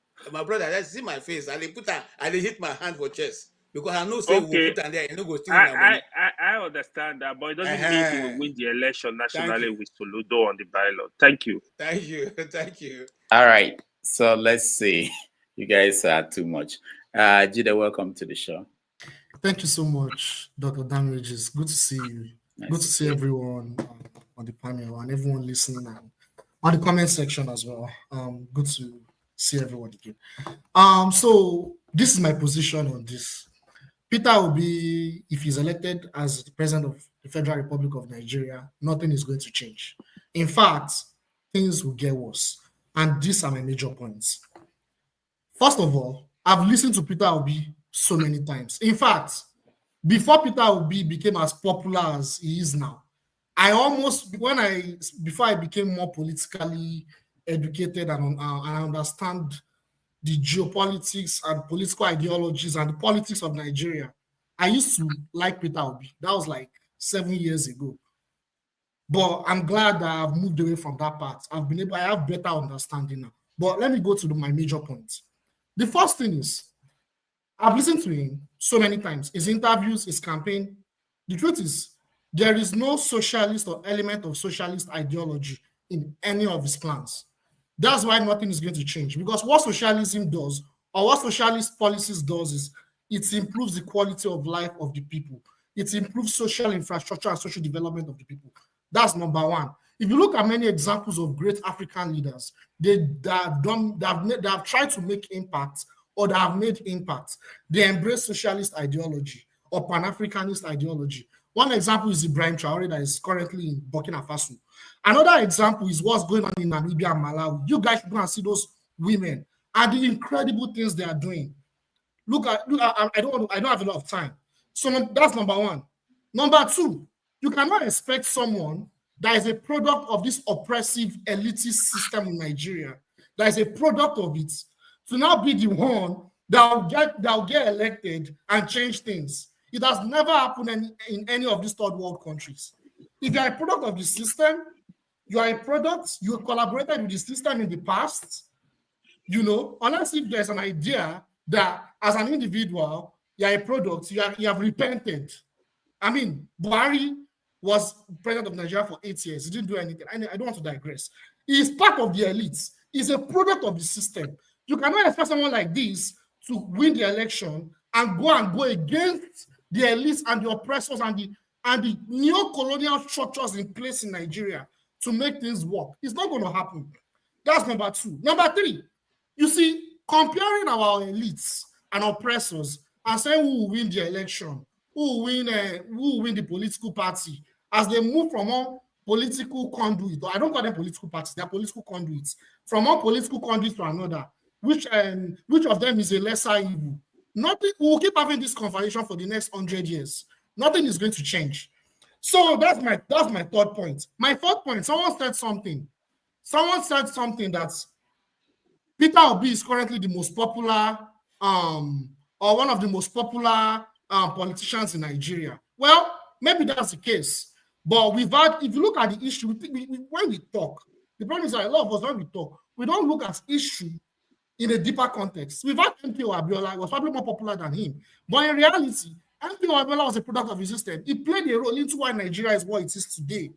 But the truth is, if MPO Abiola had won that election, nothing was going to change. We can be emotional, but that's the truth. What's the name of this guy? Buhari. Remember the time of change. Maybe we've forgotten the time of change. Have you forgotten? Jonathan was a bad president, right? Quote unquote. He was a bad president. We voted in Buhari because he said, oh, when he was a military head of state, he fought corruption, he fought the elites, and he would make things work in Nigeria. He had great plans for the people of Nigeria. We saw what happened. That's my fourth point. My fifth point, which is very important, I wanted that to be the last. You see, a man that is a Western puppet, a neo-colonial puppet, like I said, it's a product of the system that has been documented clearly. These are documented, there is even documented evidence. We can be emotional how we want of having offshore accounts. Let me even read one of those. Gabriela Investments is one of them. Oh my God. Next International Limited in the UK, British Virgin Islands, all these territories in the West. This man has offshore accounts. There are allegations against this man that he has offshore accounts, in those countries. And when he was interrogated, he said it was for personal reasons, for his family and for estates. That he's a businessman, he's into real estate or something. But the point is, all these investigative media platforms, they cannot just go and make false allegations. He has offshore accounts, and there is a linkage between incompetent African leaders, Western imperialism, and neo-colonial structures and offshore accounts. There is a huge linkage. I don't want to go into it, because if I go into it right now, I'll spend another 1 hour. I'll stop there. All right. Thank you, Jide. And, I like Doctor, yeah. Can I say something? First of all, okay, Tony, go ahead. After you, Paul, go ahead. Okay. First of all, I have a question for Jide. I want Jide to give me 3 socialist countries in the world. 3 that are doing well. 3. Thank you so much. Thank you. So when we talk about socialist countries, it's very subjective. But I'll give 3. China is number 1. Russia today, that is now, its slogan is, the foundation of Russia itself is communism, socialism. Russia and China, that's number 2. Number 3, we can talk about Nordic countries. They have a Nordic model. It's not a socialist. Those are not socialist. Okay, I'll give socialism. But Vietnam is number 3. Socialism, right? China, okay. Russia, Vietnam. Thank you. Vietnam is not a socialist country. China is not a socialist country. Hold on. China is not. Argue with you. They are socialist Wait now. The China of today. Hold on. The China of today is not a socialist country. It's a socialist country. I'm 100% correct. See, go and do your findings. No, I'm telling you, I know. I know. I don't need to do it. The China of today. In any case, they are socialists. China is a socialist country. That's a fact, actually. China is a communist country. That's the China is a under communist country. socialism. Yes, But that means today, hold on. communism is under socialism. That's Hold on. The economic model. Communism is Oh under my God. socialism. Oh my God. The economic model in China has changed. That is a fact. But apart from that, let's just look at the things that you said. Everything that you have said now has absolutely. Sorry, China is ruled by Communist Party, but they run a socialist system. That's a fact. What I'm saying is that China today runs an between administration being socialist and pseudo-socialist. China is not a socialist, but they claim to be. But they are running a communism. It's a communist country. So get your point straight. But did I actually have the question for you? Let me finish what I'm saying. Let me finish. Even Vietnam that you are talking about, you see, because the things you are talking about is the things that you read in 2020 and 1950s and all that. You see, today, even Russia does not practice socialism as it used to be. Hold on. Let me tell you. You've spoken now. So you've spoken. The model in all the three countries that you mentioned today cannot be said. I read Karl Marx. I read Hegel. And if you want to speak about pure socialism or communism, none of those countries are practicing pure socialism or communism. None today. So what you are saying, excuse me, the argument that you have made is standing on his head. It's not standing on his leg. Now, with respect to Peter, hold on. With respect, we're not kids here. Allow him to finish. We're not kids here. We have access to these facts. Okay, so let me tell you, you need to go and study what socialism in its pure form is. Go and study it. I know it. And then study what welfareism is. And then study. Excuse me. Study what capitalism is. You're not communicating if you don't allow him to finish. Nobody interrupted you. Now, with respect to what you're saying, you are entitled to your opinion, and I respect your opinion. With respect to, I was looking, if you are looking for a job, the first thing that they ask you to do is to get your CV. That's what they ask you. And based on your CV, I have done this, I was the manager here, I did this, I did that. Things that are verifiable. I did that based on that. And then before the interview, before they even shortlist you, they will look at your CV and see whether it meets, what the organization wants. What you have said, I have not seen anything that you have said in terms of what we know to be Obi's CV that disqualifies him from doing well. I have not seen anything. You didn't say one thing. You're just talking about socialism. Socialism doesn't. America is not a socialist country, yet it's the biggest power in the world. It's not. So what are you talking about? China started when China began to open to the world. Originally, it closed itself.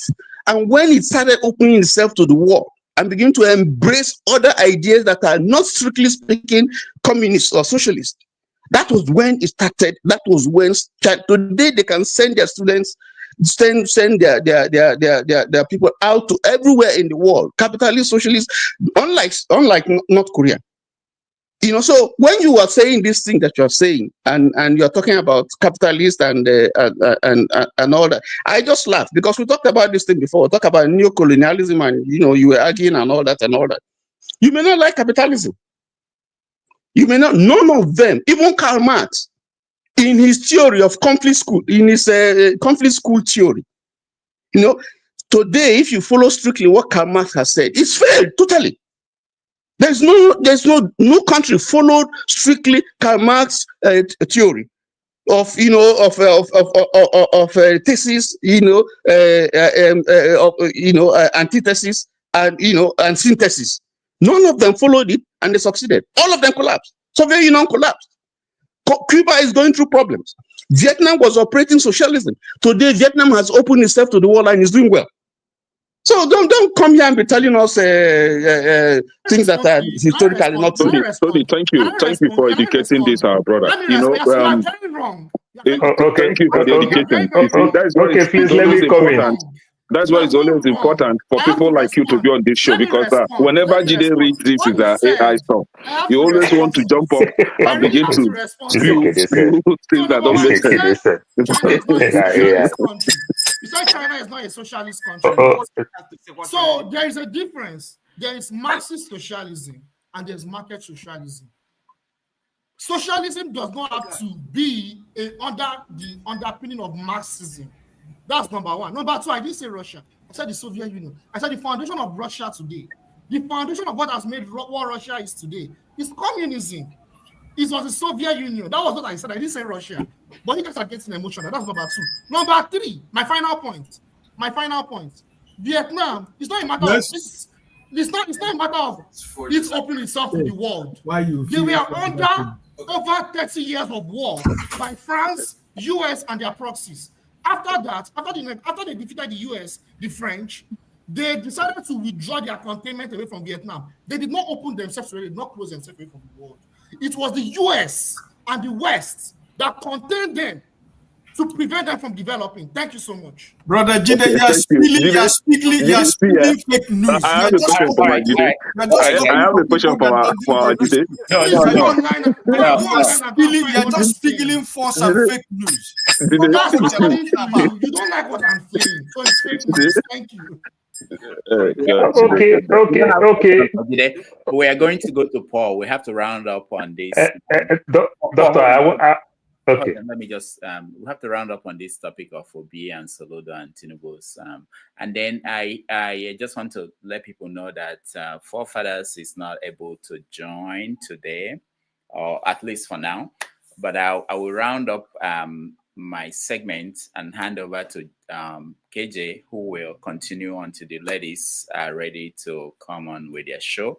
They have a special show today, tribute to our women, and Dr. Dama will host as usual.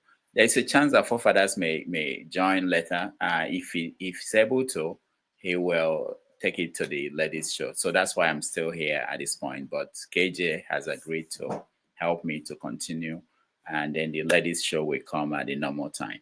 All right, Paul, go ahead. Okay, Doctor, you see, I'll touch this Southeast a little bit and touch this Socialist too a little bit.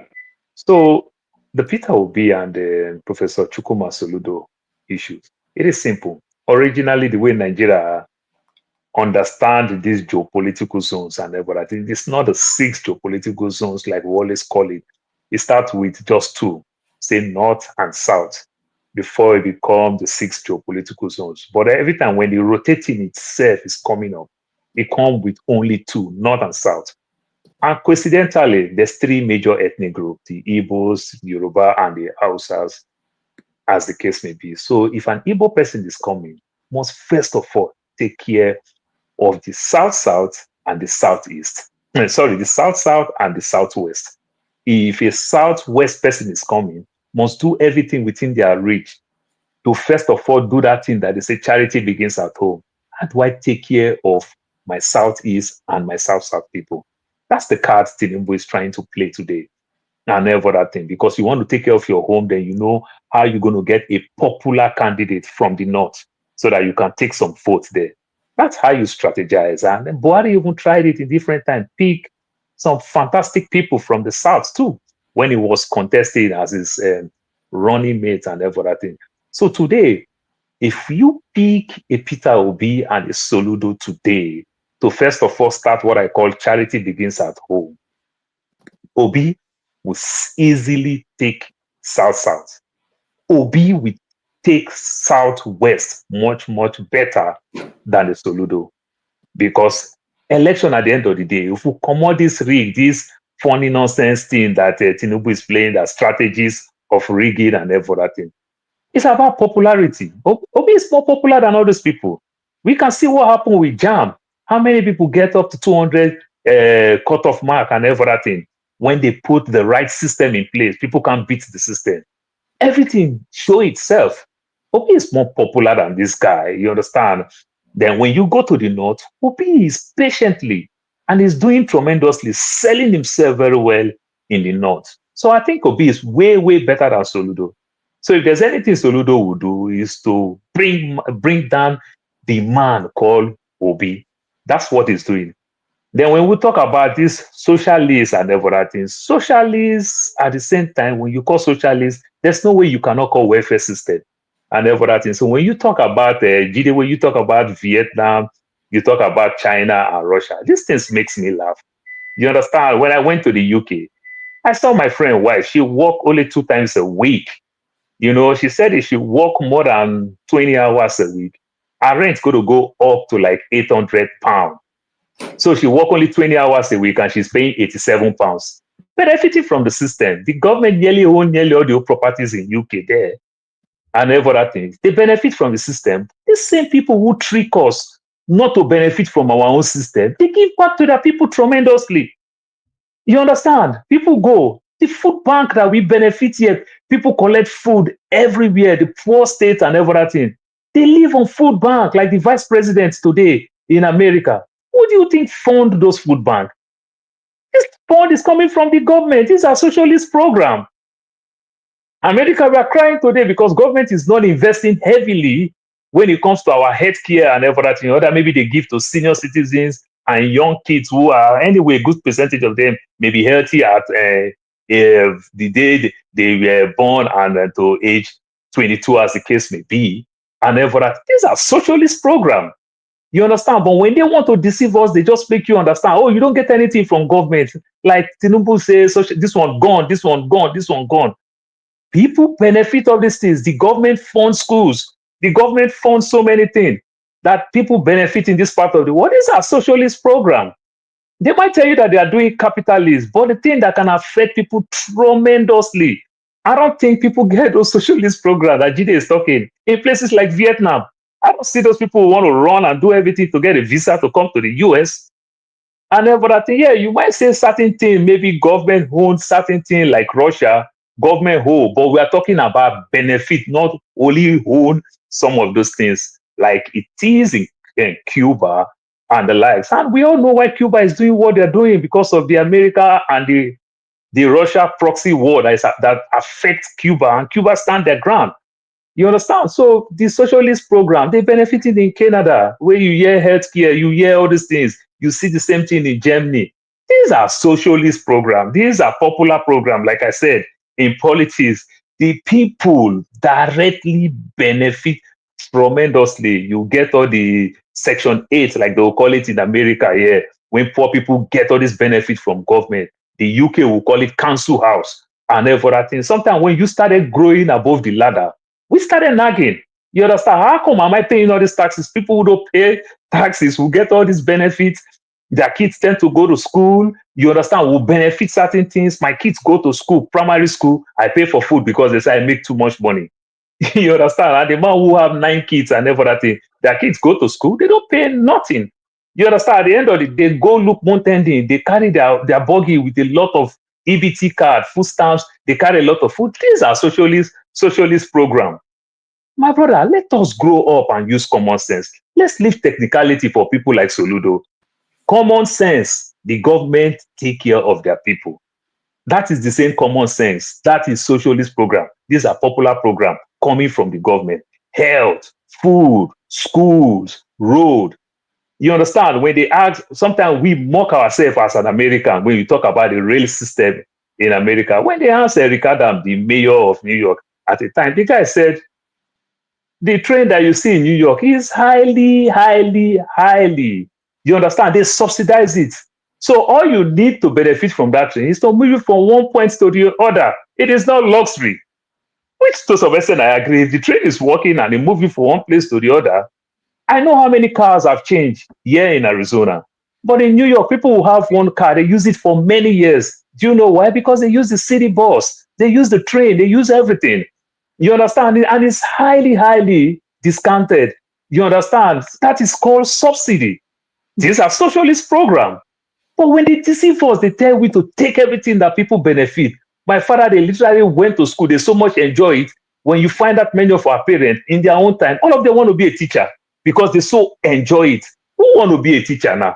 Is it not because you can't compete in the corporate world? That's why you want to be a teacher? And everything. So let's grow up. So the socialists, the people who tell you all this Marxism, tell you all these things and everything, they practice it. but they just pretend. It's in our Just face. a quick one, please. Well, 30 seconds, please. Thank Let's you. not confuse something here. There is something we are really confusing here. Socialist welfare can actually carry out under any government. It's not the same as socialism. They are completely Thank you very different much. things. That was what I explained. Socialism is a Thank you, system. AY. So we Thank need. you. I think that's what is confusing a lot of us. Thank you. Thank you very much, AY. Thank All you, right, Paul. all right, thank you. Let me hear. Well, last person to speak on this will be OT. Unless I miss somebody in the down there that hasn't. I don't know. I can't see everybody, but OT, go ahead. Yes, so, Rudolph, I was just wondering how you love so much to listen to Paul. I mean, it was going on and on. I mean, Jide, I can't believe what we are saying. Debunk what I said. Sorry, I mean sometimes all these theories we learn all these theories and then lose a sense of reality. Now, okay, that somebody has an offshore account and somehow that disqualifies the person, and that affects the person's politics. So what kind of nonsense is that? And then all this thing about socialism, market socialism, all these are levels. They don't mean anything. I mean, if we're talking about ideology, the word we have is neoliberal, okay? And the free capital, all over, no boundaries everywhere, right?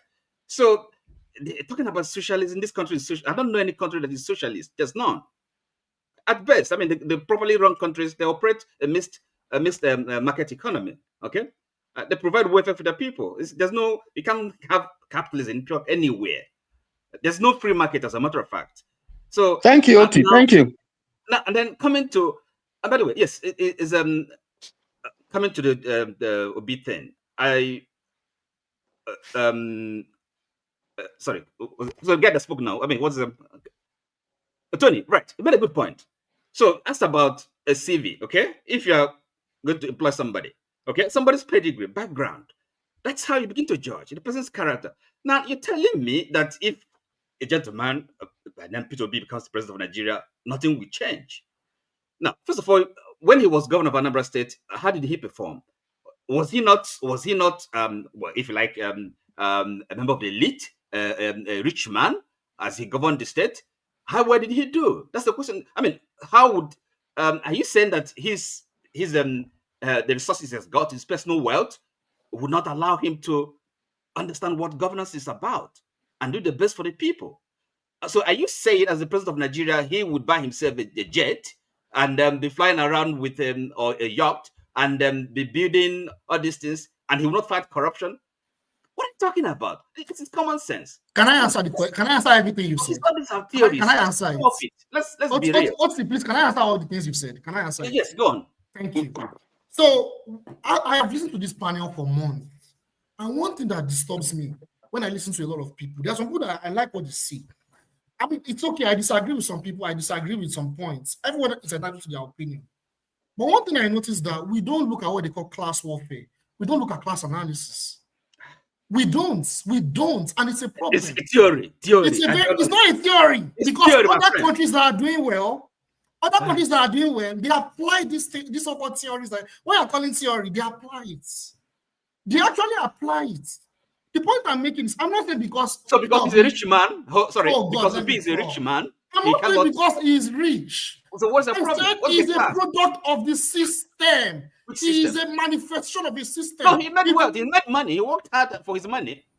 God, this man has been a politician for over 20 years. Probably since I was a child. And how has he performed? And he has collaborated with our oppressors to play a role in why Nigeria is what it is today. I am not going to tell me that. Yes, can we go to the next person? Jide is not the only one on this platform, please. Can we go to the next person? You can't force your pointless opinion on people.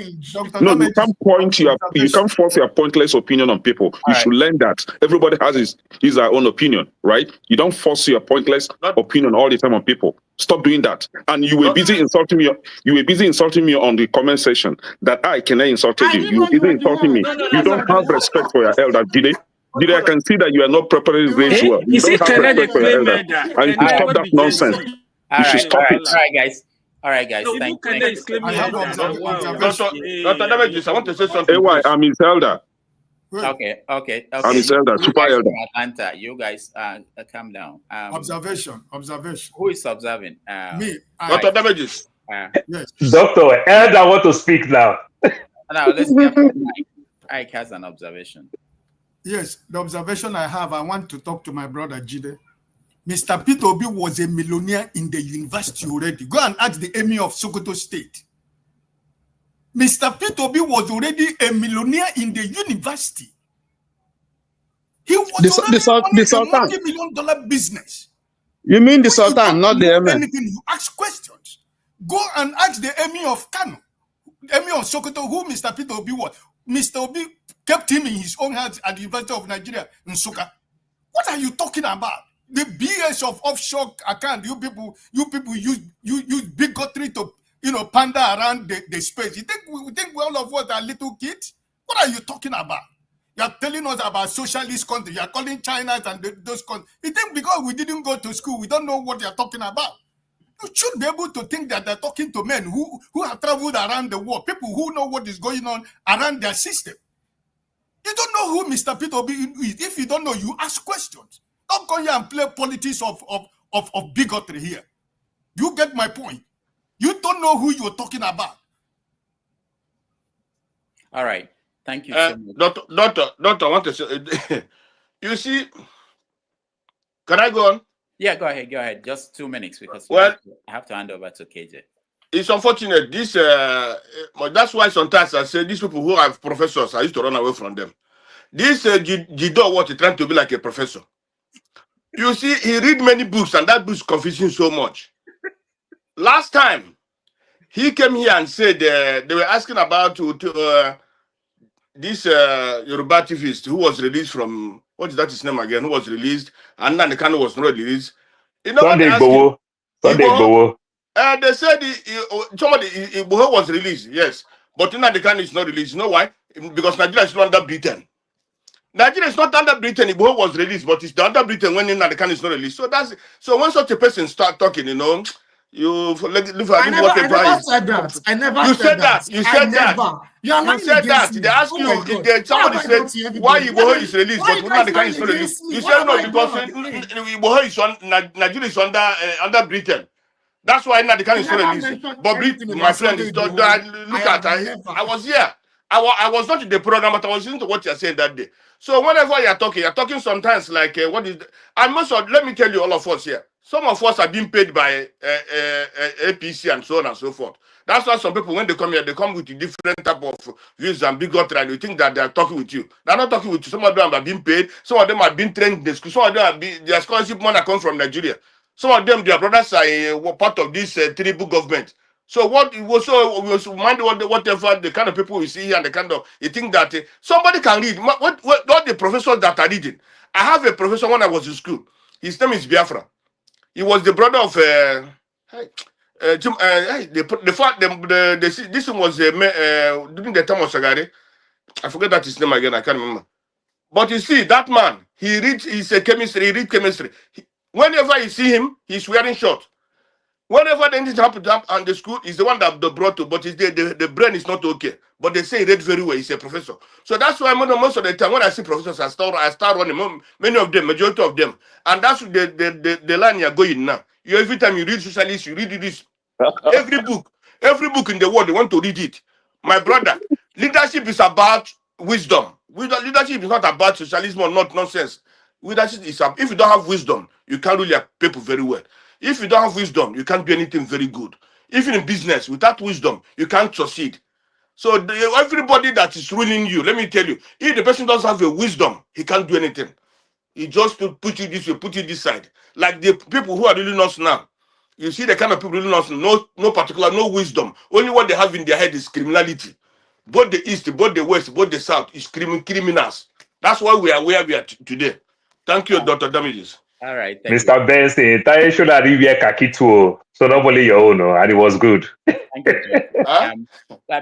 Before I go, let me just welcome Jonaba. I've not seen him in a while. I meant to call him, I couldn't get to that. Jonaba, welcome to the show. Thank you, Dr. Rudy. Nice to see you. What's going on? Everything okay? Yeah.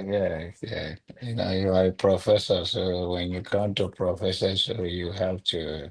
Dr. Jonaba go harvest in yam. He go harvest in yam.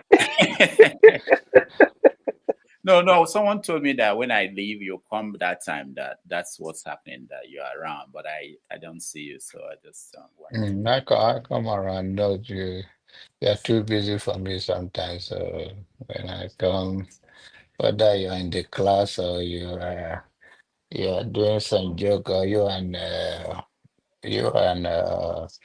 Donald Trump are dragging the position of Pope.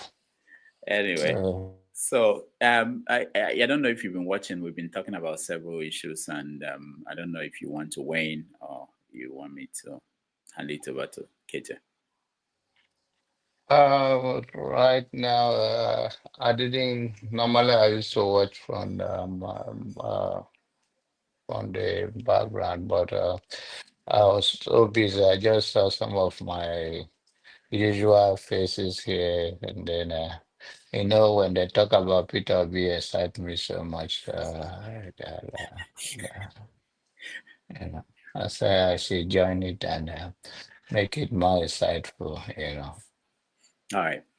Let me just do the final thing and then hand it over to KJ, and then you continue. The ladies' show will come on at the normal time. Yeah. All right. So first of all, let me just thank those that supported us. I've been saying that one Saturday, we'll try to do some support for the program, and we are struggling, and we are doing it. We're able to do it because of the support of people like Kulata, Alexander Gomez, Tope. I have to mention her, Madam Luke. Those are Oscar Blackbone. Those are the people who have been one man. We appreciate you. They've been helping us to keep the lights on, as they say, on this platform. But we need to do more. There are some ideas we have. There are some people we pay, and I've been saying that all the time. I don't really like to do this. It's not my best part of the job, but we have to do that. We had to have somebody. We let somebody go recently because we just cannot. Things are not adding up. So we appreciate those who are helping us. We urge other people who can. Little amount of money, it's not something that will break the bank. So that if everybody can pitch in a little bit, that would be something we can help to pay people we need to pay. We have ambitious ideas of things we wanted to do, but we can't do it. We can't just employ people and don't pay them. We can't get people involved in what we are doing without paying them. So while we thank those that have been helping us, we're appealing to more people. Anything, $3, $2. Let me tell you guys this. I was in the city during when they announced that there is a Pope, and I was in Starbucks. I normally don't go to Starbucks, and I bought coffee there, and it was $5. I was shocked. I'm a Dunkin' Donut kind of guy. I was shocked that their coffee was $5. So I'm thinking about it. I think that should we spend that kind of money because I needed a place to stay. I'm waiting for something, and I had to buy that coffee. I'm thinking that I think we can contribute to keep this platform going. Not for me, it's for the people that help us to get it going and all the things we have to pay for. For instance, we renewed the platform. We have I think we have the professional level with StreamYard. Those people, almost everybody, people have StreamYard. They know how it works. We pay about last year we paid about $1,000 to keep this StreamYard going, where we have 10 people on the platform. We have 5 people waiting at the back end. We pay for all those things. So there are subscriptions that we have for our editors to make, so I don't like that. I wish we can do it without coming out to appeal for people to donate money, but we have to sometimes because things are hard. Anyway, I thank everybody. I appreciate all of you. I do see. No, don't go yet. Jonaba wants to make a donation. Oh, Jonaba. Did I say that to you that I was going to make a donation? I'm your brother. I can see your face now. Doctor, I have an idea. Okay. If you don't mind, I have an idea. So, I follow through some certain programs like that, like Mediazan, Jink, Yuga, and every other thing. So maybe you can try to do this membership where people can just be a member, maybe $5 a month auto. So if I sign up there, it's just kind of easy to me and for that thing. I can do a member $5, $10. You can also, maybe you have your editor in Nigeria. I don't know. You can do a membership also with the Nigerian account. With some of us scattered around the world, maybe in Nigeria account, if you have an editor in Nigeria where you edit some of your things, and everything. Then you also put your Naira accounts where people just do the auto. So this thing just go. I think that can also help. Thank you, Paul. Since you're so shy, like my father, of saying it all the time. Thank you, Paul. I want to mention that we have members. Hold on, guys. We have people who join. We don't say that a lot, and they contribute. That's what Paul is talking about. You can be a member. So every month you can pay $2, $3, $10, whatever you can afford. That helps us too. Because if we say we want to, this is an idea we have. We want to get people to join us every Saturday from Nigeria. Give us live reports. Ideally, we want to have somebody in every geopolitical zone. So we need 6 people. One in the North Central, one in John Abba's hometown in Benue State. We want to be able to get on the ground reports from people. But we have to pay them. We have to hire them. We have to pay them. We have to be sure that at the end of the month, we can pay them. And this, I think we can do it, but we need to fashion out how to do that well. One way is to be a member and contribute directly. The other way is, this is something else somebody suggested. I think it was somebody that suggested this. Instead of donating through Super Chat, which you guys may not know, YouTube will take 1/3 of the money. And we use Zelle so that all the money will come to support what we're doing. So there are some ideas like that. I think we roll out, we try to have a kind of formal thing and see what we can do. I really think we can take this to the next level instead of every day. People say this to us. Every day we just sit down here and talk, and we can do some other things but it requires kind of investment, little investment from each and every one of us. That's it from me. Doctor, I wanted to last week. I wanted to remind you because you did say you're going to talk about it. But personally, if you can give me a Zelle, I keep seeing it here, but it keep moving fast. If you can give me a Zelle, it keeps moving fast. I will send you $100. Oh, thank you so much. Yeah, I know some people want their donations to be announced. Some do not. So what I ask people who send Zelle is to tell me, because I've announced somebody and he was so angry with me. He didn't want his real name to be put up here. So I don't know what to do. If you don't want your name to be put up, you just tell me what you want. Just send me a text and that we do that. If you want it, we do that. I don't have any problem with that. But that shocked me. That person was really, and I understand that some people are private. They don't want anything to do with politics, but they want to support what we're doing. I understand that too. So, yeah. So thank you, Tony, for that. John, you wanted to say something, no? You have to hire somebody to do that bid. You are not good in it, so. I know. Thank you. I agree. You can hire me though. Yeah, we are thinking about that. I mean, to raise the money. Not I know. I have an idea. We are putting up a team that will be able to speak better than me. Yeah. But thank you. So, what else? KJ, you are taking over from me. So you can talk about Nnamdi Kanu. You can talk about Labour Party. They are firing everybody. They suspended Governor Oti. I don't know who else they have and how they are going to. I heard that P2B might be suspended soon. And then, of course, there's this story that Natasha may join APC. I don't know if it's true. I'm trying to reach her. That's it from me. Okay. I also think that Forefather is behind the. Yeah, but he can join. I know he's listening, but he can join. So that's also a different thing. Yeah. So I have yeah. So you can take it from there. You can pick up. I will post when I get somebody just donated $50. I don't know what I just need to make sure that I know whether they want their names to be put up or not, and that way we don't want to make someone uncomfortable. Well, thank you everybody for joining me, and I will hand it over to KJ. KJ. Thank you so much, so very much. It's been a day. I can say that for free. And it's good to see my brother Jonaba. It's just that you form my hand. I know, say you can rise to the occasion. You know, Congress rise. No, I do. I do rise to occasion. I just don't like to announce it. And He KJ, understand. I'm leaving now, so you guys have a good time. Okay? But bro, why are you going now? Is it No, because I have Jonaba somewhere to has go. come? You has some question for you? Oh, really?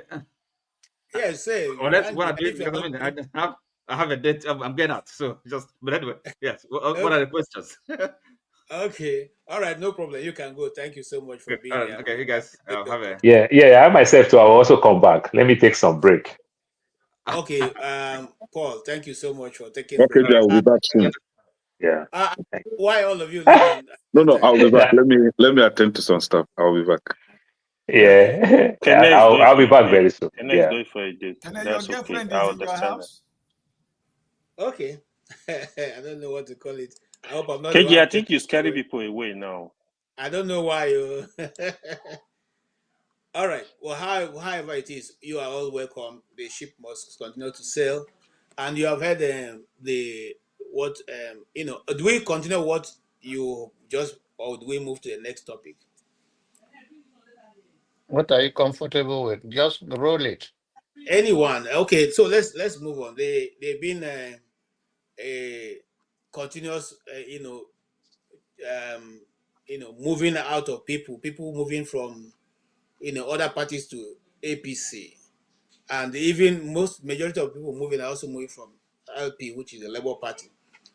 And then the last judgment, maybe that's how we look at it. The last judgment, the Supreme Court I thought it made it clear that Abure's tenure was ended, and that that the party now is domiciled with the former Senator Nana Disambo, but Nana Di Usman, sorry. But to my amazement, the Abure faction is still going on.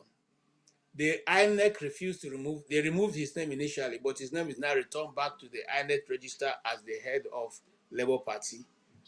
And they also in the INEC register, they also recognize the weaker faction of PDP secretary as a secretary of PDP, not the secretary that PDP themselves are saying is their own secretary.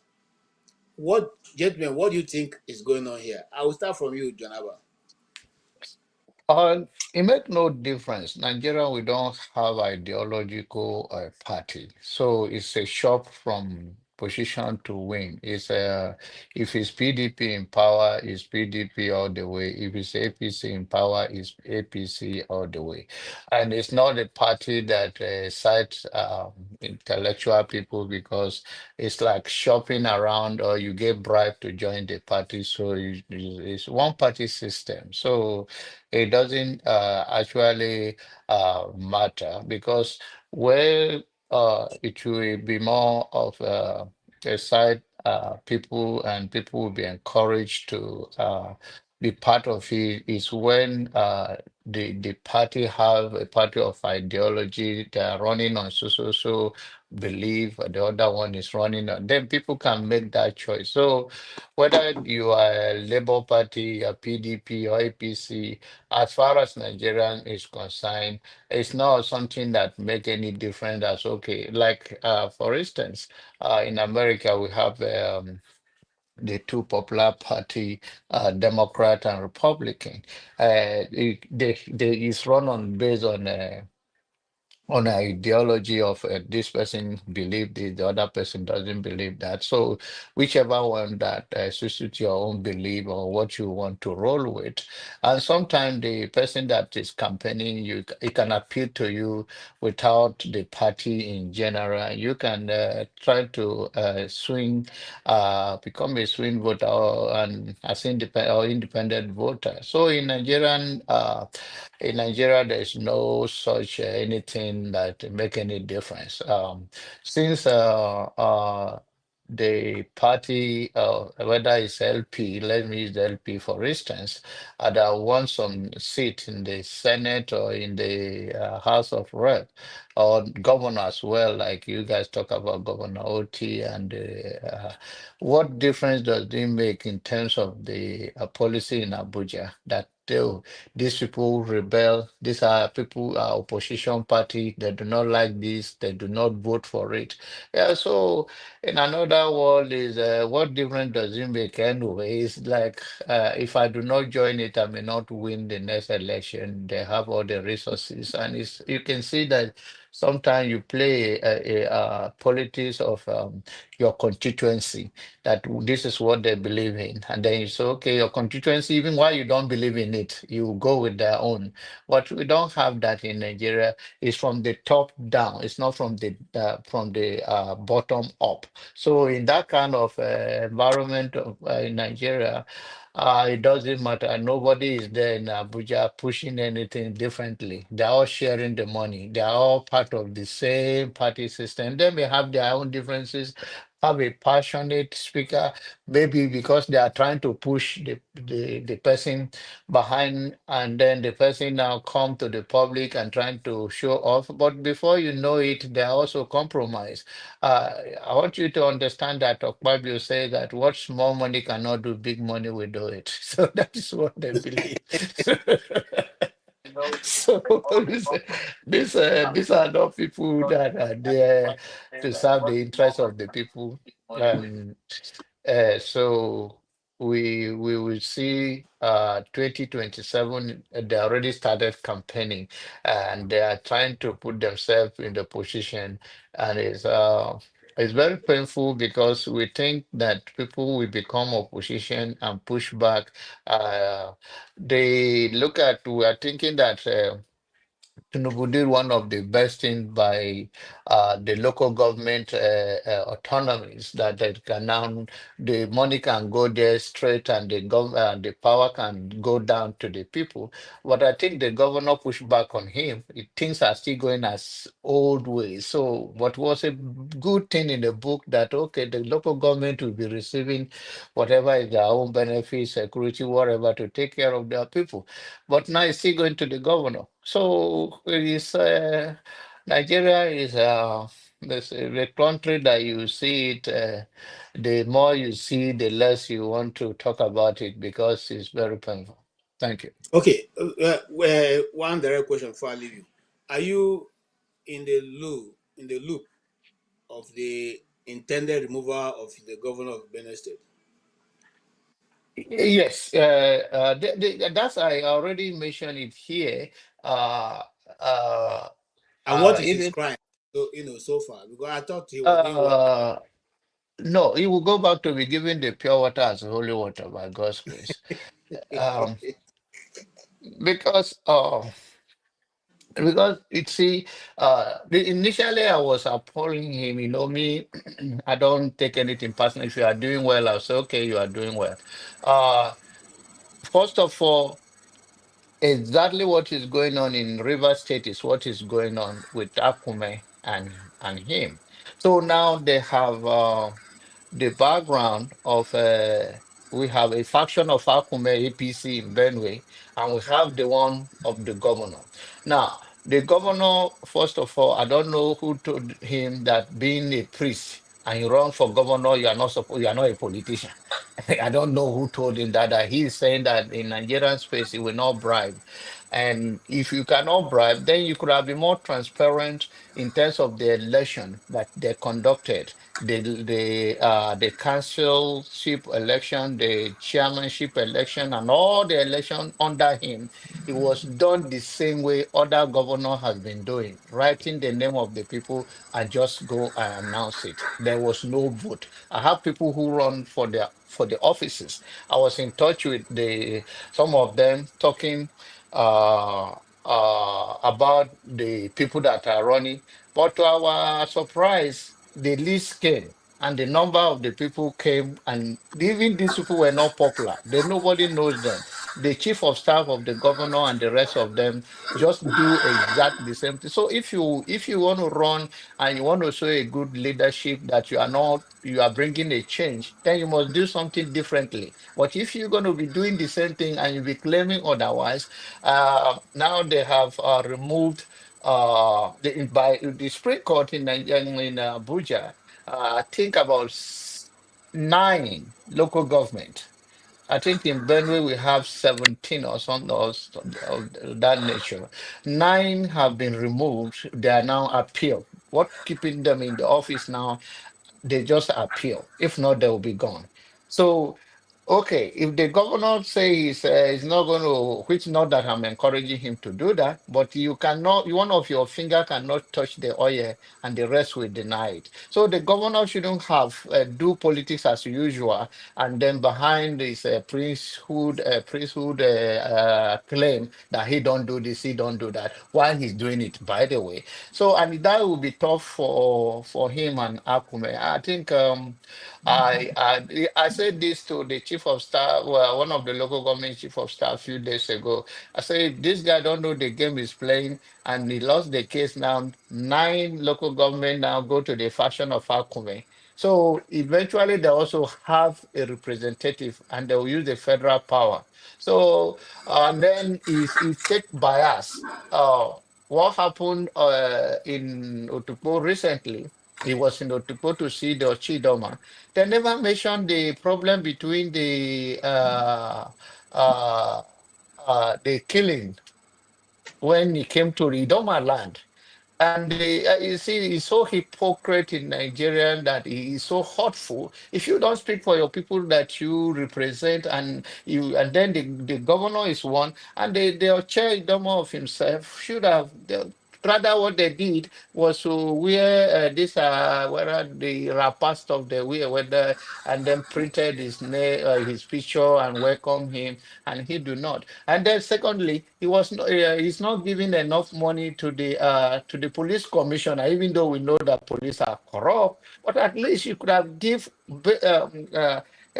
based on what is going on in Benue State right now, the insecurity, you could have funded them well, and then if they don't deliver, you can hold them accountable. So I don't know who is saving the money for. I don't know whether you have a child that somebody is raising for him that is saving them. If not as a priest, it should be a man of the whole people.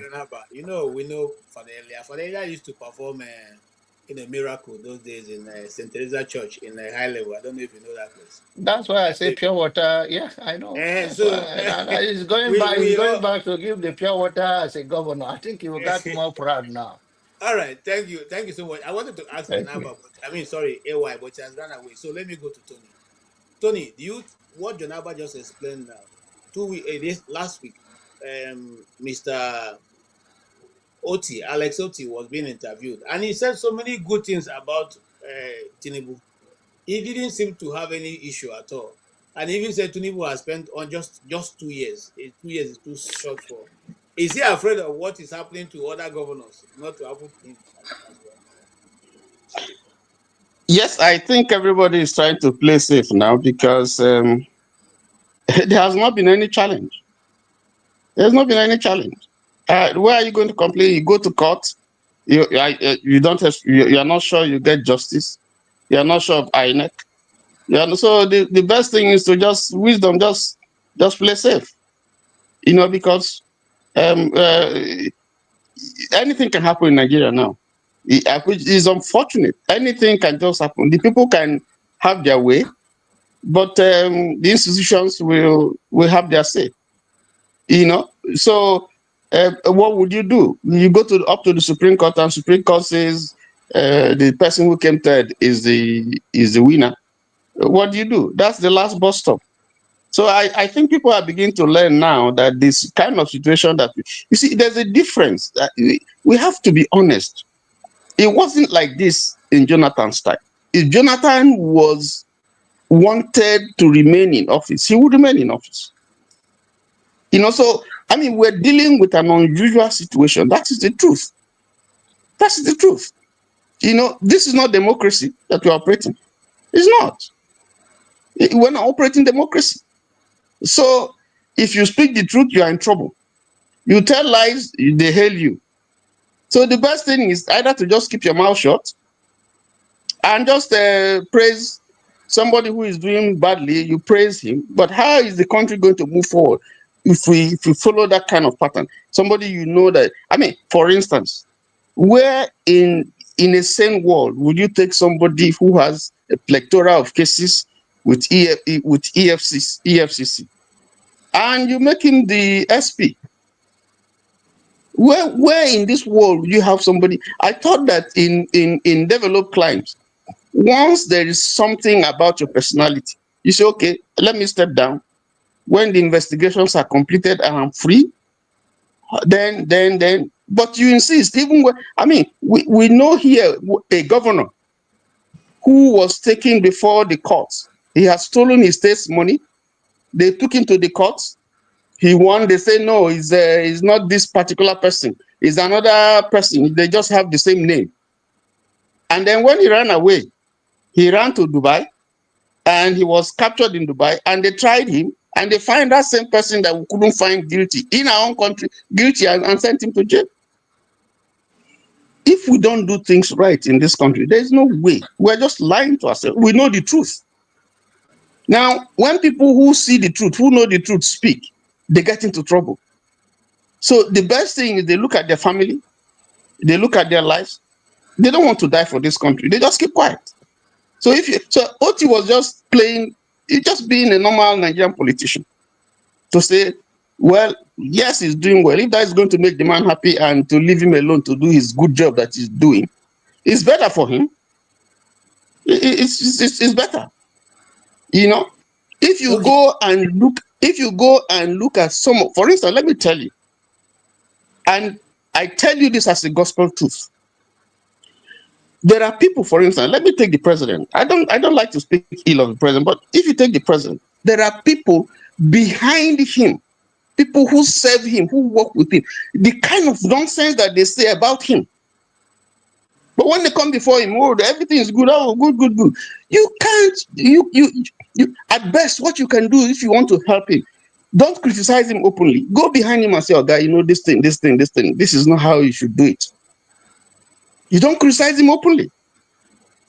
You know, but when you know that someone is not doing well, and you tell him lies because of what you are going to get, that's a crime. That's an offense. Because you are not helping him. You're not.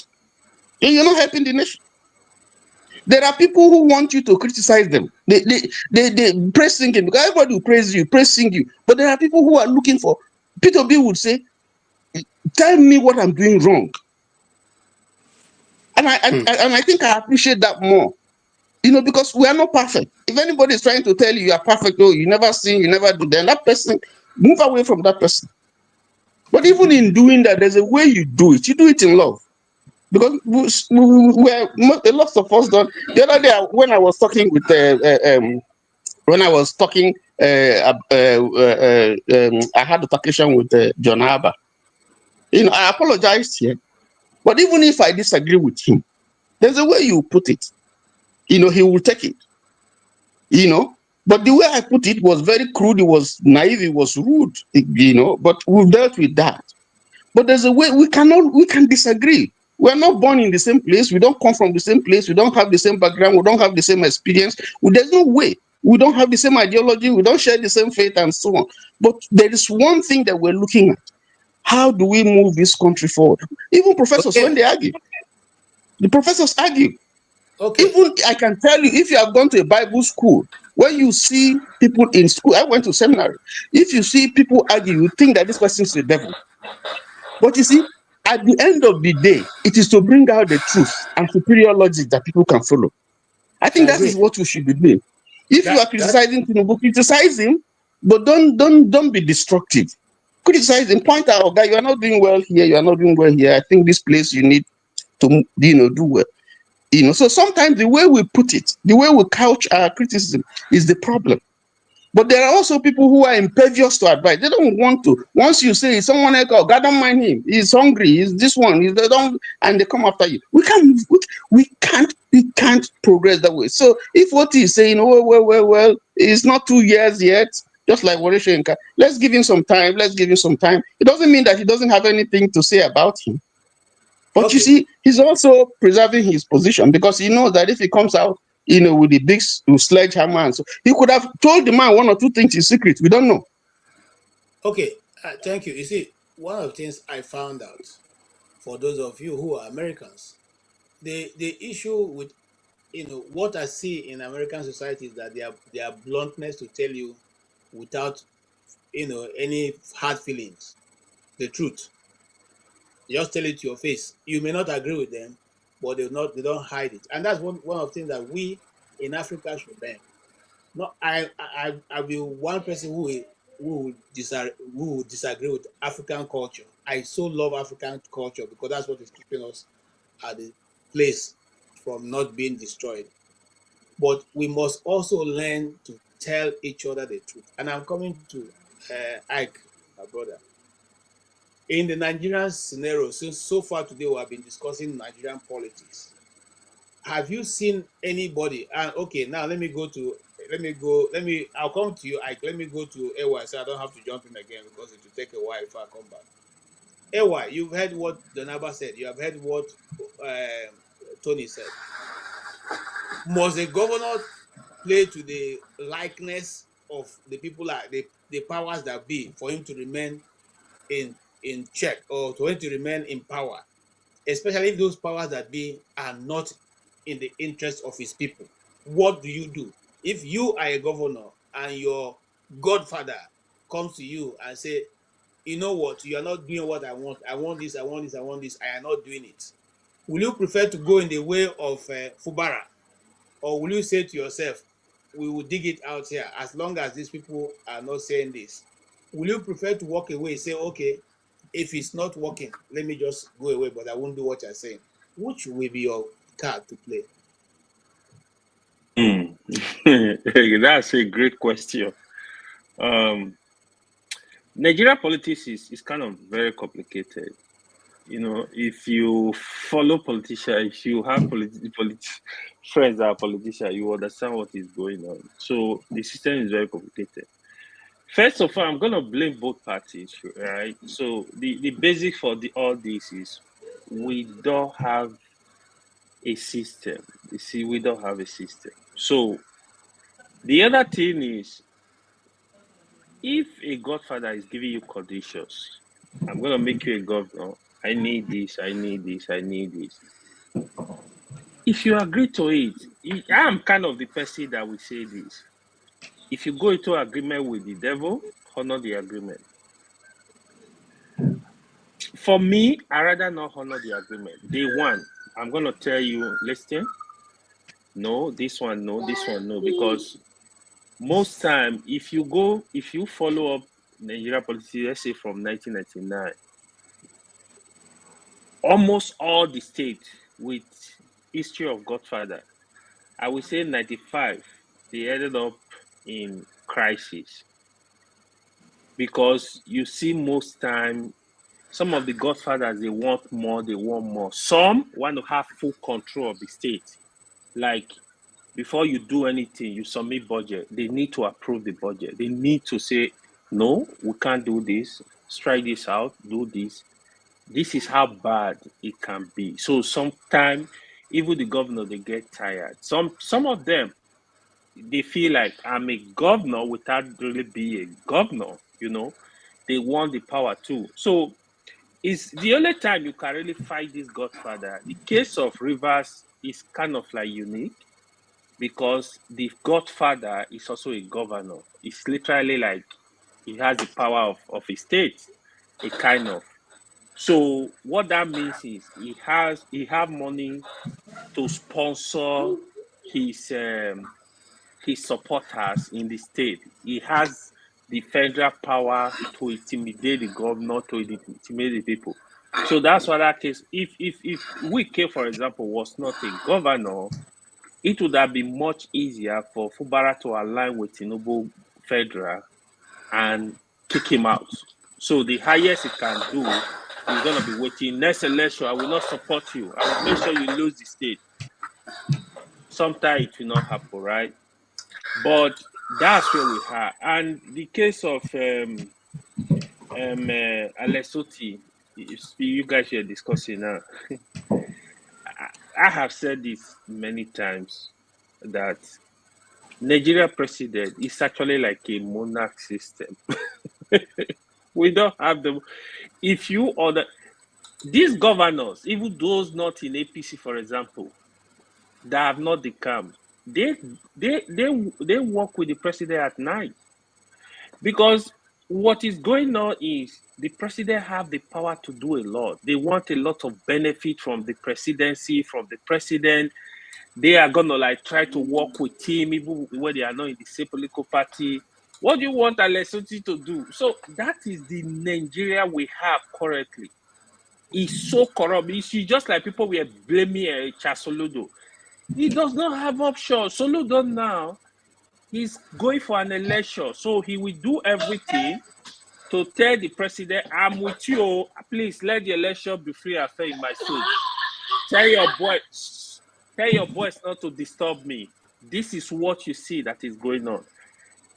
I would love to see a day where Nigeria will have power to dictate what happens in their country, where Nigerians will be able to, the power will be with the people.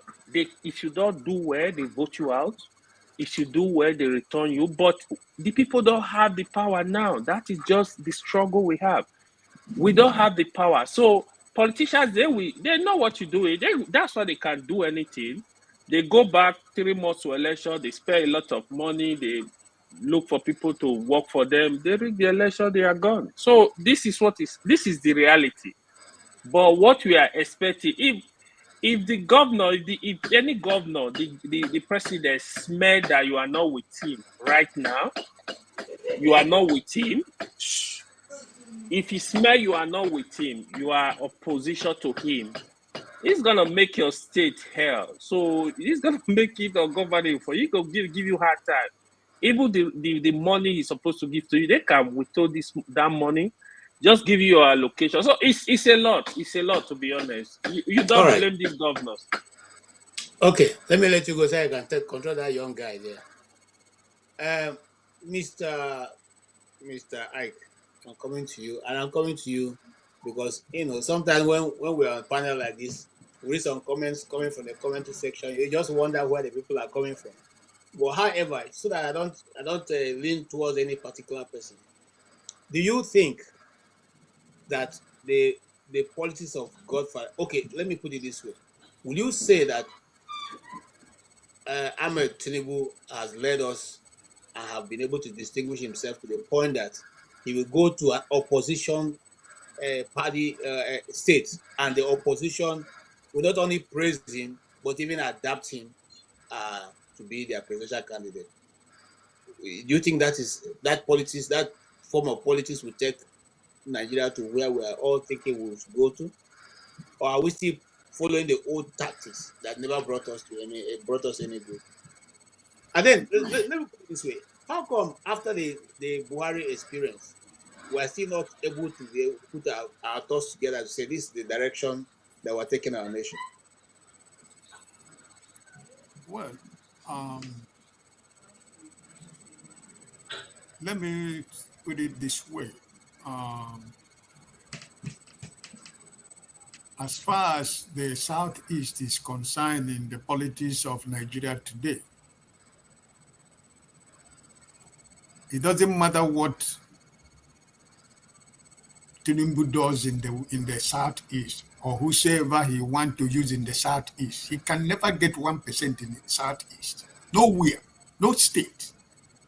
You see this Anambra, he went and Soludo is dancing. I've collapsed Abga. Abga, what is it? Not only Anambra. What do they have? Is not that Anambra they have? Was even not there when we conducted 2023 election. All these things are. There are places he can do that. We are Republicans in the Southeast. He cannot get 5% in any state in the Southeast. Last week, Oju Zokalu was boasting. Later, he came back and said, "No, that's not what I mean. What I said is that if APC if you don't acknowledge what Election is doing in Abia State, APC will not get up to 1% in Abia State. It's just simple. You can do this politics you are doing in any other state, not in the Southeast. It cannot work.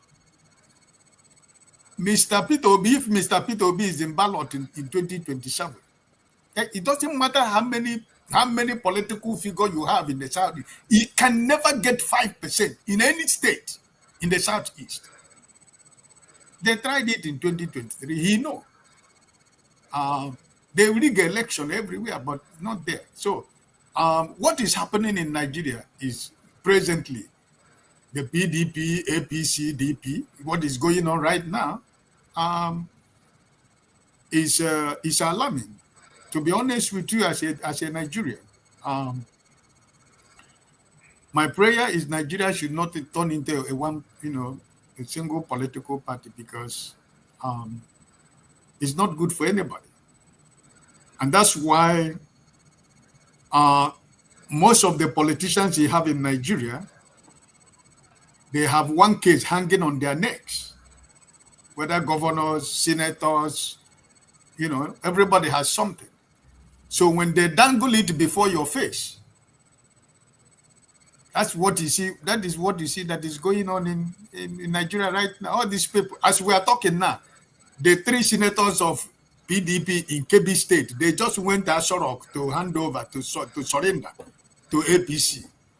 So it's just crazy. You understand? It's crazy.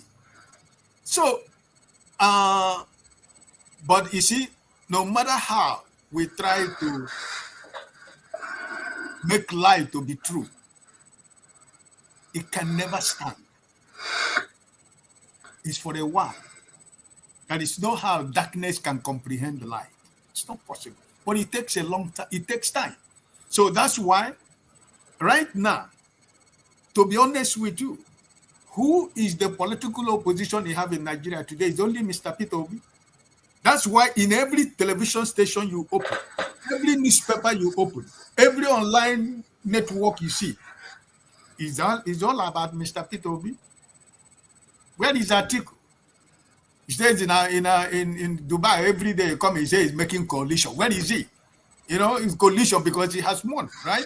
Is he? Where is PDP? With his position in PDP, look at where PDP is today. Wike is holding grip of PDP. The whole governors of PDP is not with Atiku. All the whole governors and senators and members of the House of Representatives, they are leaving and going to APC. And he's talking about coalition for 2027, right? So what is going on in Nigeria today?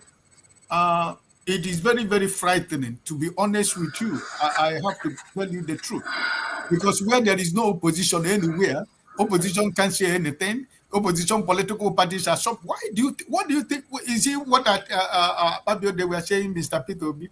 We want to rule Nigeria, but they cannot settle the problem in Labour Party. Who are the people? Who are the architects of the problem in Labour Party? They are the people that do what is going on. It's the script that they are right, that they are doing. Well, like as you say from your own truth, the Supreme Court judgment is just clear for everybody to see. If you are following Nigerian politics, yesterday or day before yesterday, INEC came out and disassociated themselves with the news that they have recognized Abure as the chairman of Labour Party. They came out because that has been the news that was flying in Nigeria. But INEC came out yesterday. Now the question you have to ask yourself is almost 1 month that the Supreme Court give this judgment. And every lawyer in Nigeria, every person who is a genuine lawyer that is not playing the politics of a lawyer of supporting any political party, have told you what this judgment is all about. Aburi tenure is over.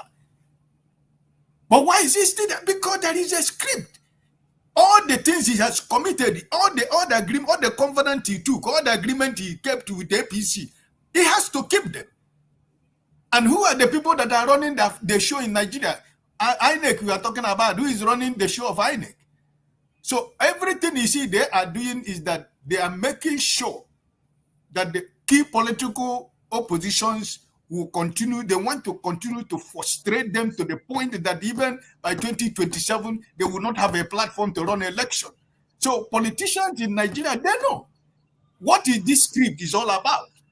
Make sure that Mr. P2B has no political platform until 2027. Continue to create confusion. Continue to create whatever you are doing. But where they are getting it very wrong these days, when the population and the masses are with you, they can do what they are doing. Look at what is happening in Delta State. The whole people who said they come to APC.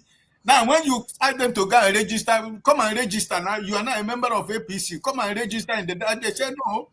How many people has gone to register back as APC member? You think this, like what Tony was saying, these people are afraid because if the federal mind, what this man is all about, this man we are talking about, he has hold the grip of Nigeria. So there is nothing that is going to work in Nigeria until Nigerians themselves decide that enough is enough. So what Abure and his group is doing right now, I am hoping and looking forward by next week, this drama is going to come to an end, because the thing is so open right now that everybody already know what is going on in Labour Party. So PDP, where is it? Nobody know which PDP are you going to believe in right now. So Alexoti on that interview, he did tell the guy that was interviewing him, say most people who are shouting, hey, I know Bola Tinubu, I know that I am closer to him more than a lot of them. And what I tell him, like Tony said, what I tell him, I'm not going to come and tell you on the national television. And which might be very true. You might probably know this man closer more than maybe some of the people who are shouting on the street that Bola Tinubu is their friend or they know him. Probably he's using that tactics of what Tony said, trying to speak to the man in private, telling him, hey, Mr. President, this thing is not working. Maybe do it this way, it's going to work. Probably that's the style is working. Because look at the people that are surrounding Alexoti in Abia State. All the whole political big wigs in Abia State are members of APC. And the Deputy Speaker of the House of Representatives is doing everything possible to go for governorship in Abia State. So he knows that there are so many things around him. But I believe that, like I said, that his work will speak for him. I don't think that he should be in a position to be afraid of what is going to happen to him in 2027. So that's don't forget, Lesotho moved from APC. He's an ally of Tinubu. There is no politician in Nigeria who has not moved. He was in PDP, he was in APC, he was in ABGA, and now he's in Labour. So every politician. No, there are politicians that have not moved. There are actually politicians that have not moved. I will name some for you if you want. No, no problem. I want to raise my case. The only thing is that, like John said, John Abba is saying that their governor very soon that maybe they're going to remove it. That's what we are talking about. It's the same APC. You can imagine the same political party, which means in Benue State they are divided into two: one with Akume and one with the governor. The same party. So he said there is confusion everywhere. Yeah, but that is where my question comes, and that question will go to Benson. KJ, please give me 30 seconds, please. KJ, please. Okay. Don't give him 30 minutes. Don't give him 3 minutes. Hold up, Bessie. Your talk doesn't make too much sense. Calm down. 30 seconds. Calm down. The tribal man. Seconds. Now, let me say this, right? So quickly, that judgment, right? There is a lot of confusion going on there. What did I say? Here is the judgment. They said the status quo should remain. In that the trouble they are having, they should go back to the party structure. Here is where the problem it got interesting. They didn't say the status quo should remain. No, they didn't say the status quo should remain. That's not in the Supreme Court justice. Tony, what was the Supreme Court judgment? If you say the status quo should remain, it means you are interfering in the internal affairs of the party. So they didn't say that judgment. They didn't say that. They said they should return back to the party structure. That is the status quo. You would have let me finish it. No, before that statement, I want to correct you. Before that statement, the Supreme Court has told Abure, you have no business being in the leadership. Your tenure has ended long ago. That's what they said. Abure It's there, tenure black and white. ended, right? He Yes. conducted election by himself and No. restated himself as the No, chairman. that was the again. election that he set up by himself. Yes, that's true. But is that the way it's supposed to be? That's not the way it's No, supposed to be. it's wrong. Yeah, that is where I was actually coming. Abure is see. Let me just say this. Let me give you the summary. APC have hijacked Labour Party. This is just the honest truth. Labour Party Otilo is gone. Peter Obi, if he cannot capture Labour Party with Nana de Usma, he should leave Labour Party and move to another party. Period. Thank you. All right, thank you so much. Mr. Benson, you heard Mr. Ike's argument, which I totally agree. Should the Nigerian partner be left to whoever can muster enough courage to fight the status quo, or whoever can be taken, whoever office can be taken? Because we seem to be going back over and over what have come before. What is Nigeria is trending towards now is what exactly happened led to the 1966 coup and all that. Before that time, somebody was trying to make the whole Nigerian party one party state. Now, after that, in 1993, again, when MPN got too comfortable, MPN now tried to make it one party state, and eventually the military came in. Now we are again converging to one party state where one man controls every affair. I mean, what life can a Nigerian be living meaningfully if it just takes one person to say, if you do this, you are out of the office. If you don't do this, you're out of. What development are we expecting in such a scenario? That's for you, Mr. Benson. Yeah, thank you, Dr. KJ. The problem in Nigeria is not the leaders, mostly. It's not these governors, mostly. It's the people of Nigeria, the youths and others. Not only the other, everybody in Nigeria. The people have become complacent. That is why everything is happening. You can't blame a governor who wants to come back again to rule again. Then whatever he likes, he does. He has to go and bow to even juju. He has to go and bow to criminal. He has to go and bow to nonsense because the citizens have refused to do the right thing. The impunity in Nigeria is caused by the citizens. When Buhari was threatening the judges, the citizens kept quiet. When this man from what is that in them? When they arrested him, the citizens kept quiet. So all the things happening all along, the citizens keep quiet.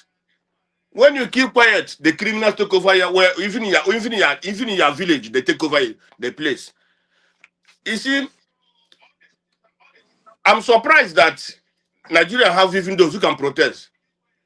Like what happened to VDM recently. You see people who went to start protesting. But when Delefaro to me was arrested, he didn't see that kind of protest in Nigeria. But if they have protested against what happened to Delefaro to me, because that's against the judiciary. And when you kill the judiciary, you have killed the country. Even what is happening in this country now, in America now, the judiciary refused to budge. In South Africa, the same thing when, what is that man, Zuma captured the country. The citizens refused to budge, the judiciary refused to budge. And if the judiciary disappointed, people have captured the country. That is why there's governors and all these people who have no conscience, who have no sympathy, nothing, are doing what they're doing. You see, it's not even about all these protests they're doing. My main concern is this. Look at how people are being killed in Nigeria. When we are growing up, Mr. KJ, you know that. Tony, all of you know that. Even John Abba. When we are growing, it's difficult to see a dead person. It's difficult, even if you are going on the street and see that there's a barrier there, you cannot even pass that street. But these days, people are being killed like living chicken is better. But citizens kept quiet, they can't protest. If in Nigeria is a real country, honestly speaking, the city is supposed to stand up and say, why are people dying in this way? Why are people being killed? The people that are killing the people, nobody's arresting them. Instead, they arrest them, they start giving the jollof rice, they start giving them cars to continue killing people. So when these kind of things are happening, what do you think that people, where do you think we are going? Governor Soludo, all of them, they will go and bow to Tinubu because Tinubu, whatever he want to do, he does because the citizens are complacent. If the citizens of Nigeria, well, that's why sometimes when I see somebody, I say, when somebody I said, I'm a proud Nigerian, I start looking at the person, proud of what? You are proud of what? Nigeria. You are proud. Proud. What makes you proud of Nigeria? Like you don't have. Justice you don't have. Impunity everywhere. The drinking water you don't have. You are in your country, you are afraid. Even those abroad are not afraid though. You are in your own particular country, you are afraid. You don't sleep very well. But you say you are proud of Nigeria. What makes you proud of Nigeria? I can never say I'm proud of Nigeria. I don't even say I'm a Nigerian even. I went to one house, one friend. That person is a friend. We're discussing. He said, last year, that was a woman. He said last year they wanted to travel to Nigeria. But you know what they tell them? They tell them even at the airport, they can kidnap you from airport. Can you imagine? A woman from Northern America is saying such a thing. So when somebody says, I'm proud of Nigeria, some people say, I can die for Nigeria. What is that? Two Nigeria the other day say, I can die for Nigeria. But I'm still here in Britain. He has not even gone to Nigeria to die. To fight in Nigeria. He's not fighting in Nigeria. He says, I will die for Nigeria. How? If you are really in Nigeria, if you want to die for Nigeria, go to Nigeria, stop Boko Haram. Fight in that war. Tell them to stop. But you say you are going to die for Nigeria. How can I come and say I can die for Nigeria? You can die for Nigeria. People are eating your money. The resources God gave me and you. The resources God gave me and you.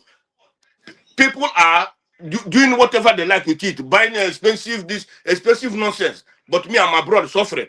I suffer, I get money, I send home. But that people in Nigeria, they steal our money and come to abroad and buy a house. Jonathan, let me tell you, one day he was telling me Jonathan's girlfriend, it's the time he brings $15,000 from Nigeria to her here. Many of these ladies here, Nigerian ladies, let me tell you, their house rent and these are come from Nigeria. Their boyfriends. But I'm suffering here. Me and they are suffering abroad. But people are stealing the money. Well, I'm bringing here to come and buy house for a lady, to come and pay their house rent. And I'm a proud Nigerian. Proud Nigerian. You're just nonsense. If you see, when people say let's divide the country, the person who said let's divide the country is not saying lady because you hate Nigeria, but because what is happening in Nigeria is mequatable. You understand? You see, if you say the Hausas now, the Fulanis, they don't align with the South. Anything that is angering the South, the Fulanis is happy for them. They cannot fight with you. Only thing that can make them to be angry is when you touch their cow. It's when you touch their cow, that's what will make them angry. But even if you are eating the money, doing this and that, it doesn't concern them. So how will the country move forward? I said this earlier before. Right. I said this before many times. If the North want to change things in Nigeria today, they will. If they want to move in Tinubu, they will. But they don't want to move Tinubu because they believe that if they move Tinubu, an Igbo man can rule. And that's the problem Nigeria have. Let Igbo man don't rule, but Nigeria is dying. If it's an Igbo man there today, honestly speaking, he cannot stay there for one year. They're supposed to remove him. So, we see. Thank you. I think what you have lined up my question for Maxis Ovier, because he will give me an insight. Maxis Ovier, I want you to look at this scenario. And I was thinking about it during the week. Now Mazi Nnamdi Kanu has a case in court. That case, the TSS knew they are going to play some audio, which invariably has been able to enlighten a lot of people who have never heard Nnamdi Kanu before, and now they can make up their mind. But as soon as that case was about to start, there's another scenario that took off. The very dark man was arrested, and the youth and the keyboard warriors on the internet went after the very dark man. The very dark man became the national issue. They forgot that the government was going to take a new loan from World Bank, which they've already taken now. Nobody talked about that. They also forgot to follow up those court cases and what was being discussed in those court cases. Everybody's attention was on the very dark man. will you say as a political analyst that was, it was planned, it was not just a happenstance, it was just totally set up? What would be your own view? That if I ask that question, what would be your own view about the scenario that played out in Nigeria in the last 1 week? Wassalamu alaikum, Jama. Okay, lead us well, oh, lead us well. Janaba, I greeted you plenty. I mean, I don't know. I mean, what you want my talk now? Because for me, as far as I'm concerned, you asking me to say this a government plan to distract us from what is important in Nnamdi Kanu? Because me, the Nnamdi Kanu case from the beginning, I said it last week. I don't understand the case again because the fact that they have to start afresh, I mean, no people they follow, is more or less a political matter. So I don't think the court or whatever would be. So seriously, I don't pay much attention to that because it's not going to. I mean, waiting be as far as I'm concerned. Somebody said that I think the last week I said that they come buy a house for abroad in the suburb. Where I felt that as far as I pay more attention to the signals rather than the noise, right? As far as I'm concerned, I'm the case at this point. I mean, what is the point? What do they want to know again? So I don't understand why the whole decide the whole thing. So I don't. And I stopped paying attention to all that. The very dark man, the very whatever, all those things that by the way I pay attention to. Okay, what is important? What is actually going on? What are these men doing? Right? Everybody is saying a one party system. As if you say na Tinubu the event rules. Tinubu is just really pretty much taking a page from the book that is already in existence. All of them are one. So as far as I don't, it's all part of the. Now, not be us in the first place. Why are we trying to even frame? If it's a distraction now, why are we trying to frame them? Saying that then the distraction at this point, right? Why are we trying to even frame them? Let's say accusing a distraction. Now we are the participant. Now this is what we want. So they are just playing to the gallery. My own pain is that we keep addressing, we keep making excuses for them by using the word they are stupid, they are foolish, they don't know. No, those motherfuckers are the smartest among us. That's why they come buy houses for abroad with they shout. Foolish people don't do that. They like good life with that. Right? The Senate president today, the case now babe, now fine babe. That is not stupid. now we just stupid if we want to use that kind of language. These are people who are compromising our foolishness for their own gain. So I don't really but as it is today, BDM is an elite. It's an elite. So for me, definition of elite is somebody who has the power to actually persuade a group of people to do whatever they want. That's power. He has it. So if people cannot see that, I don't know. So if you're asking me where is a groundwork but for them to distract us, I mean, what else can you say? But we are also part of the whole plan, right? It takes two to tango. If we are not ready to participate, they will not be planning, right? Because we will not get plan. Let's just specify. We don't have plan. If there's any, I challenge that assumption of we. There's no we in the first place. But let's say in case of conversation, there's we. But what's our plan? Now people will not get plan. Now they distracted, right? As if you actually want to, if you have a him, we are going somewhere. You don't just stop at every stone, every distraction. You stay focused. So for us to jump at every trend, anything that they just throw at us, it is because we ain't got no plan. It's just we at all. So I start paying attention to because all of us they campaign now, right? Because we are promoting campaign level. So now we campaign don't start. So I pay attention to who is moving what, who won't win. Because we seem to forget that it's a competition. At the end of the day, somebody has to win. Regardless of all what we think, it is a straight competition. And in community and in terms of politics, everything goes. Everything goes. As far if you can get away with it, right? So pay attention to the important one than to VDM is also playing his own role, right? He's playing his role. Now he get plan. We don't get plan. He get plan. He has a plan. Anybody that thinks that DVR doesn't have his own plan, then is he doesn't have a plan. He does. So it is not. There's nothing at this point. I don't think anybody is working hard to distract us. It doesn't even. It's not even there. It's not. I don't need to work hard to distract All right. anybody. So I don't think they're investing in that. All right. Thank you. Yes. Tony. KJ, can I just, please, if you pardon me, just something I just want to add. Ovie was talking about, that he doesn't understand why Nnamdi Kanu's case is being, why the judge is starting afresh. Usually when you reassign a case to another judge, it starts from the beginning. It doesn't continue from, where, the case, ended. It will start all afresh and take the case, because that's a new, and it's like an entirely, a new trial altogether. So that's one. Two, you talked about INEC came out recently with a statement regarding whether what appeared on their Abure, retaining Abure's name, yes, and then the secretary of PDP. INEC said that they have not made a decision. What you see, that notice that you see, is the previous notice, which was as a result of the court judgment. So INEC has said they have not reacted to the Supreme Court judgment.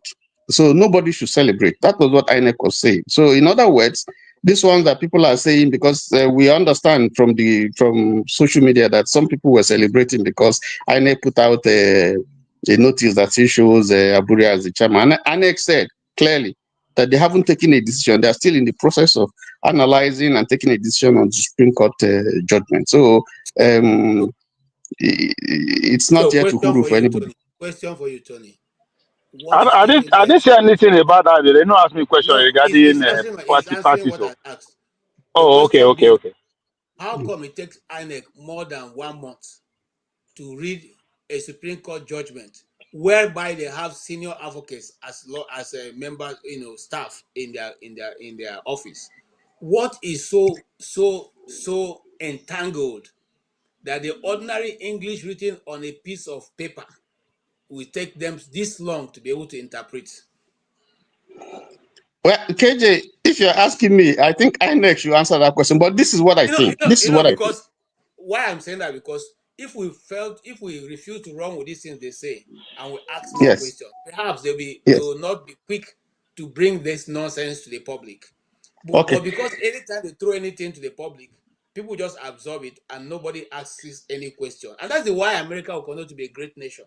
Because if you throw what they don't like, they will ask you questions. They will chase you after you. This is the way I look at it. INEC has been part of the process of trying to re-engineer Labour Party. They've been part of the process. Okay. Now, they have helped to midwife, the peace that you had, because there's been contention since before we came to LP. There's been problems, and INEC has tried to mediate, and they all agreed and they signed with the NLC and the TUC. Now, when INEC took a position, that was when Abure tried to attend twice. He wanted to attend the meeting of political parties as the chairman of Labour Party. They refused him. They sent him away. They said, clearly, you are not. That was the position. Now, but when the ruling of the appeal court, came out, and they recognized Abure as the chairman, INEC responded in obedience to that, and then if you look at the posting, they put by court, when they put Abure's name, the chairman of LP, they put by court judgment. It's clearly there. So insinuating that it's not also is the court. Now a superior court, the final court has. So what will you say of Papa? What will you say of Papa? Because he came out and claimed to be the chairman too, as soon as that court agreement was reached. So what will you say about him? That this thing has expired. that this thing has expired according to Supreme Court. It has expired because Apapa is part of that executive. It has expired. So if something has expired, I mean, if you go to the chemist or go somewhere, they give you an expired this, you're not going to take it. Is the case. What he said is that it has expired, and if you read the judgment of the Supreme Court, there's a place where the judge, I mean, the lead judgment, the judge who read it said, political parties should respect their party's constitution. That when their tenure expires, they should step down. He said that. Now, who is he referring to? He's not referring to Nana de Usman, or in any case, they uphold Nana de Usman's position, and they struck down Abure's cross appeal. These things are very clear, you know. So what Abure is saying, what Abure is claiming is that if they have now said they should go and settle their matter, therefore he still remains the chairman. He cannot be, because he lost the appeal. And then two, before this case, they have rejected you. They have told you that you're not the chairman. Yeah, they told you that. They told you. The only reason why they put your name there is because when the appeal court now ruled on the case, they say Abure is still the chairman. It's okay, court, if you say Abure is there. And then they went to appeal. And the Supreme Court said, you know, this is not the court should not have meddled, should not have interfered in this case. In other words, you have no power. So what the Supreme Court is saying is that, listen, you shouldn't have made that judgment. So, and if that is true, that means what you have done is wrong. Then you revert back to the position, you know, before, and that position is that the Supreme, INEC has said, Abure, we don't recognize it as the chairman, because if you follow what the Supreme Court has said, this is as clear as anything, but they are going to deliberate. You know, this is bureaucracy. They are going to look at it, and then, so let's give INEC some time, you know, and let us see what they come up with. I have a different take. I don't know why you know ask me those better questions. They asked me about BGM, but go with the next person first. But I have a different thing entirely about what is going on in Labour. All right, Mr. Shola, you have heard what we've been discussing. What says thou, sir? Good evening, everyone, or good afternoon, anyone. See, the Nigerian problem is beyond what we see. Nigeria is already being divided, and like Mr. Benson said, is the citizens. I think they are the problem.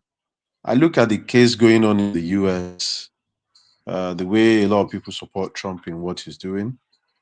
And even when they know that some of what he's saying is false, but they still encourage him.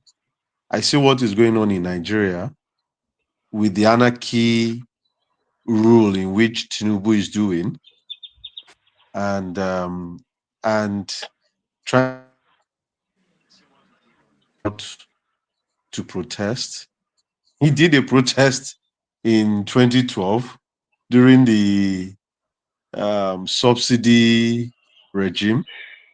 There was no tear gas. Nobody was witch hunting them or, you know, beating anybody. No police was harming anyone. But he came into power now, and it's the same thing, and he's more or less, you know, jailing people up and down, you know, invoking the military to take over the state. And when it comes to the Labour Party, I think a lot of people missed it. I myself, I missed it. You see, a lot of them in any of Nigerian party, because they don't have an ideology. So there's no party in Nigeria. So let's be fair to ourselves. The Labour Party, APC, PDP, no.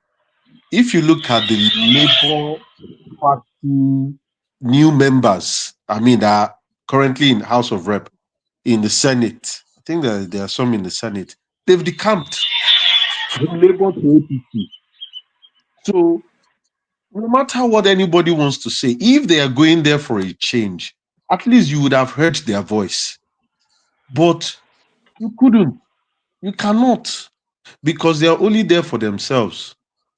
Abure, Apapa, I mean, Labour has been compromised. And what a lot of people don't understand that Tinubu is a master strategist.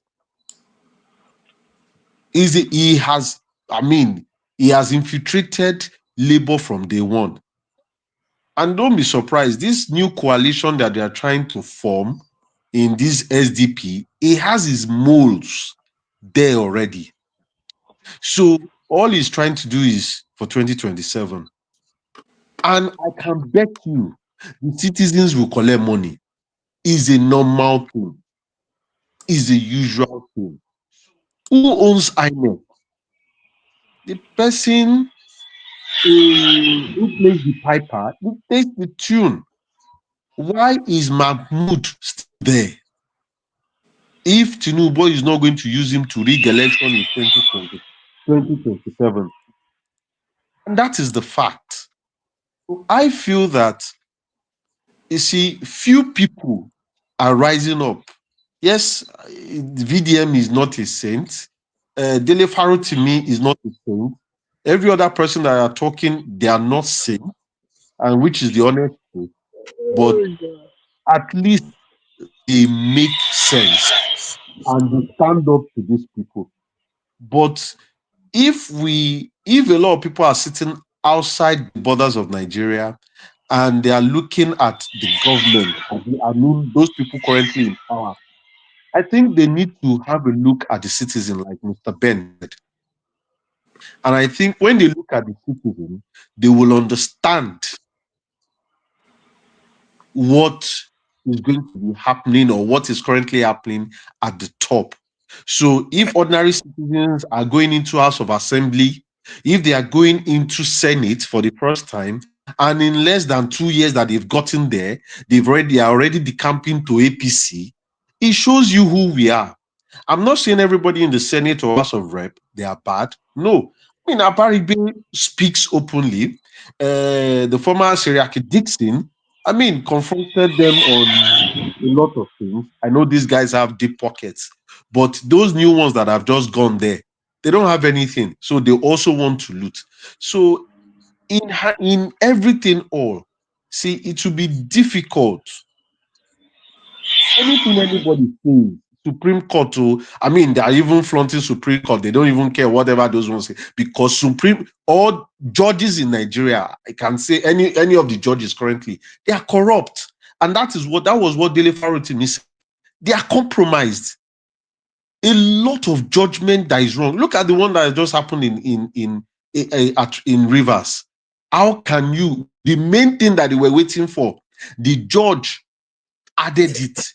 He was not meant to add that one because that's what they wanted to use to nullify them. But he added it, making sure that they have to bring sole administrator. So look, Nigeria is already, I don't know what we can do at the moment. And I'm not the kind of person that will say that we should pray. But the only thing we can do, like Obama said, is people need to vote. When they know that your vote counts, just like what happened in 2023 in Lagos State, when a lot of people voted against the current AC, and I can bet you it's not going to happen in 2027. Even if Labour Party, they are doing it, they will not win in 2027. It's not maybe I'm supporting, because they will rig the election. Nothing is going to happen. So, and that's what I've seen. So that's all I can say for now. Thank you so much, Shola. Yes, Mr. Ovie, you have KJ, yes. know that he did not even ask me any meaningful question. You only allow me to speak for 2 minutes before everybody begins to up their hand. Okay, talk now, Ovie. Talk. We'll not get problem with you. Talk. Something happened to you. Let Ovie talk. No. If somebody needs to go, I'm not taking anybody's chances. I'm not taking anybody's chances.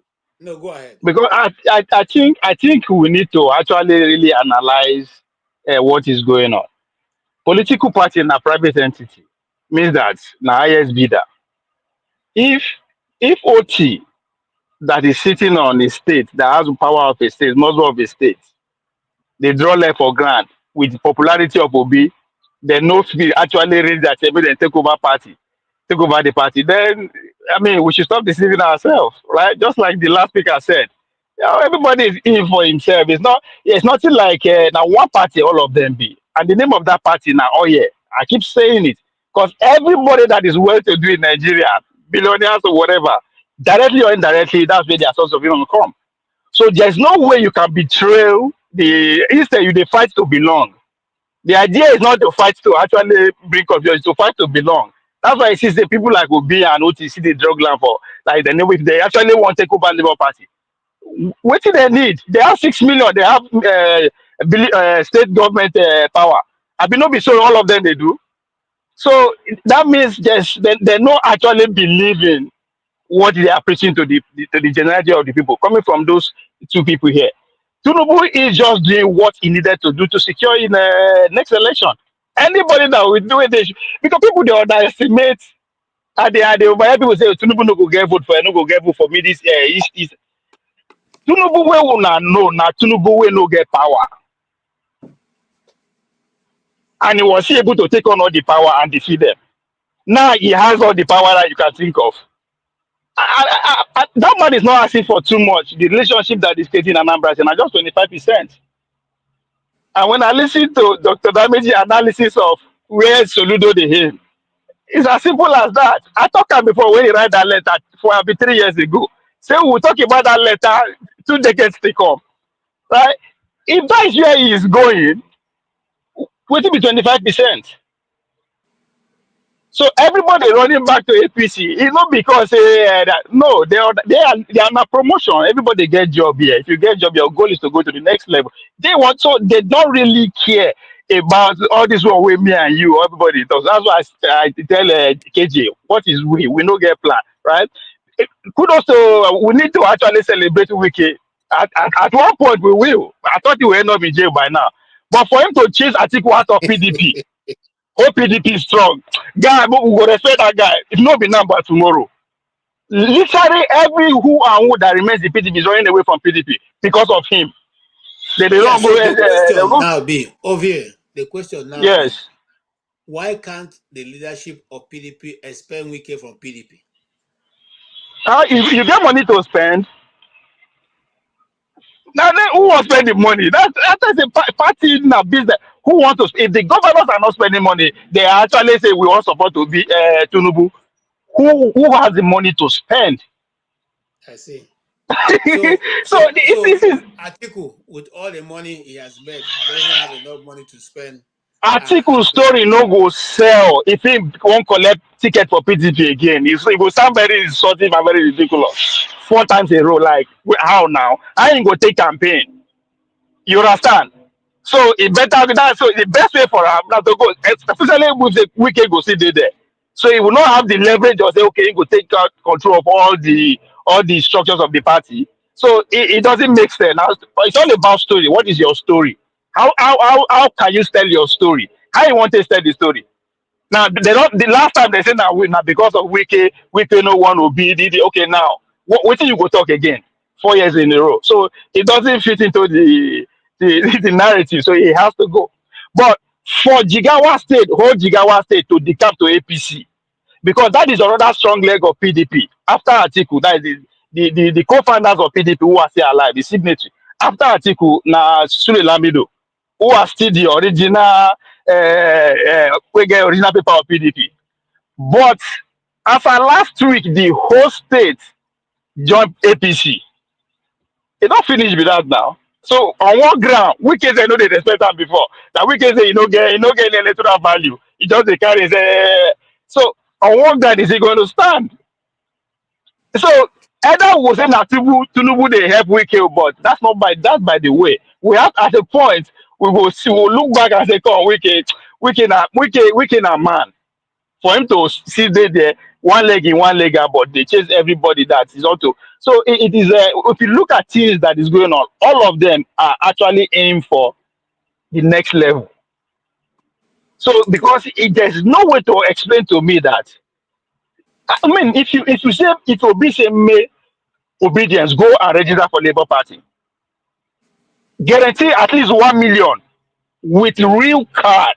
No other party go fit prove am. If they do that and take over the structure of the party, who be chairman?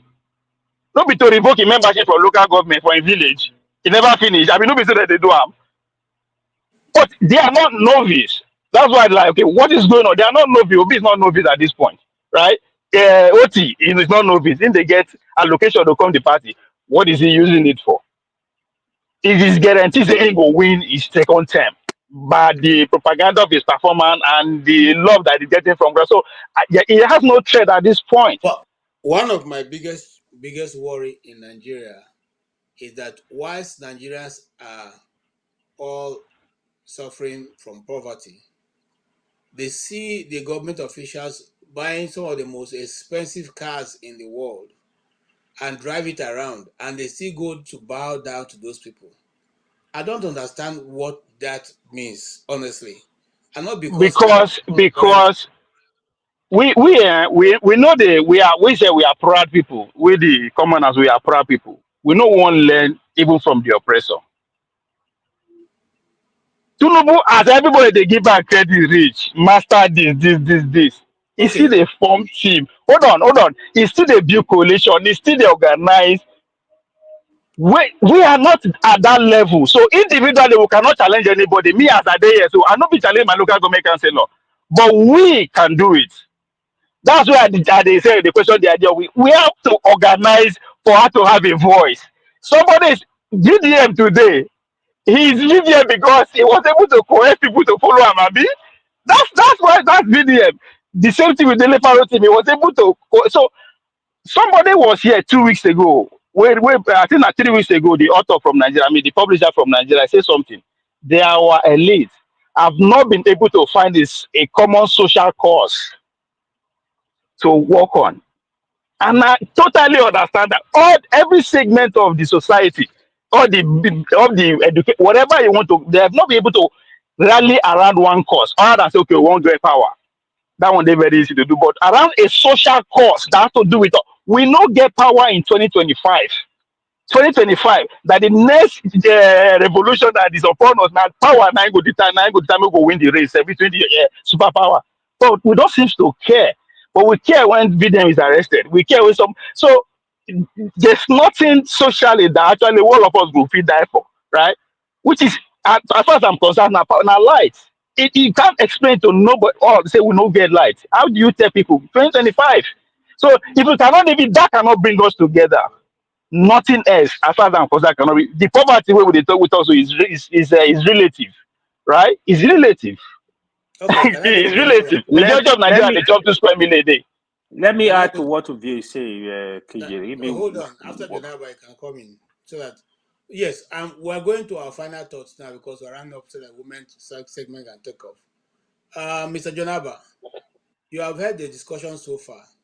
Please, can you give us your random thoughts and what you think? I mean, the whole thing is going. How do you think Nigerians can actually be free from these webs that we have entered? Or because it's a web, it's continuous web, roller coaster. We don't know where it's starting from. We don't know where it's ending. It's just jollof, apple, gari, everything mixed together. How do we come out of it? Thank you, KJ. It's gonna be a long walk to freedom.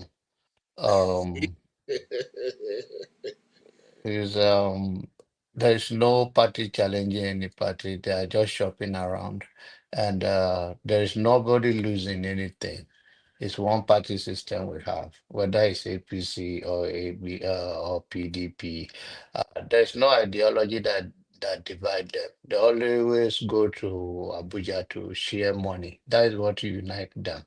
And on the side of the citizens, they have used this to anchor their life for so long that you see person that mortgage your life, the born and unborn Nigeria, you still burned out, prostrate before them and worship them because they have take humanity, decency, sense of dignity out of them with poverty, disease, and all of that. So it's going to uh, be difficult, but I hope one day a voice will come around, sharp, brutal, and pierce through. But those politicians you are seeing, whether they are APC or PDP, they are the same people. They are just looking for power to share the money. And I'm glad I'm not a politician. I think if I die, I die as a frame. Thank you Thank you. so much. Yeah, thank you so much, Janaba. You make it so easy. I wish that Nigerians can be able to glean from your voice and the politicians learn something from you, because these are human beings that are we are dealing with here. They are not just numbers. Unfortunately, sometimes it becomes like just numbers. Somebody just say you say they kill 55 people. You say it's not 55 now. Say now how many? It's just 53. It's just 53. So that's what it has become. But let me have a final thought, sir. Well, I don't know if it's final thought. I wanted to comment on what Ovi was saying, right? Okay, if you comment briefly. Ovi was talking about the organization, right? So I think the reason we are not getting it as ordinary people, the simple fact is, a lot of us, we see this from tribal and religious angle, especially the tribal one. Is crazy. What that means is, sometimes I'm here is my feeling about Nigeria, right? Most Nigeria don't hate injustice. They hate it when the person doing it is not from their tribe, or they don't like the person. If the person doing it is from their tribe, they don't have problem with it. They will even defend the person. Just like what Solas said now. That's how you see Nigeria that criticize Tinubu, what he's doing in Nigeria. Trump, that is breaking all the laws in America, they support his madness. So you begin to wonder, how do you select a pay? How do you choose what to support? So it is a problem. And the other thing I want to raise, actually, the issue of everybody moving to APC. Oh, APC, one party state. To be honest, this thing is not new. To me, it's not new. Nigeria has always been one party state. That's what it is. The only time I will even think of we had two parties was maybe between 2015 and the next election. Maybe there was some. If you follow Nigeria politics, when PDP were ruling from 1990, 2014, 15, if you get PDP ticket, once they give you a ticket, it's done. You go and celebrate, because it's more like you won the election already. That is what you are seeing now. So there is nothing new. We don't have a system because the ideology is not there. So everything is the same. It's anywhere beleface. So anywhere beleface, that is the system we are running. There is no ideology. There is nothing really. They don't have anything to fight for. So they fight for only their interests. Oh, you promise the person in the Senate, you promise their ticket to be governor of their state, they will become. They just move around like lost animals. So for me, to be honest, these guys don't surprise me until we can get that direction where the vote of the people will count and they will care about the people. That's when I will be interested. Thank you.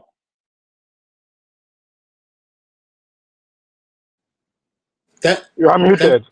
Thank you so much. We appreciate your contribution. Yes, Mr. Tony. Yeah, I think that the reason why we're having some of these problems that we're having is because the fastest way to become a millionaire in Nigeria is to go into politics. So it is a do or die for everybody. I mean, can you imagine somebody is the governor for 8 years? He has security votes. And then when he leaves, he has pension for life for himself, for his wife. Cars are changed every 3 months. He has a house. He can have a house in Abuja and anywhere that he wants. He has servant allowance, medical allowance. He has all the allowances. Okay? Apart from whatever business he's doing. Then on top of that, he still wants to go to the Senate. And then in the Senate, he's still being paid. The money is coming from the same post, whether it's from the state or federal government. And then when he finishes, he wants to be, I mean, with due respect to people's ambition, wanting to be, and then he wants to become president or vice president. And I'm sure that as president or vice president, there are certain benefits that you're entitled to for life. What kind of system? There are things that Obama pays with his pocket. President of America pays with his pocket. The federal doesn't pay for it. Newspapers, things, entertainment for friends and so on. The federal government doesn't pay for that.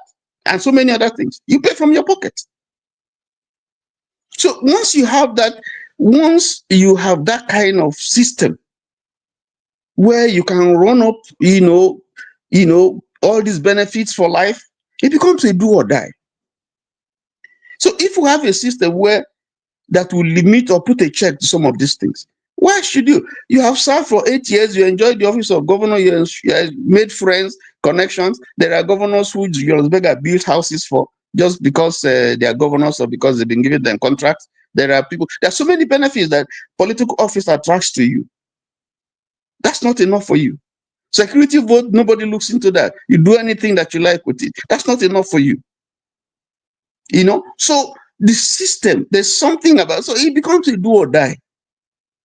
So we must expunge that thing. A governor has, after serving for 8 years, you don't have just 8 years, you become a millionaire. Somebody serves for 36 years. Who want to remove him, Tony? Who want to remove him? No, Who want to remove him? I thought the system is crazy. Somebody serves for 36 years, serves his country for 36 years in the civil service. And even for those 36 years when he served, he can get,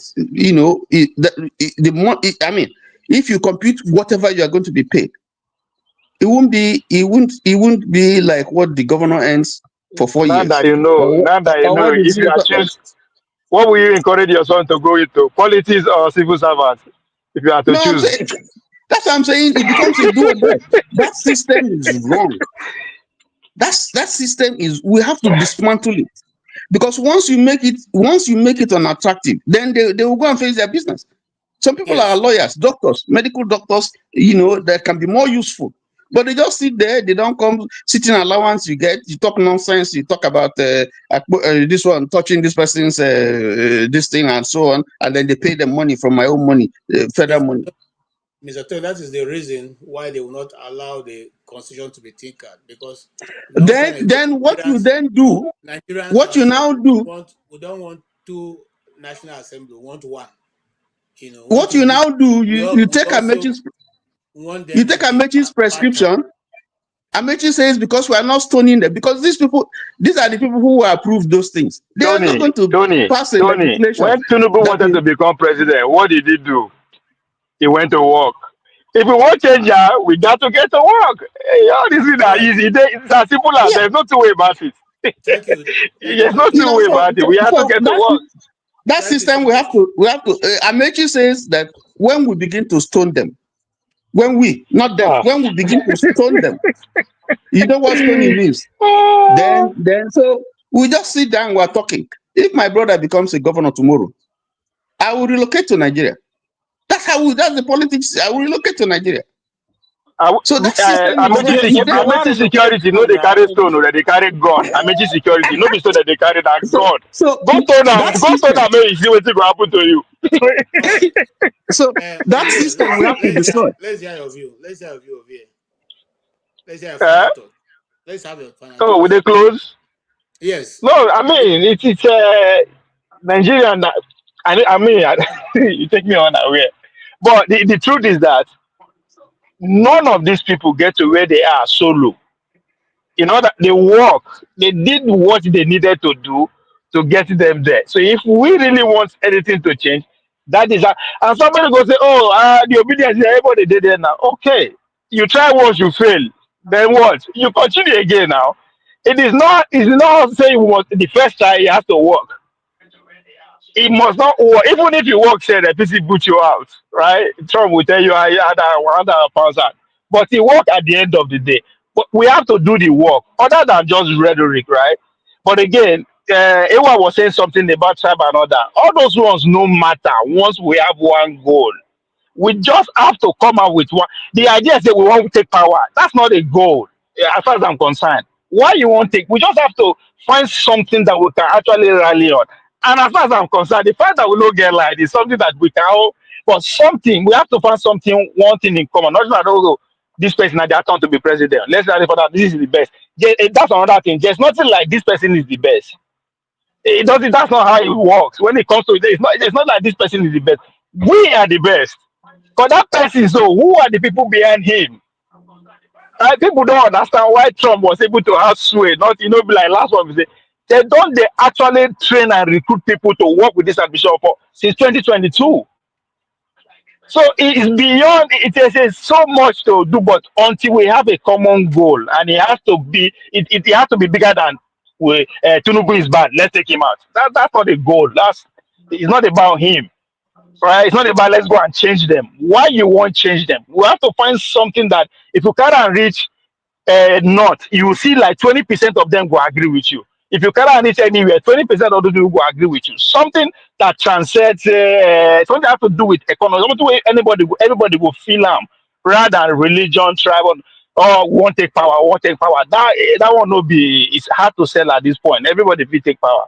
But at this point, we should go beyond the best person, the best idea. This idea of one person syndrome, now the rhetoric that came out of after World War, right? The idea is in Amatulaki, and bring all this is bunkum. There are thousands of people that actually worked before that achievement was able to. So now we have to change our mentality to looking for somebody. This is the best person. It's better than this. It's better. She's better. No, us now. It has to resonate with every one of us, and it has to stay with us for a long time. Which is that's where the idea of organizing comes from. But but they will focus on mobilizing. You can never mobilize the people in power. They have monopoly of everything. And it's easy to mobilize. So the organize, it takes time. Right? It takes time. Those who are still planning for 2027, now just to fulfill all righteousness, is gone. Right? The power is still going to reside with them. But even though they cannot give us, we are not ready. Let's face the fact. Thank you so much, Ovie, and I appreciate your contribution. Yes, Shola. Okay. Now, I heard what my other colleagues they talked about. You asked a question. You said, "That is KJ. Why do people bow down to leaders that are stealing our money?" So let me put this to you. But back in the Americas, in the South, there's a guy during slavery. So they had to bring a guy because the slaves, they were escaping to the north. So they had to bring a guy. I think you've heard the story. Some of you have heard the story. He's called John Lynch. So what this guy did was that he's going to do a lot of things. He was doing very, very bad thing, beating children, killing them, killing children in front of their parents and stuff. So what was he doing? He was keeping the mind weak psychologically, and he's keeping the body strong. Now, let me reverse it back to Nigerian politician. So what an average Nigerian politician do? Tinubu, all of them, Wike, is the opposition. When they see that they don't buy their opposition, whoever is coming up next that doesn't have money at the end of the day or doesn't have influence will not want to go into it. That's number one. Number two, they will buy delegates. They've already paid for the delegates even before election, a year or 2 years before election. And I'm going to put this to you. You need to go and listen to, there's a Nix podcast in Nigeria, and I think maybe some of you have listened to it. There's a podcast in which Ali Baba came, I think 2 or 3 weeks ago, thereabout, or a month ago, I can't remember now, but it's called Nix podcast, so I'm not promoting any podcast. And this is what he said Obasanjo told him. He said for you to become Nigerian president, you need to win you need to have 7 governors on your side. And this answered the question. Number one, you need to win Lagos State. So Lagos State governor, Kano State governor, Delta State, you need Bayelsa, you need Rivers, you need Katsina, and you need CBN governor. So if you count No, it, they are seven. Kaduna instead of Katsina. Kaduna and Kano. Yeah, From north. Kaduna. So Kano, Kaduna, For sorry, the not Katsina, numbers. sorry. Yes, for those of you that have listened to it. So, and why when you say Wike chased Atiku out, it's not maybe Atiku does not have money. Don't let people get you wrong. But what Wike is sitting on is a mine. Anybody that knows what oil is, oil money is huge. And that's what they don't know. If you're conversant in Nigeria, even if they transfer an ordinary soldier or a naval officer to Rivers or to Bayelsa, I can tell you in 6 months, what we will do in 6 months, quote me wrong, is more than what anybody can. The money he will see. This is not a top boss, just ordinary small person. The money is going to see. That's a fact. They lobby to go there. Yeah. So what am I saying is that, look, where was Atiku? And I'm not holding brief for Wike here. Where was Atiku when he was spending money all this while for PDP governors? Now, when he got to the time that he was meant to be compensated, they worked against him. So that one is on one side, is Nigerian politics. Look, like the other person said, and also if you look at what is going on in Nigeria, like the OV said, see, we need to, it's going to be a gradual process. It's going to be a gradual process. Everybody needs to come up. Then we start building up this case, this awareness. Don't collect money. Vote your conscience. Vote whoever you want to vote for, but don't collect money. If you say that they have not done well in 4 years, boot them out. But like somebody said, a Yoruba man will say, oh, vote Tinubu because it's our own. But they've forgotten that regardless if the country is not doing well, we will all suffer it together in any shape or form. It's not maybe Tinubu is there now, the lives of the Yoruba people are better.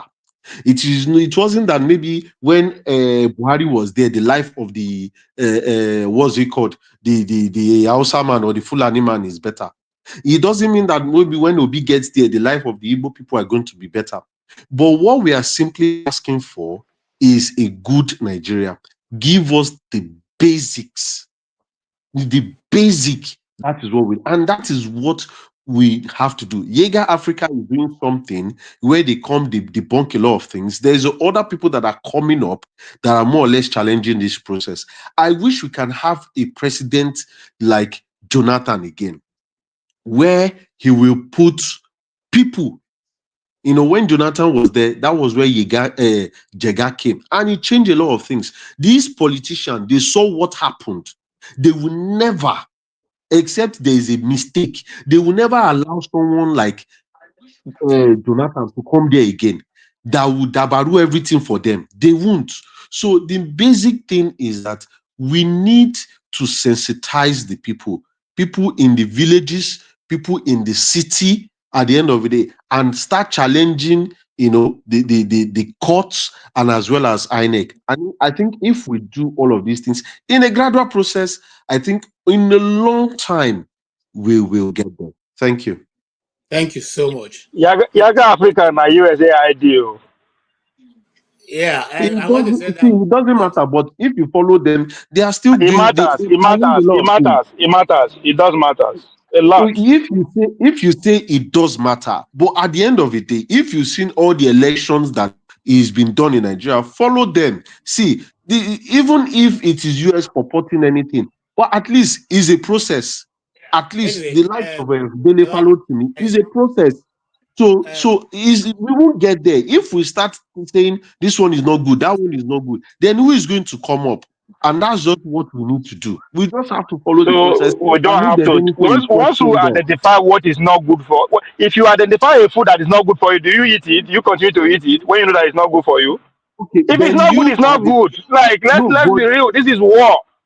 Sir, but what are you talking about? As a person, no, but you as a person, that's what I'm saying. If Jaeger is not good, there is no problem about it. I'm not disputing that. I'm not saying, oh, they are fantastic. But you as a person also set up a platform that other people that will be checkmating these people. At least they are doing something. But you two set up a That platform. say when So you that give you, there's no way you can make case for them when you have established that they are not good for us. Like it doesn't matter what is not good is not good. You will not continue to eat the food that is not good for you. Why will you if Okay. they are not good? They are bad All influence. right. They are sponsored to Thank you. miseducate us. Point No, and no. clear. Well, this is not a Tola, part of argument. Tola, It's not an argument. I like your your thought. I like how you framed it up. Yes, I also have a few things about Yaga Africa, but that's a different kettle of fish for another day. I know it told you very well. That's So a cornerstone of USAID. no, let's not go there today. That's not why we're here. Thank you so much. We appreciate your contribution, Shola. Mr. Ike, your final thoughts, sir. Well, my final thought is I want to pick from what my brother Sola said and part of what my brother Ovia said. In 2023, after the election, we that are members of obedient movement, most people give up hope because what we think didn't work. And I think that it was a mistake. But thank God that the obedient movement of today is not the obedient movement of 2023. That is a very strong structure right now of obedient movement. And I must tell you that more than what we lost in 2023, we have garnered more than what we lost in 2023. Because just like what every other person is saying, I know that Mr. P. has never said that he's going to, he has always said, it's not going to be easy. He knows the system. He was there in the system. He knows the system. It's not going to be something of one day, not something of, it's not now, right? But we cannot continue to give up our hope that it's going to be better. But like everyone have said here, we have to start from somewhere, right? And that's why that I was happy that after 2023, Mr. P. did not allow this criminal Aburi to take Labour Party, to take obedience, because that was his intention. Mr. P. told him, no, this is an independent, has nothing to do with Labour Party, because his program was to take obedient movement into, do what he's doing right now. And if all of us could remember, may he so rest in peace, Donyo Okukwe. When Donyo Okukwe went with Peter to join Labour Party, they asked Peter, do you want to continue with this executive, or do you want to bring your own people to run the affairs of Labour Party? Because this man has good intentions. He said, no, I'm not bringing nobody. I want to work with you guys. Because what he had in his mind was for a better country. But the people that he's working with have a different agenda. If we have known, if any of us were spirit then, maybe it would have been better that he accepted by putting his own people from the beginning. But also, like what everybody is saying, that everything that has happened has taught every one of us a lesson. So we know now who we are dealing with, right? So for us to, I'm trying to say that we should not give up hope. Sometimes it's frustrating. Sometimes you can't even imagine what you go through, right? Because somebody like some of us who are not in Nigeria, you are thinking, after all, I'm not in Nigeria. But every day your brother or your sister or your cousin will call you on the phone. You are even under more pressure than the people that is in Nigeria. They don't know that sometimes you do not take vacation. They don't know that you walk in the sun, you walk in the winter, you walk in the snow, you walk in everything. You have every day you are walking. You walk from here. After that, some people walk a day, 5 different kinds of job every day. Most of the people that in Nigeria don't know what we go through. Some of them are so foolish and so stupid. They think that there is a way you plug that money on the tree. So whenever they say, hey, brother, we need something. Hey, okay, give me your account number, right?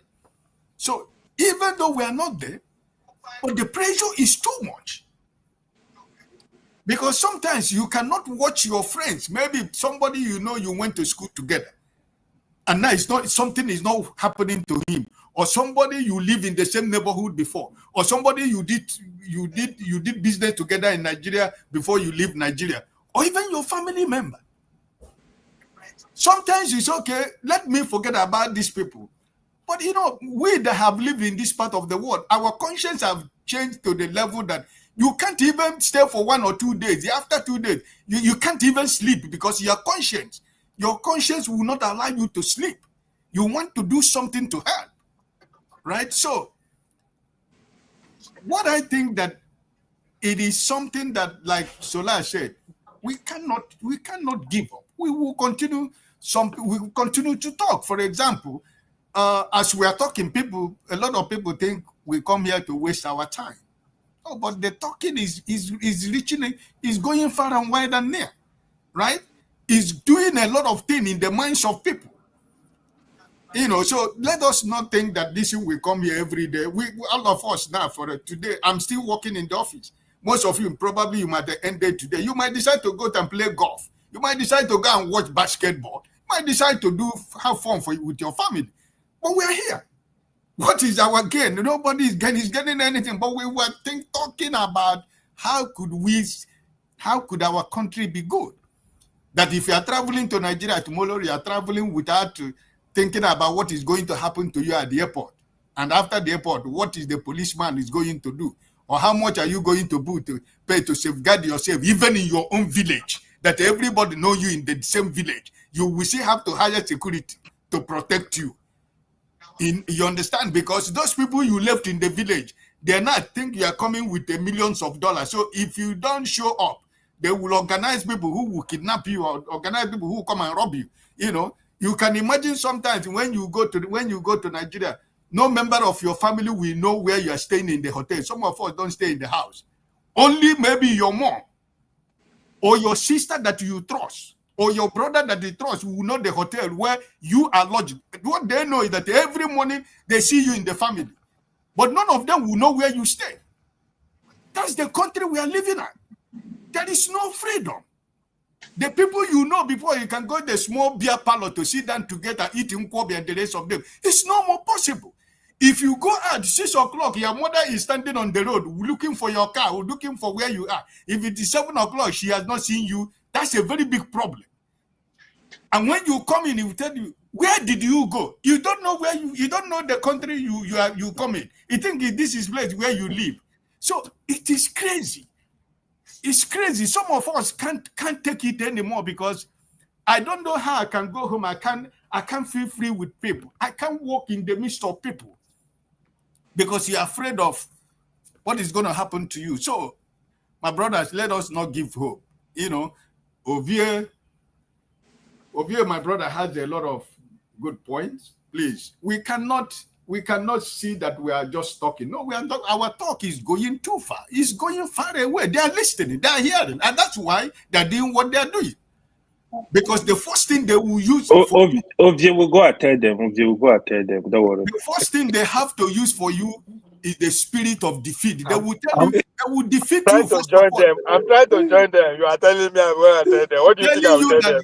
Oh, don't mind this. You cannot go anywhere. Will not dare to go to Niger State. If he goes to Niger State, he's finished. I want to join them. Me too. I want to buy Rolls Royce. I beg.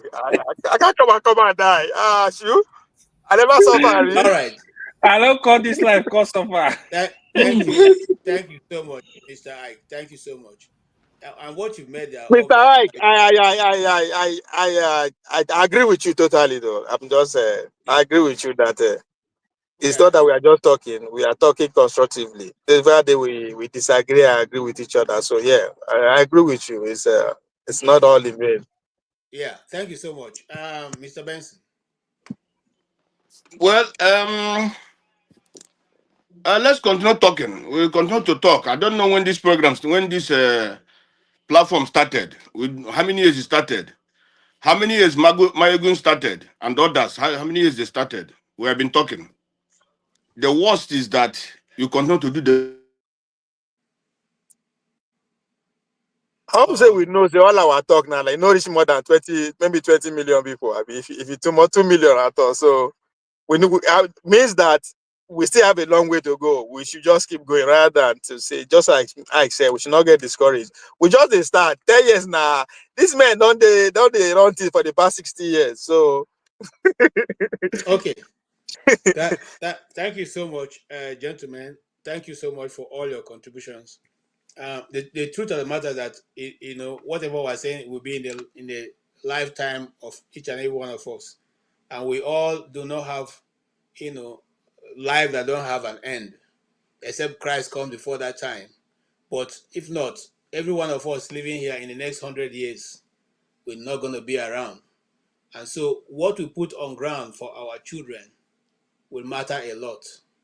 And the question I keep asking is, if Nigeria continues and in this direction, in this way, what will happen to our own children? I think about it.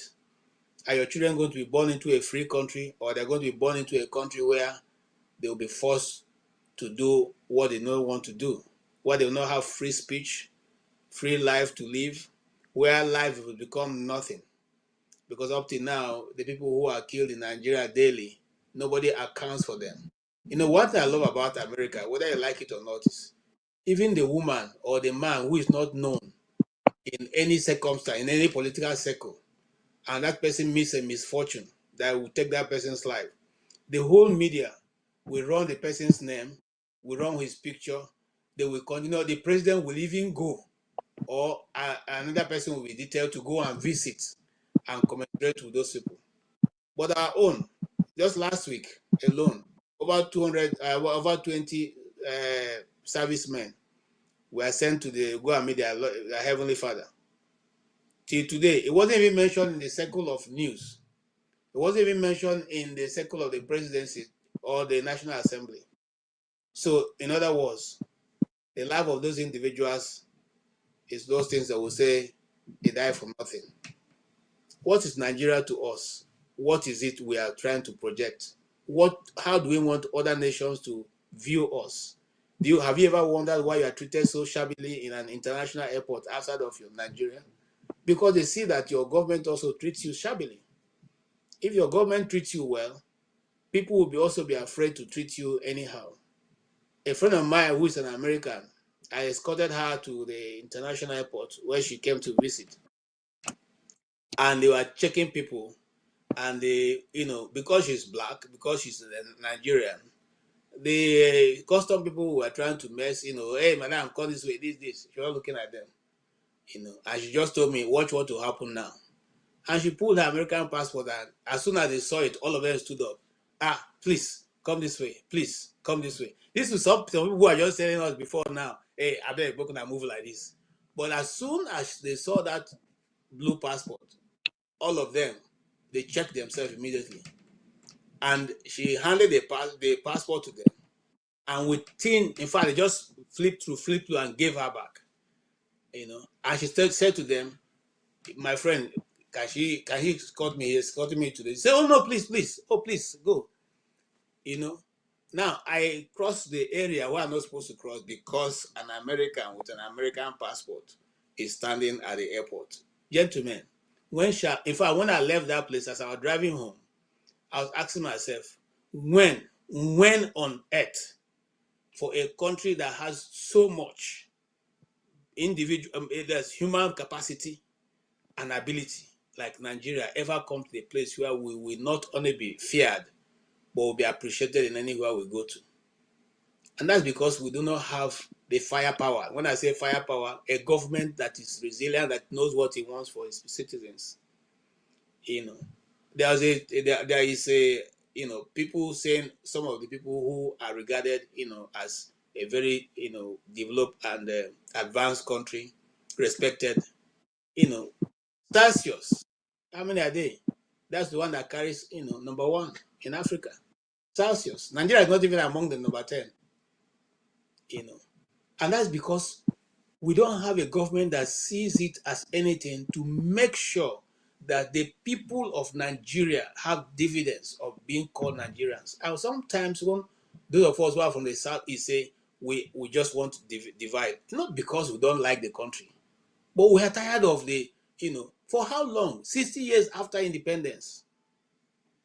And we can't even stand ordinary France to say you can't have a bilateral relationship with France. Since our brother in Niger, you don't have relationship with them. Since our brothers in Mali, you don't have relationship with them. Since our brothers in Burkina Faso, instead we are the ones saying, no, come. Is it that we are better than those people that they've been around with for 60 years and not be able to make any difference? One day I'm going to come back to OVA because I'm still doing the research. But I saw a video that says back as far back as 1707, the map of 1707 has a different story to tell of what Africa was like. And it's shocking, but let us continue to research until we are able to know exactly. In the 1700, they never finished with us. No, I No. think Benin was pretty much the last one, which is late 1800. So yeah. Yeah, at 1707. 1707. Yeah. So no, why I'm saying all that is because we have the potential to lead the world, to make things better for our people, but we don't have a government who wants to back that move. They are rather there's a place in Maryland. It's called Portmark. I hear the majority of those houses that look like cathedral, they belong to Nigerians, Nigerian politicians. Atiku has his house there, even though he has not come there for a while because of, you understand, if you shit for church, you can't go back to that church, So now you have house in America, but you're living in Nigeria. You have money in the bank around the world, but people in Nigeria, business in Nigeria cannot have that money, cannot work with it. What kind of people are we? Are we that damp? They don't live in Nigeria, they work in Nigeria. Nigeria in our office. Are we that stupid? How many presidents from other nations have come to do 2 weeks, 1 week in our country? Despite, even when Transcorp Hilton was a Transcorp Hilton, was a Nikon Hilton, did any head of state come there to live or to even do a weekend apart from coming for official visit and going away? When it was Hilton, one of the best in the world at the time. When shall we wake up from this stupidity? Is it that we're so stupid? And then nobody is saying it. You see, over here, my challenge that nobody is saying anything to them. They look for lies, they manufacture lies, they frame it. We are only people who have president that has a working visit. There's no other president in the world I've heard that this president have gone for a working visit. We've not heard it anywhere. And the other topic we couldn't get to that Nigeria has imported a new plane which is cooling off in South Africa for redecoration for the presidential jet in this economy. And all of you guys are going to celebrate it. When it comes, when I go stand the wave and goodbye. Hey, wow. What the people, KJ, free also. Una give a chieftaincy title when he come back from France. So as they go, una give a chieftaincy title. Eh? No, but we that, but that will be the problem, eh? you could see that, I'm not exonerating any part of Nigeria. I'm talking about the people of Nigeria, the citizens of Nigeria must have to stand up and take their citizenship. And that's why I have always argued that sovereignty of Nigeria is not But don't you think we need to define what that citizenship means? Because that's my disagreement with Dele Farutimi. He said we are not citizen on one hand. On the other hand, somebody will go there ask for electoral reform. Like, where do you stand to reform what when we are not citizens? So I think we need to define that. I get what you mean, but for us to go actually approach people, what we need to actually let them know what citizen mean, what freedom means. Because we are privileged in a way. With the things that everybody actually have the same privilege. How many Nigerians actually understand how the system works? Home and abroad. Let's not stop deceiving ourselves. Right? So there's a lot of that's where the organizing lies. Organizing comes with teaching, right? You have to teach them where you actually want the nation to go or what the nation to be. Because everybody have a definition of what Nigeria means to him, right? If all our leaders are not living in Nigeria, then what do you expect the citizen to do? But the citizen does not know better, as far as I'm concerned. Not that I'm accusing us, but in the recent, because There's no reason why we no fee come together when our situation is. It's not that they tell us our story, say now so we they feel up like it's real. Because if you're hungry, you want to look for how you eat, regardless of any other thing that is coming your way. You want job first. So if we are actually in that situation that we are describing, I don't think we can easily be distracted like that. But again, when we say we need to be citizens, what does that even mean to an average Nigerian? Because I bet you today there are some people living in part of North. They are every day they are social living in Cameroon or Niger, but they live in Nigeria. Like that's their way. That's their real life. Yeah, that's the Normal way of people, normal regular people that they go trade, they spend France money in Nigeria. So those people, it's not that you think they are more Nigerian than them, but that's it's all about that's a national religion agency feel, right? So they educate of us what we really are and what we ought to do. We're not able to discuss, but we'll put it out for next week. And if you really want to know why Nnamdi Kanu is so hated, please go listen to the three. I'm not saying go and look for his broadcast, but go and listen to the three broadcasts that the DSS themselves played in the court. Because when majority of the people who attended the court session, when they left, they became disciples of Nnamdi Kanu because they also heard a truth, as I've never been told before. The thing is that let's keep talking. Whether people hear it now or not, eventually the truth will prevail because truth will always prevail. Now, his defense team keep expanding from people even from the north who have now heard some of those things. They went to court to listen to what the case, but eventually those videos, those audio that was played, gave them a different eyesight of what they accused this guy of. Having said that, I want to appreciate every one of KJ, you. are they doing it for free or who is going to pay? Who is going to pay their bill? The bill of who? The lawyers. Who is paying their bill? Who is paying their bill? It's I've been free. afraid they do work with them. I just want to know. I don't know. They are doing it for free. They're not there pro bono. They're not doing it for anybody, Yes. I want to thank all of you for coming. Okay. I want to appreciate Tony. Tony, you have been so wonderful. Thank you so much. Mr. Maxis Ovie. Thank you so much. Your contributions are always, radically but well, rounded. We thank you because we need people like you. I remember one statement that Bangida made when he was still in power. He said, a society that don't have radicals is a dead society. So that statement he made many years ago is playing out now in our society. And you see that every radical view, different view, divergent views are being shut down so that only one man's voice is heard. The man is called Jagaban, whether you like it or not. Mhm. All right, Mr. Shola, thank you so much also. Please do come. I like your view. And I'm sure that everybody listening to you can make a lot of sense out of it. Thank you so much. Mr. Ike, thank you so much. You're always on point. Thank you. I didn't know that both of us actually attended seminary, but it's okay. Thank God they don't move us to that place where we will not be able to enjoy the fruit of our labor in this world. So at least we didn't become. Thank you so much. And for those people who have a different view from what we have canvassed today, we still appreciate your views. We welcome them. We will not say because you don't agree with us means that your own views are wrong. No, they are right. It's your view. You own them, and we will give it to you. Please do come again and be part of the broadcast. We'll be here also tomorrow. Dr. Damages will be hosting a program tomorrow, and we'll be here by 1 p.m. New York time, and we'll discuss at length what that topic could be. Thank you for a new member called Gbemi Awola.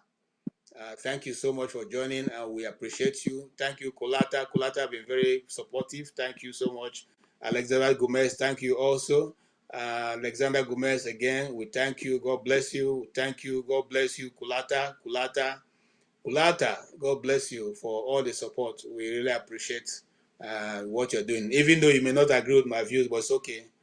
We like your support. I'm not going to criticize Tinubu. That not Tinubu dividend. Nah, Tinubu Doesn't matter. dividend they Doesn't come matter. too. Without it doesn't matter. He's free to quote you. Thank Not you, a joke. I did know. Oscar Blackstone. Thank you so much. And thank you, Kulata. We really, really appreciate all of you who joined us. please find time to join us tomorrow also. Oh yes, I see a new member also. A very good friend of mine, Silas McDonald's, my colleague.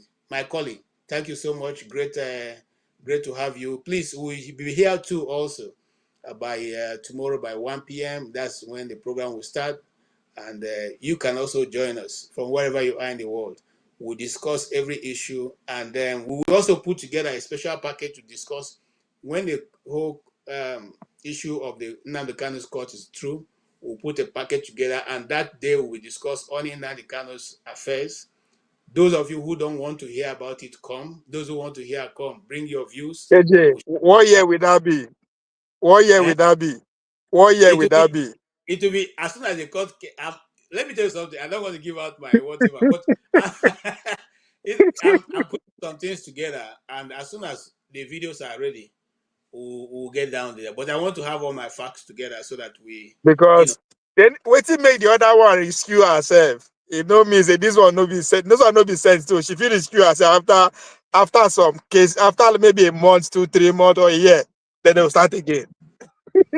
So that's why I don't understand. we will discuss that, and hopefully by the grace of God, we may have one of his legal representative on the show, and then we all can ask them questions that we're not able Mr. to ask. Ike is looking like a Kano representative today. He's looking like a lawyer. So no, he's representing the body of Christ. So we thank you, Ike. now find to celebrate. Especially the angle you brought in, because some of those angles you discussed, not a lot of people know that about the Catholic Church. And we didn't say, for those who are Catholic, we didn't condemn the Catholic Church. Because despite whatever any denomination is saying, everybody operating a denomination is a human being, and they are all prone to making mistakes, whether it's deliberate or not. So for the Catholics, let them also bear in mind that we support what they are doing. I've said on this channel many times that the Catholic did a lot of work, initial work in Africa, especially Nigeria. Just like what the Chinese are doing now, Abi. Yes. Just saying. Yeah, I'm just saying. whatever it is, the thing is simply this. I listened to a lady discuss, and I'm going to close on this, discuss about the reason why Africa was easily colonized. And that was the same reason why America was easily taken over. The people that were in Africa were very nice people. They did not see the reason why we should struggle over resources. And so when they see you, when you come, they welcome you and they invite you to join in the resources they have. And that is the people now who are coming from the West think that is stupidity and that is their weakness. But it's not. And that has not changed us. And I speak because I lived in Benin for so long. The first native man does when he sees you, come to his house, is if you meet him eating, he will invite you to join him and eat. And for him, food is not a big deal. That he gave you food is not a big deal. So, and if you don't join him to eat, he feels that you're not happy with him. So this is the culture that we still have till tomorrow. It does not mean that we are weak people. It does not mean that we don't have understanding. It simply means we are good people. Let's continue to be good people. Let's be sharp in our understanding and know where we're driving our people to. KJ, I will take you on that narrative some other time because I know agree. Say will be nice, say now because it will be nice people that they will power us. But On that's that another fateful matter. time when you are ready, we'll go to it and we'll discuss it. I won't say that. I want to say thank you so much, and I wish all of you a very blessed weekend. Bye, sir. Bye so much. Thank you.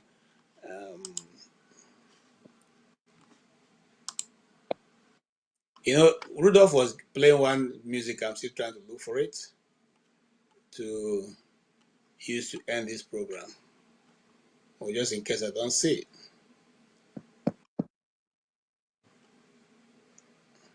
All right. Thank you so much, every one of you. We really, truly enjoyed being with you this weekend. Please join us again, and thank you. If you have any questions, you can actually, text in or join us next week at the same time, and we'll be able to take those questions you have or concerns. Until then, God bless you all. Okudilio, okudilio, okudilio, kelanyo Olisa malugo koyene menenua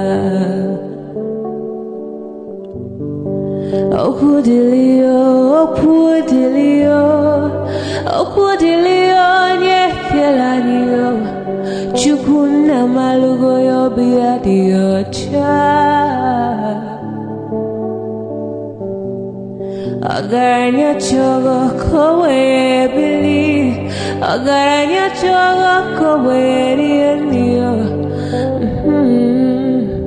Owe chuku bezie chuku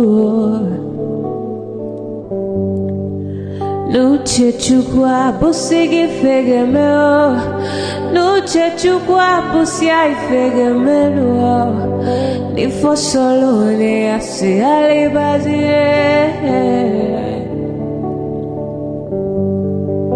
Oboye bebe agaranya muliba Oboye wuru agaranya mebibe solia Mano garanya mua Oboye afyozie nipakwa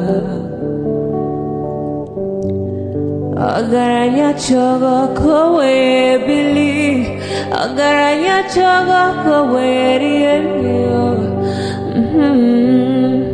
Oboye chikubezio lisa Kodili ma kodili bemo Kodili wakema kodili manima Naino kwane we beluge beluo Kodili ma kodili bemo Kodili kemo kodili heyo Ibedwe me wane Nikadie zibo hewo